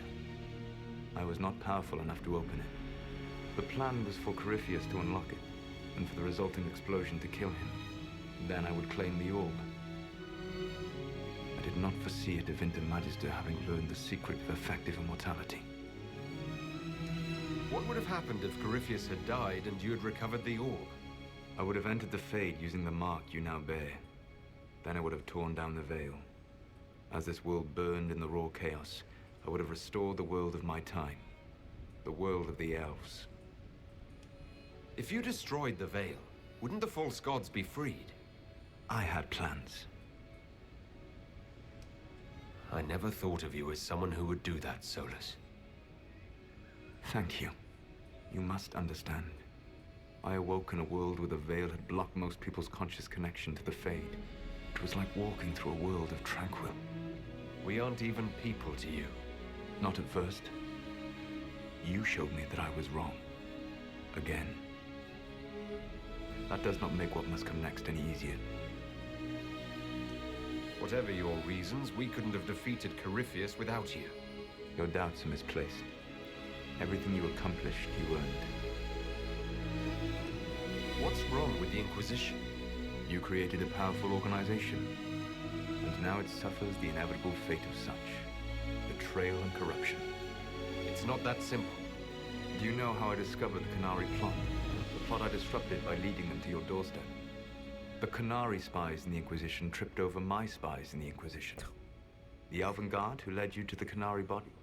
Who intercepted the servant with the Gatlock barrel? Mine. Why bother disrupting the Qunari plot if you're going to destroy the world regardless? You have shown me that there is value in this world, Inquisitor. I take no joy in what I must do. Until that day comes, I would see those recovering from the breach free of the Qun. Why? Because I am not a monster. If they must die, I would rather they die in comfort. In any event, it is done. I guess we owe you for that one too.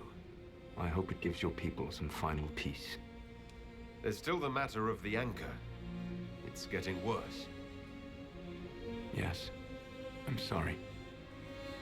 And we are almost out of time.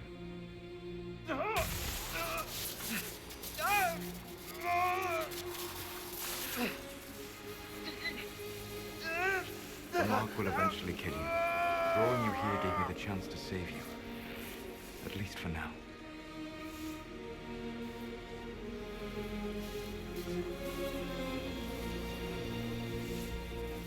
You don't need to destroy this world. I'll prove it to you.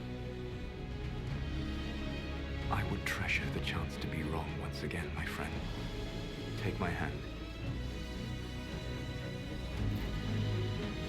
I'm sorry. Live well, while time remains.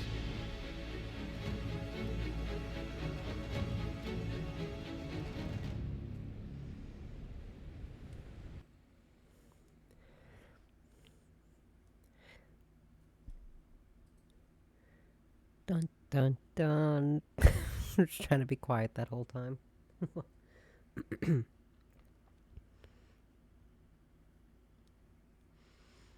But there's still more to go.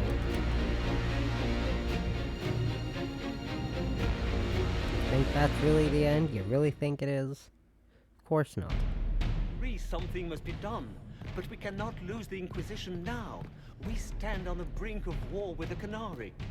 Yes, because this Solas provoked them in the first place. The Inquisition did not cause this threat. We informed the Summit of the danger. The danger posed by Qunari spies inside your organization. Without our organization, you would not be allowed to complain. She's got a point. No one has forgotten what you have done. But Corypheus is 2 years dead. If the Inquisition is to continue, it must do so as a Oh, legitimate gee. organization, not a glorified mercenary band. Inquisitor. Want to know the best way to save me? Just lop off part of my arm. It's cool. Now I'm missing my part of my arm. The Inquisition will serve Divine Victoria. So your options are the serving Divine Victoria and risking corruption, or disbanding it.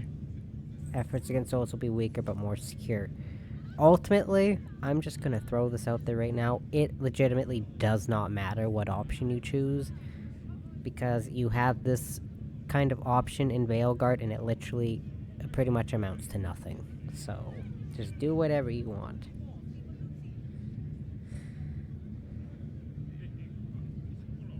I prefer doing this one, though. You all know what this is. I'm just throwing that out there. This A really writ does not matter. from Divine Justinia authorizing the formation of the Inquisition. We pledge to close the breach, find those responsible, and restore order, with or without anyone's approval. The Inquisition saved the people of Ferelden when you couldn't. We are not disbanding. And we are certainly not submitting to an empress who only sits on her throne because we kept her there. There's worse coming than anything you've yet seen, so we'll play nice. We'll bow. But not to you. The Inquisition will act as Divine Victoria's personal honor guard. Answering directly to her, we will transition from a military force into a peacekeeping organization. My own adventuring days may be done, but the Inquisition and its mission will continue.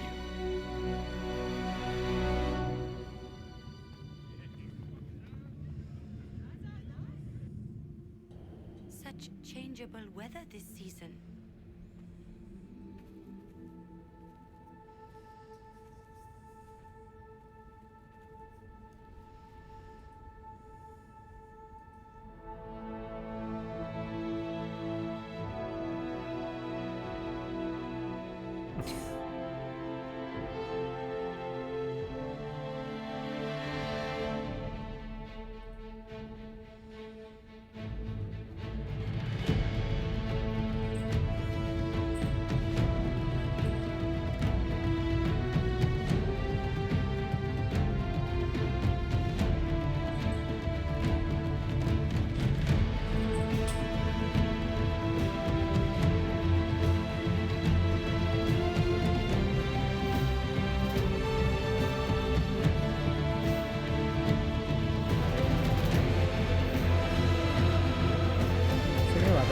Back at the end, I always wondered, does Cohen walk away and then he just come right back? I always wondered that. Thought it'd be funny if he did. But anyway, so over the next several months, the Inquisition carefully gave over many of the duties it had held. Okay, well I can't skip anything. As the Divine's personal guard and peacekeeping force, the Inquisition shrank to a more manageable size. Wish I could say it meant more, but it really doesn't mean anything. It just really depends on what you prefer. Many who had served went home, though the remaining force was still enough to give pause to any who might threaten the Divine's plans.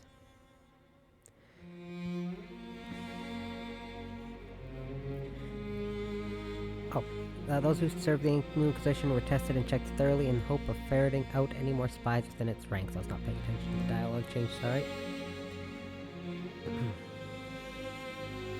With the dragon's breath disrupted and any hope of swift victory dashed, the Qunari retreated back to the north.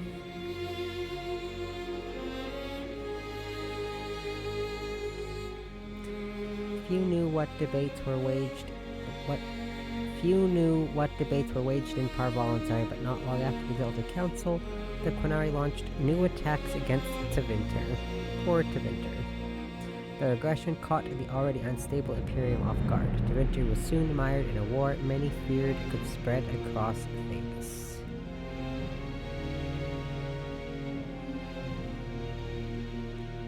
The Exalted Council remained intact, advising Divine Victoria on important matters. Cassandra served for several years.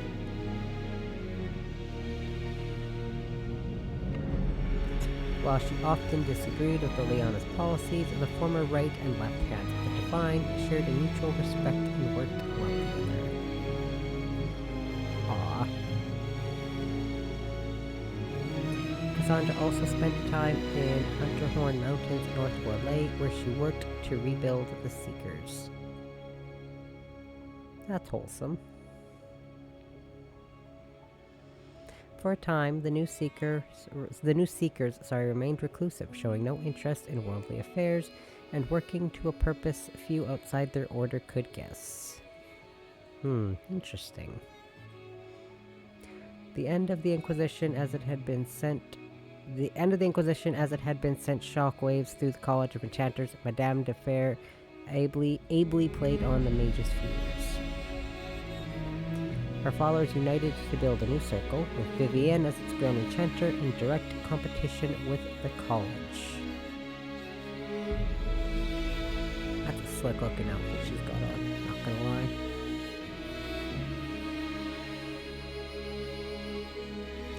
With Circle acted members started to meet up for political connections. Sooner they were forced to be reckoned with. I was distracted by their cool boots. The two institutions settled into an uneasy coexistence across the south, vying for power. Seriously, look at the boots.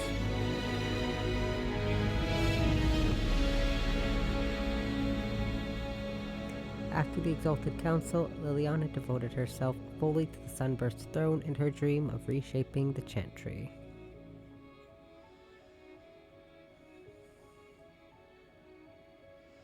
Within a year, she removed restrictions surrounding Chantry priesthood, allowing men and women of all races to be initiated and ordained. Good.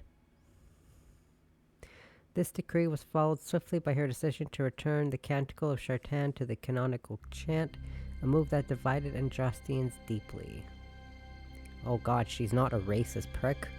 Bitch. A rebellion to renounce her and the return to the Chantry to its former state arose, beginning first in Orlais, then spreading to other parts of Thedas. Yeah, she's not racist and sexist, how dare she? And as quickly as it began, the rebellion faltered.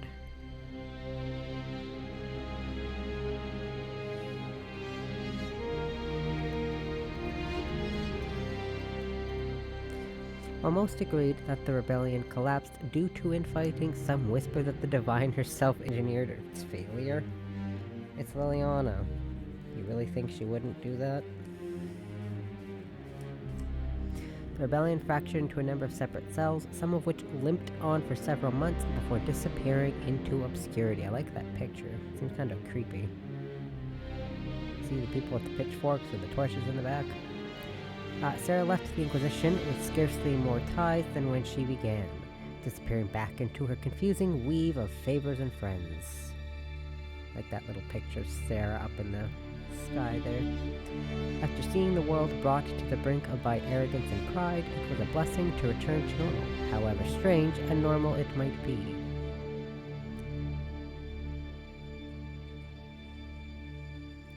With frequent visits to her widow, of course. That's Dagna, by the way.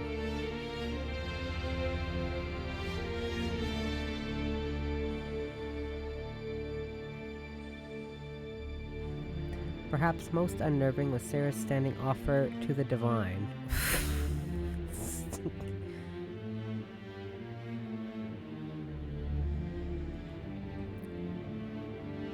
When the knobs piss about with your left or right hand, or left or right, call on Red Jenny to give them 2 fingers. Yeah, enchanting dwarf that likes the circle. Yeah, that's her girlfriend. Beric took up the role of Viscount, and with the help of his friend Hawk, rebuilt Kirkwall's damaged infrastructure. So look at that, Hawk does survive. Under his rule, the city-state finally resumed its place as the major trade hub of the Free Marches. I think is that Aveline? Yeah, I think that's Aveline up front.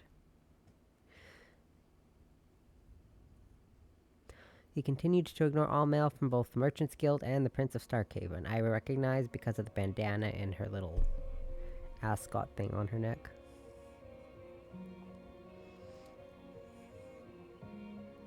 With the Inquisition in its new role, the Bulls Chargers returned to taking jobs throughout Orlais and Ferelden. Also, I would mute the credits, but Cassandra talks through part of it, so I'm not going to. Hopefully that doesn't mean anything, or do anything. Fighting demons and clearing out the remains of the Venatori forces, the Iron Bull did his part to restore order to Thedas. After the Inquisition transitioned to a peacekeeping role, Colin continued to serve as commander of its forces.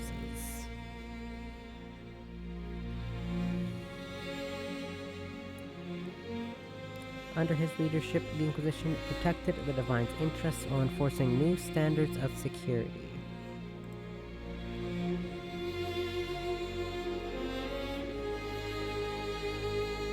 Colin also expanded the Chantry's treatment for Templars whose minds were taken by lyrium, as well as those who wished to cease lyrium usage. Aww. If you romance you actually get married to him. And then you live happily ever after with the dog and Colin. And as chaos reigned in the north and threats to the Divine lurked in every shadow, Colin remained ready to serve. Yeah, you get married to Colin and you adopt the dog he was playing with earlier. Dorian returned to Tevinter to take his father's place in the Magisterium. What different Dorian's design is here. I like it. As rumors flew about the Imperium's infighting, Dorian was spoken of often as a voice of resistance against corruption. Along with Magister Maevaris Talani, he formed a group called the Lucerni to restore and redeem Tevinter, a fight many thought hopeless. Magister Pavis's allies said his greatest strength lay in the lover he left in the south but still conversed with via message crystal. Aww. Some claim to have seen the Inquisitor on the streets of Minrathous on rare occasions, sneaking into the heart of Tevinter to aid his Amatus. Aww. Betty? Tom Rainier was shown mercy when none was deserved, and set on a path of redemption. This gift, so compassionately given, needed to be shared. I like that outfit. Freed from his obligations to the Inquisition, Rainier traveled Thedas, giving hope to the condemned and the forgotten. Looks like an outfit from someone at Soul Calibur. Straight out of Soul Calibur. In the deepest prisons and pits of Thedas, he found, if not goodness itself, its potential.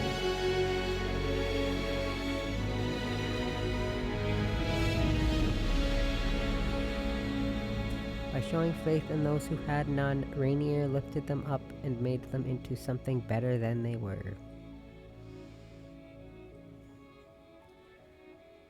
What a good soul.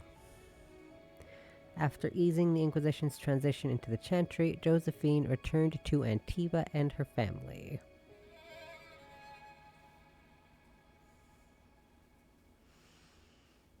She was soon approached by an agent from the House of Repose, whose assassins had been killed by Inquisition agents on Josephine's behalf.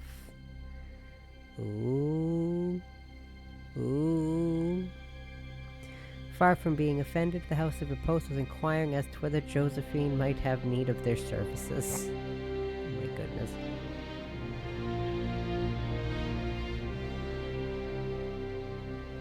She quickly persuaded them she had no need for assassins, but instead hired them as guards for the Montilier's new trading vessels. That's hilarious.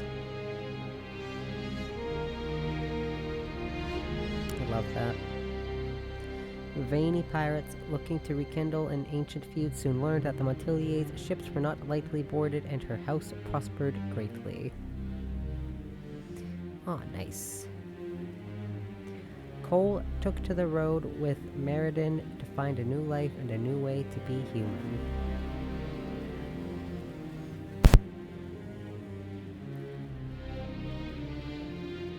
Wherever Meriden went to sing, people found old pains eased and hearts made happier, even if they didn't understand why.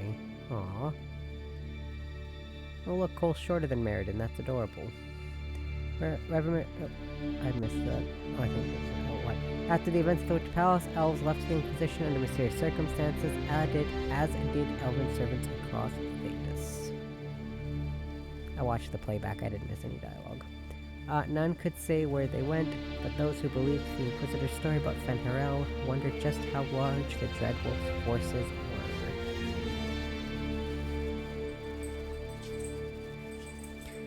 And what the ancient elven rebel had planned.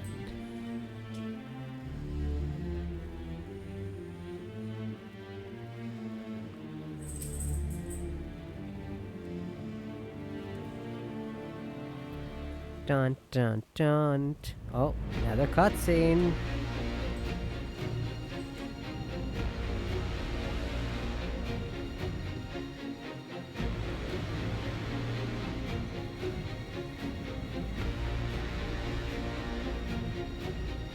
My agents have found nothing. With the Illuvians, he could be anywhere. Maintaining the Inquisition, even as a peacekeeping force, leaves us vulnerable to agents of the Dread Wolf. But also gives us the strength to respond. We will need to be careful.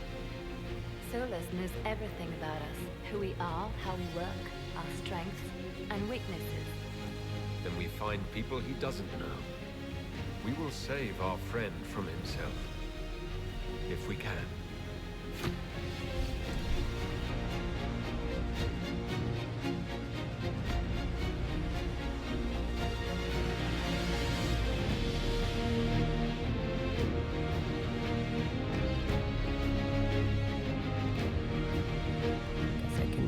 Part and then unmuted when it gets to the part with Cassandra talking. But do I really need to give a lengthy 50-word review on how much I love this game? Probably not. I first played it... Oh, hold on. I think this might be the part with Cassandra talking coming up. No, not yet.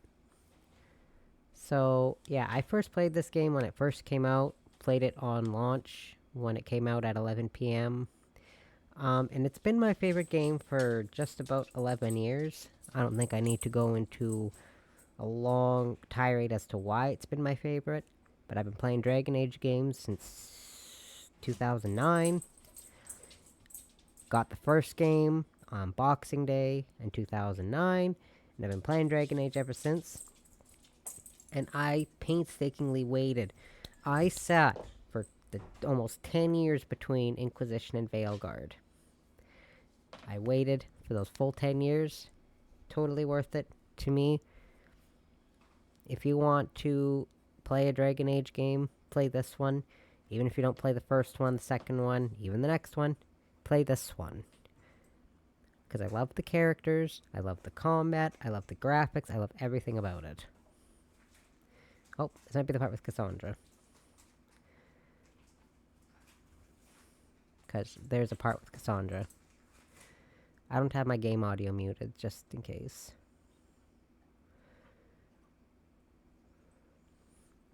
There's just no audio coming in, so I don't know. She does talk during the credits. At some point.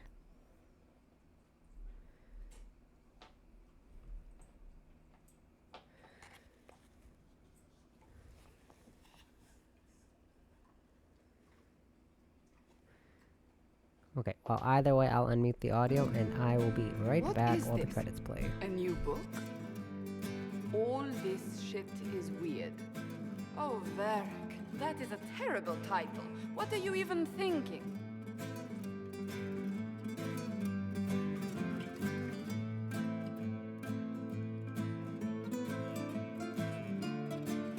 sky churned like a rolling sea on a dark and stormy night, centered on a gaping hole that led to the arse end of nowhere. A hole that spit up many things that day, comets, demons, and a whole lot of trouble. It's about the Inquisition.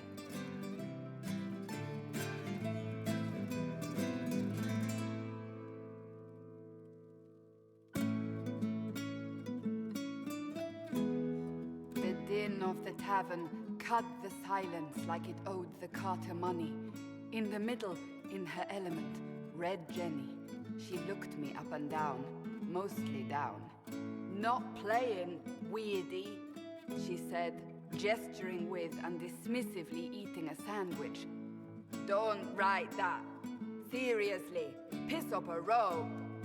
Sarah made the subtext text, which suited me fine.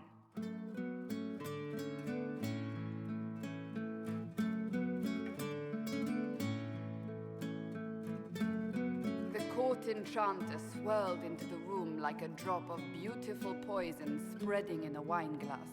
She sized me up with a glance.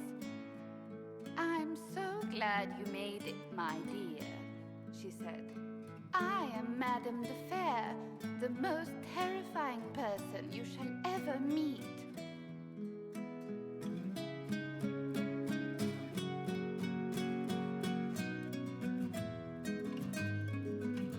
Liliane enfolded Alphonse in an embrace as warm as a serpent's kiss. "I always knew I could count on your support." The Count did not feel the bite of her poisoned dart until it was too late. "Even if it requires your death."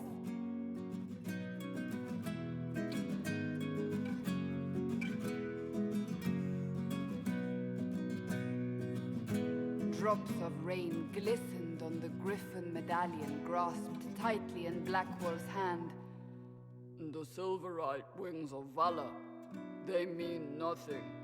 He flung the medal to the cold and uncaring ground. "You don't know what I've done. You don't know me." So romantic.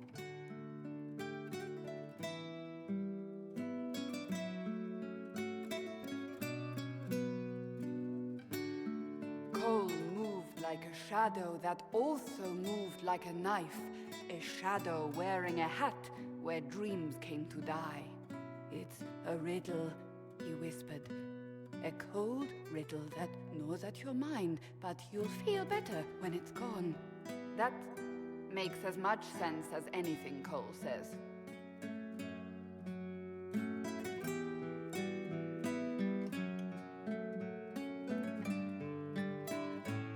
"Do you place your herald above the law, Ambassador?" "Whose law, my lady?" Josephine's eyes glittered like angry opals.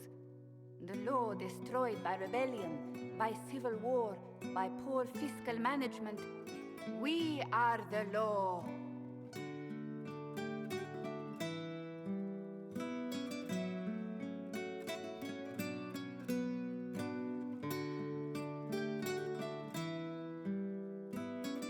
We left our mark on adamant, but the dust hadn't settled, and neither had Harding. "I can offer you a drink, if I catch your meaning." "If you'd caught my meaning, you'd have offered a double." What is even happening here?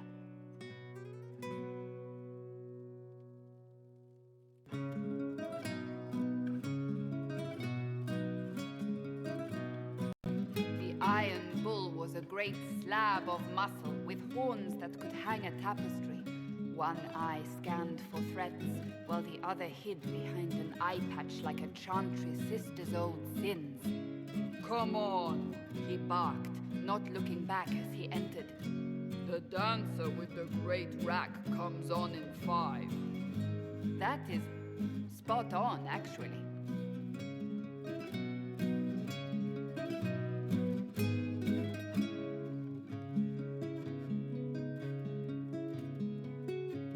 The commander had the look of a Templar who had seen the worst of humanity, yet still had the time to style his hair. This isn't just a war, he said, his gaze steely like a dull blade. It's the only war. Cullen! That's Cullen! I'm back.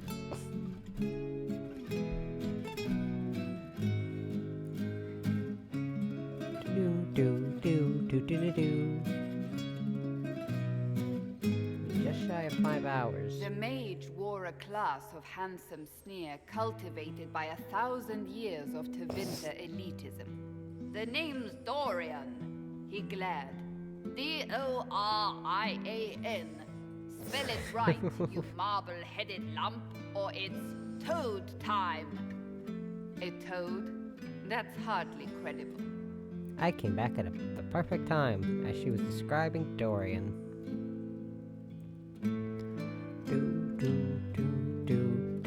The bold elf spun, mage staff crackling like the city after a good man's murder. You're crazy, the Red Templar cried in terror. Sandra's so cute, I love her. Moonlight glinted of ears like the knives you never see coming. Better to fade out than burn away. Burn away. Varric. Well, hashtag I play BioWare. I should start using that. Wait, where am I? I don't... Oh, here it is. The Seeker clutched at my vest, her tears as desperate as they were pitiful. Varric, I was wrong about everything, she sobbed. Could you find it in your noble heart to forgive me? That dwarf, he put me in the book. I'm in the book. I am reading the shit out of this. To all of you who played Dragon Age Inquisition, who laughed, cried, and reached out on social media, who made fan art and comics and cosplay and jokes, thank you. Dragon Age Inquisition was a labor of love. Without you, it would never have been possible. Your support and your passion touched us deeply. We hope that in some small way, this game touched you as well. Bear your blade and raise it high, the Dragon Age team. You have no idea how much this game... you ruined my impassioned speech I had in my head. On goes the game, never touch people. It never touch people. Oh my god. I had an impassioned speech, my mom goes, oh hey, I hope it never touched people. My god. Fuck.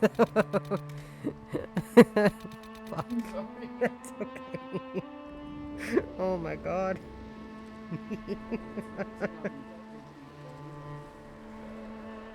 We are in a lot of trouble if this game reaches out and touches people. Just saying.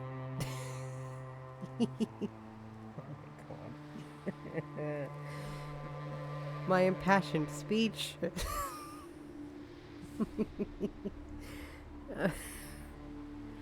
Because I was gonna say, they have no idea how much this game has touched me, and I feel like that would have just made what you said far worse. Oh my god. That should not be so funny. That's okay. Could always use a good laugh anyways. Oh my god.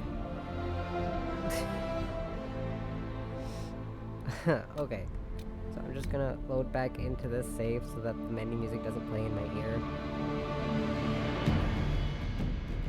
As much as I love the music, I don't want to listen to it in my ear for the next couple minutes while I give my profound review of the game, because even if I played it before, I will give you my impassioned review about it.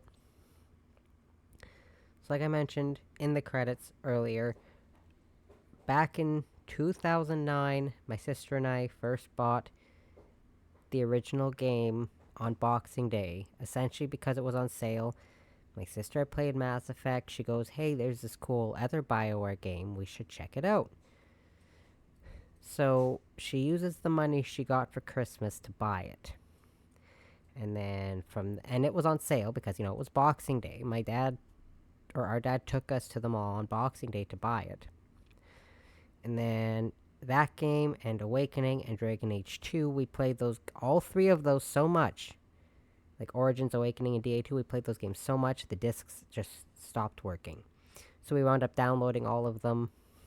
I have a feeling Inquisition's disc, because we did have a physical copy of it on the 360 and the Xbox One.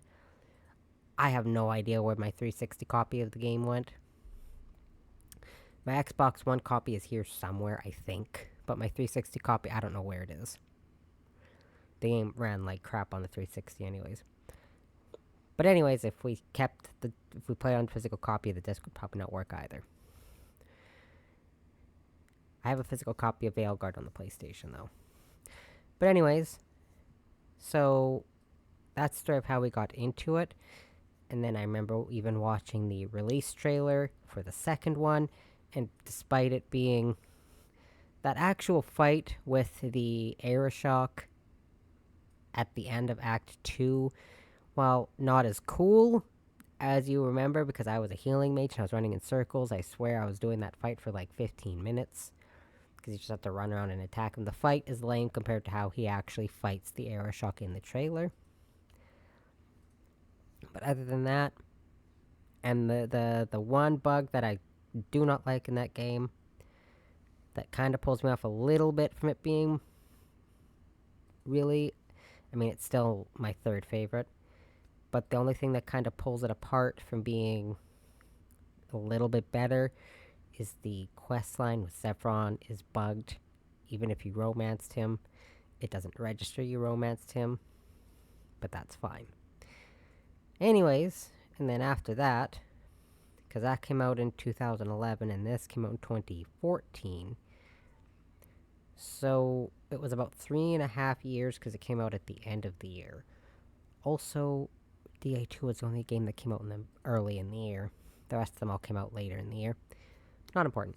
But anyways, we initially had it digitally downloaded on our PlayStation 4. Yes, our PlayStation 4. I had it downloaded, it was installed. My sister was at work. The game came out at 11 p.m. My sister closed up and left work because she was on the closing shift. She closed up, left work 10 minutes early. We have a 7-Eleven right by where we used to work. She went there, grabbed Slurpees. She told me she ran home with these 2 cold Slurpees. But by the way, this was the middle of November in Saskatchewan, so it was really, really cold at that point. Like, there was snow everywhere, and it was like -15 or something. It was cold out. I remember it distinctly being super cold with snow. But anyways, my sister ran home with these 2 Slurpees in her hand, and then we just, from 11 p.m. till I think it was 5 or 6 in the morning, pretty much right around the time my dad got up to get ready for work, was when we played it. I played it for 3 hours, she played it for 3 hours, because we only had it on the PlayStation 4 initially, before we got it on the Xbox. And that specific character that I started, is this character right here that I just finished. This is the first character I started. Obviously, I'm doing things different because I actually know more about the game, and I'm not an idiot with the game. Also, I'm pretty sure this character might have been a redhead when I initially made him, but that's not important either. But anyways, that's what gets me to this game. And the story, the characters, the gameplay, like the combat and all that, the dialogue, the romances, everything done perfectly. I have no actual issues with any of the companions. I can say wholeheartedly this is the only game where there's a companion, or there isn't, a companion that I... Like Origins, I don't care much for Oghren, and Sten, sorry. And then in DA2, I do not like Sebastian. In this game, my least favorites are Cole and Sarah, but I feel more strongly for them than the others. And in Veilguard, sorry to say, I'm not a big fan of Harding. But I don't hate her. I don't dislike her the same way I dislike Ogren and the same way I dislike Sebastian. But anyways, if my recommendation to you is if you don't want to play all 4 games, because Inquisition and Veilguard are both variably longer games than the first 2, I would play this one specifically. This has been my favorite game since the end of 2014 when it first came out. I don't think anything's ever going to change that. I thought maybe Veilguard would, but no, Veilguard's just my second favorite. That's all it did. It's all it changed was instead of my least favorite being 3-2-1, it's 3-4-2-1. That's all it did. But, anyways, I can give an impassioned speech for another 30 minutes. But I don't think anyone needs to hear the rest of the story about how I got into the game or anything else like that. But I have been through this game, like, from start to finish. If you include the DLC, I think I've only beaten it about 6 times, maybe. But if you don't count the DLC, probably about another 5 or 6 times. I didn't beat it, the DLC with either Quinari character, or the dwarf character, or the human character I made. And there's one other character I don't think I ever beat the DLC with. Which I'm pretty sure was actually an elf character, but that's not important. Anyways, I am sad that I'm done this game, but as I checked the save from earlier, I started this at the beginning of June. It's the middle of July. Weird. But tomorrow, I will be starting the next Dragon Age game. I might start the stream a little early, just so I can get a little more of it done. Because I'm going to want to play through a lot of it at the start. Because the intro is... If my one big gripe with that game is the intro is way too long. But anyways, I'm sad that this game, I'm done this game already, but at some point in the future, I might just redo the whole series as challenge runs. Find out fun ways to make the game a lot more challenging. This game, you can just turn on the trials. Boom, easy. But anyways, I've been ranting for the last, 8 minutes on the pause screen. Oh shit, my earring fell out. Hold on. But yeah, I am sad that I'm already done Inquisition, but at the same time, if I didn't do some of those 2 streams a week thing, I would be playing this till August. And I've been excited to get to Veilguard. Just as excited as I was to get to this game. Can't believe I'm already this... My fledgling journey of returning to streaming back in April, and I'm already here. Been 3 months. Just shy of 3 months. It'll be 3 months next Tuesday, actually. Which will be... I don't know what game I'll be streaming next week, actually. I haven't got that far ahead. But anyways, I've been going on for the last, 10 minutes now. But, again, oops, wrong scene. I was happy to go through this game on stream. Having everyone watch me go through this game on stream. Now y'all get to watch me go through Veilguard on stream. And of course, this isn't the last time I'm playing through the Dragon Age games. Just throwing that out there. But anyways, like I said, I was going to end the stream when I was done this, because there's not much point in continuing the stream. Because there's nothing else to do in the game. The game's done.